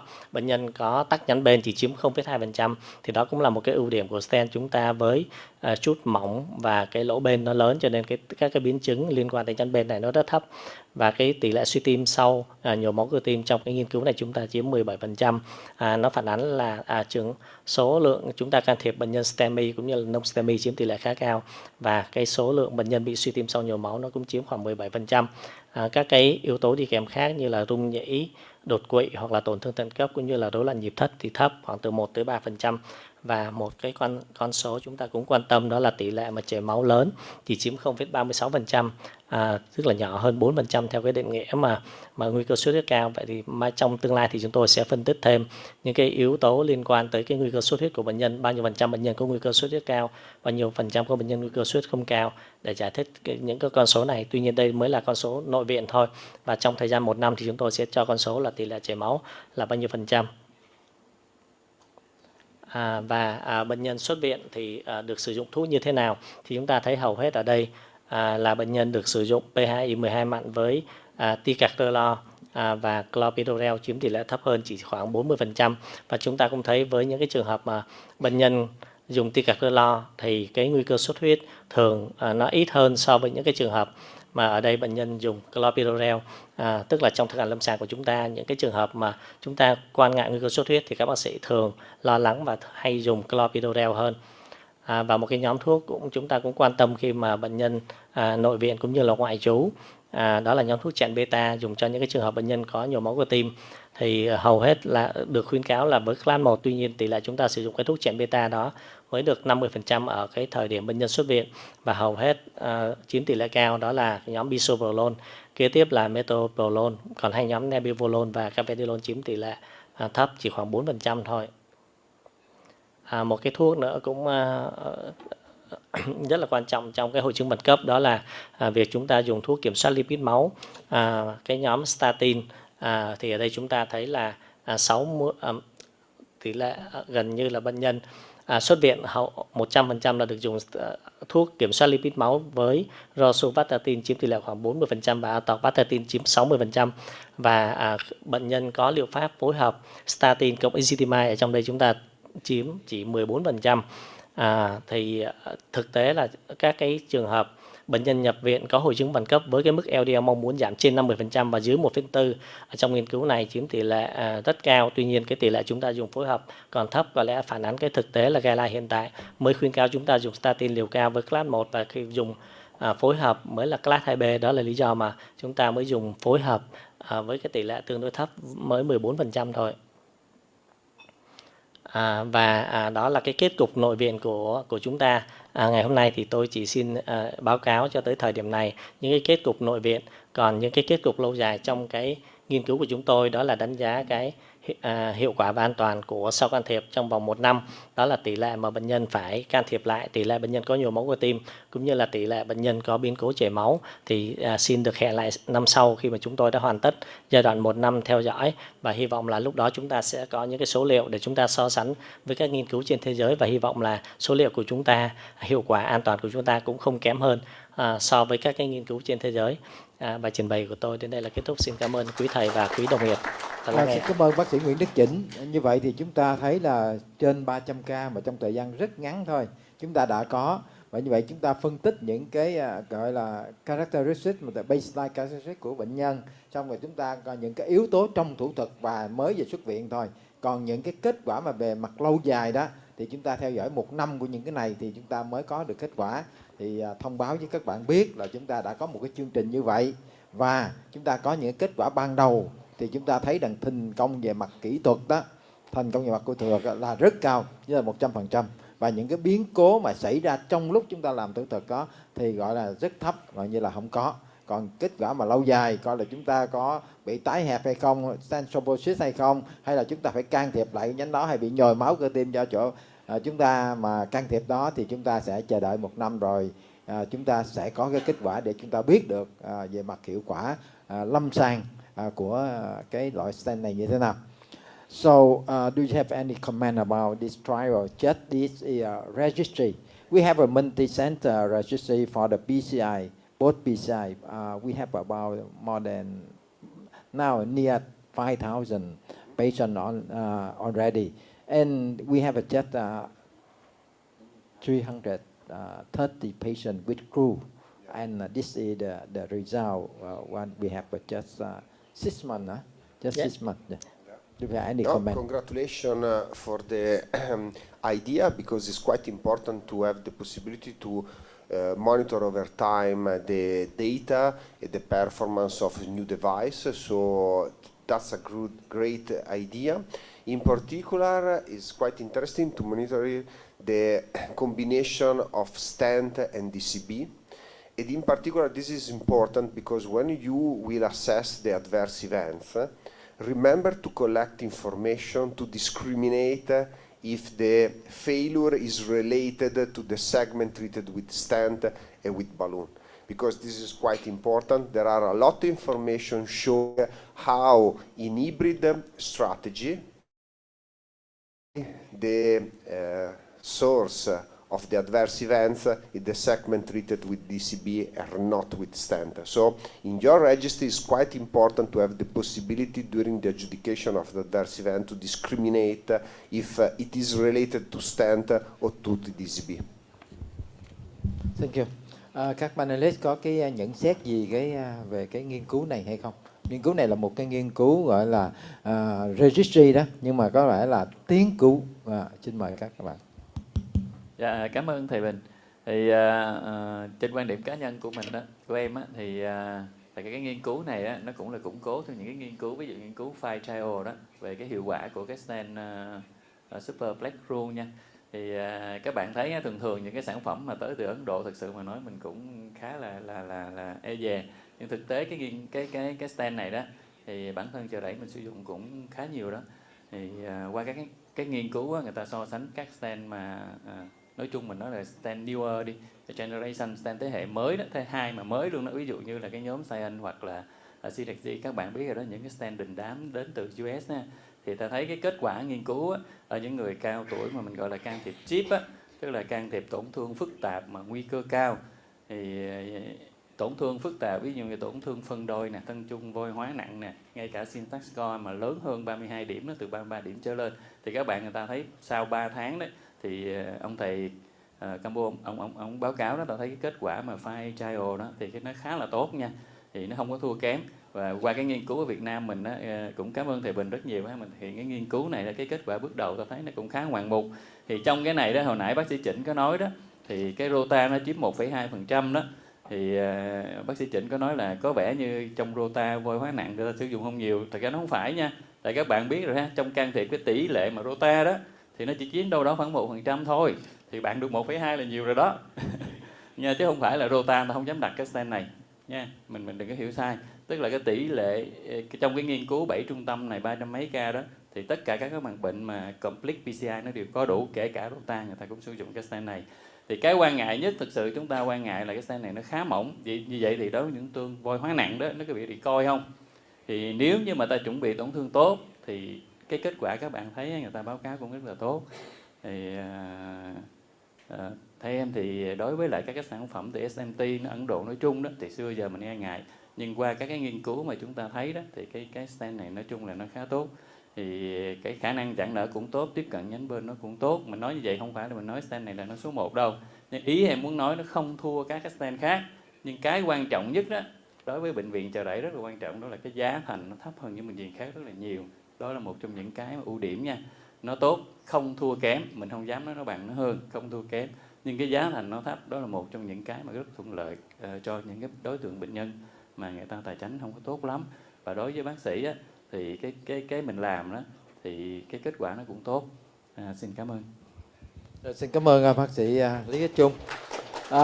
về cái nghiên cứu đó thì chúng ta thấy càng ngày chúng ta phải muốn có được công bố, muốn có được tiếng nói đó thì chúng ta phải có những cái tiêu chuẩn mà có tính chất quốc tế. Ví dụ trong trường hợp này các biến mà chúng ta sử dụng đó không phải tự chúng ta đặt ra, mà biến này là từ Eurohat. Đó là cái chuyện mà chúng ta thấy. Và thứ hai, cái chuyện mà chúng ta lưu trữ cái số liệu này đó, nhập số liệu này không phải chúng ta tự động chúng ta nhập, mà chúng ta phải nhập vào cái phần mềm RedCap.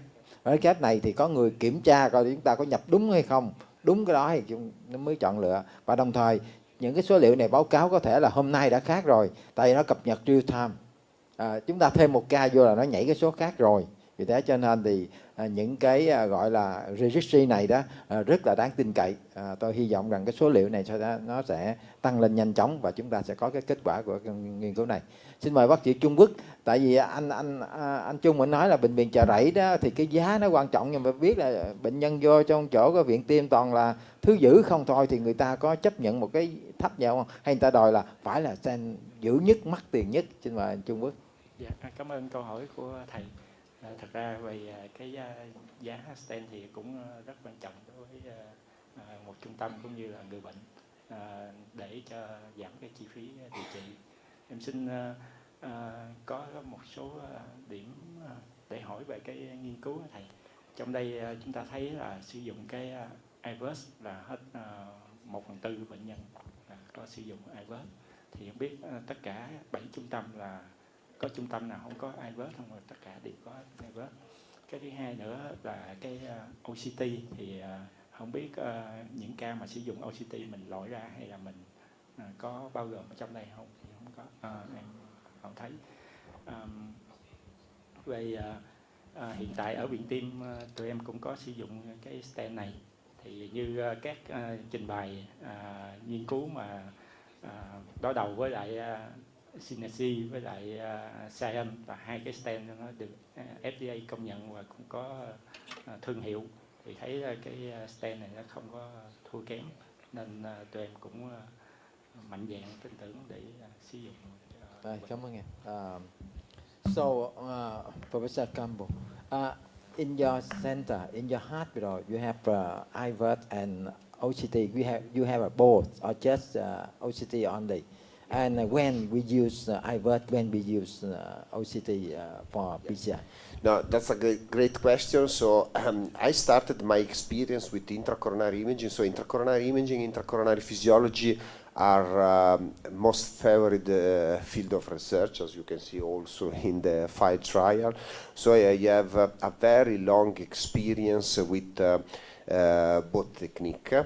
And I started to work with IVUS. In the last 3 years, we switched from IVUS to OCT.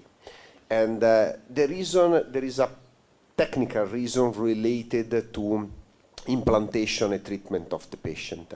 Now, our major indication for intracoronary imaging is severe calcification. So when we started to use intracoronary imaging, the most clinical implication was the sizing of the stent and the apposition of the stent. So with IVUS, you can have this information. Now, we changed our practice. We have a lot of patients with severe calcification. We have to manage circumferential calcium, nodus, and obviously the information that you may have from OCT is incredible, and the quality is very, very higher as compared to IVUS. So in the last 3 years, we totally switched from IVUS to OCT, and obviously this is mainly driven by the patient that we see. When you manage severe calcification, you totally change your procedure plan based on OCT, because you can select rotablation, you can select IVL, you have a different way to prepare the lesion. You can confirm that the preparation of the lesion is quite good, so you can proceed with the stent. Thank you. So in my center, UMC, we do 100% of the PCI with the IVUS. So come back to the question. In 7 center, how many center use IVUS, or how many center don't have IVUS in this trial, in this study? Yes, thank you for question of Dr. Cook and Professor Ben. In my knowledge, I know that my hospital also have a IVERS. You see the second hospital have a IVERS and OCT, and the third is 175 military hospital also have an IVERS and OCT, and the number 4 is the hospital Cần Thơ General Hospital also have an IVERS, and the two hospitals from An Giang province, and another, I'm sorry, Dr. Tuấn here from Nguyễn Trãi Hospital, maybe also have an IVERS, but this is only registry, so we only observation, so I don't use IVERS or OCT either. Inclusion or exclusion criteria for the patient. So the overall number is around 25%. The patient have the IVI during PCI. That in my hospital, the number for PCI was 33% PCI with IVERS. So the number of IVERS for PCI may be different from between the center. In my center, 100% we use IVERS for the PCI, and in SAS Cần Thơ just 35%, and maybe another center may be lower or higher a little bit. Yeah. Thank you. Xin cảm ơn bác sĩ Chỉnh đã có một số liệu kết quả ban đầu cho cái nghiên cứu mà chúng ta sẽ công bố sau 1 năm nữa. Tiếp theo chương trình thì chúng ta sẽ mời bác sĩ Campbell, Professor Campbell have some conclusion for this section for the workshop today. Yeah. Thank you everybody, thank you for your time, thank you for attention, thank you for giving me the possibility to be here. It has been a pleasure to meet again such important colleague from different hospitals from Vietnam. So it has been a pleasure. I have to congratulate my co-chairman for the ability to manage the time, to manage the colleague, the questions. So really congratulations. And in particular, I have to thank SMT, I have to thank Min for the opportunity to do this great meeting. We had the possibility to talk about science, about randomized clinical trial, about clinical cases, so with some great information and improvement from our practice. So I believe we have to finalize the clinical challenges, right?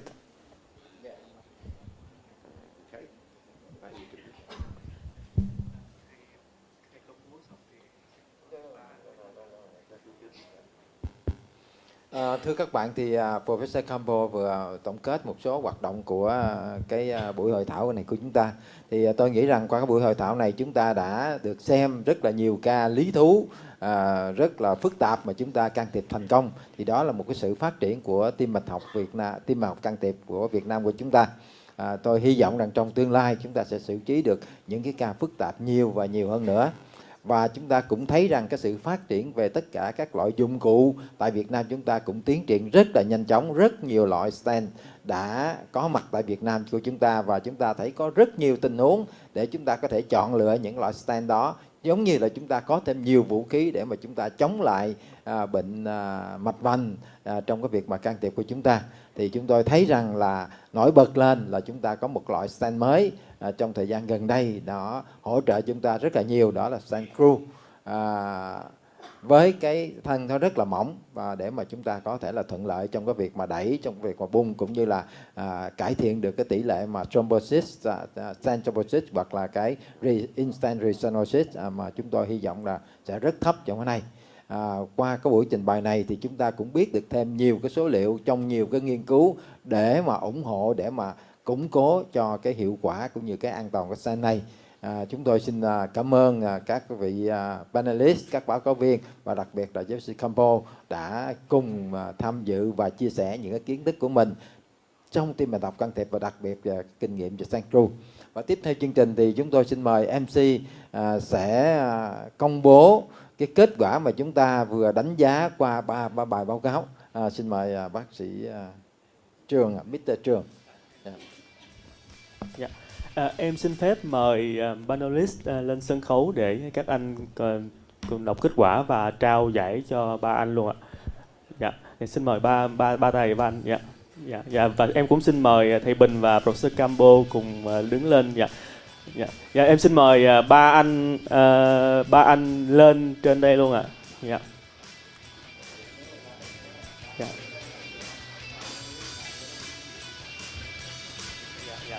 Dạ, dạ xin mời ba anh và đứng chính giữa ạ. Dạ. Ba báo cáo viên đứng chính giữa giùm em. Dạ, dạ, mấy thầy đứng xung quanh ạ. Hạnh, mời Hạnh đứng bên phía anh Đỗ Anh và Trường đứng bên phía bên đây.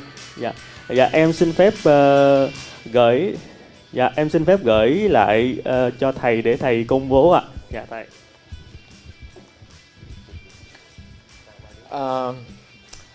Xin công bố kết quả thì ba bạn đều đạt điểm rất cao, rất cao. Trong đó cao nhất đó là bác sĩ Dương Thiên Bảo, cao nhì đó là bác sĩ Nguyễn Ngọc Toàn và cao thứ ba đó là bác sĩ Mai Hoàng Jin. Thì chúng ta thấy rằng tất cả các bạn có những bài báo cáo rất hay và đạt được những cái điểm số rất cao. Xin cảm ơn các bạn một lần nữa.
Cũng xin phép mời bác sĩ Chỉnh lên chụp hình cùng chủ tọa đoàn và các báo cáo viên ạ. Và xin tặng một bó hoa cho thầy.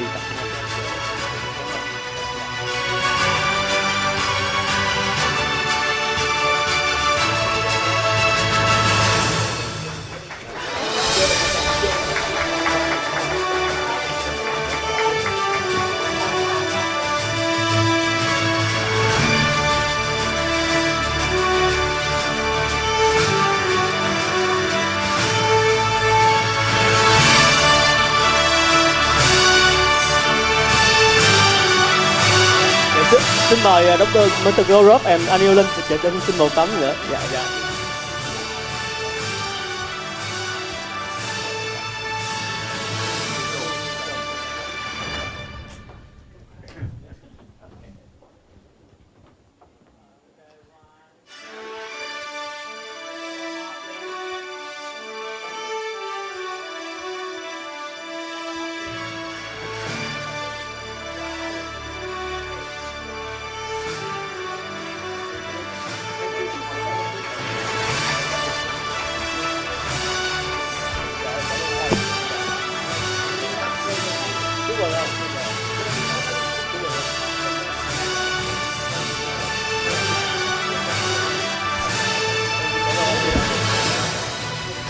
Và một lần nữa chúng em xin cảm ơn quý thầy, quý bác sĩ đã dành thời gian quý báu của mình trong buổi sáng thứ Bảy ngày hôm nay để tham dự chương trình SMTD 2026.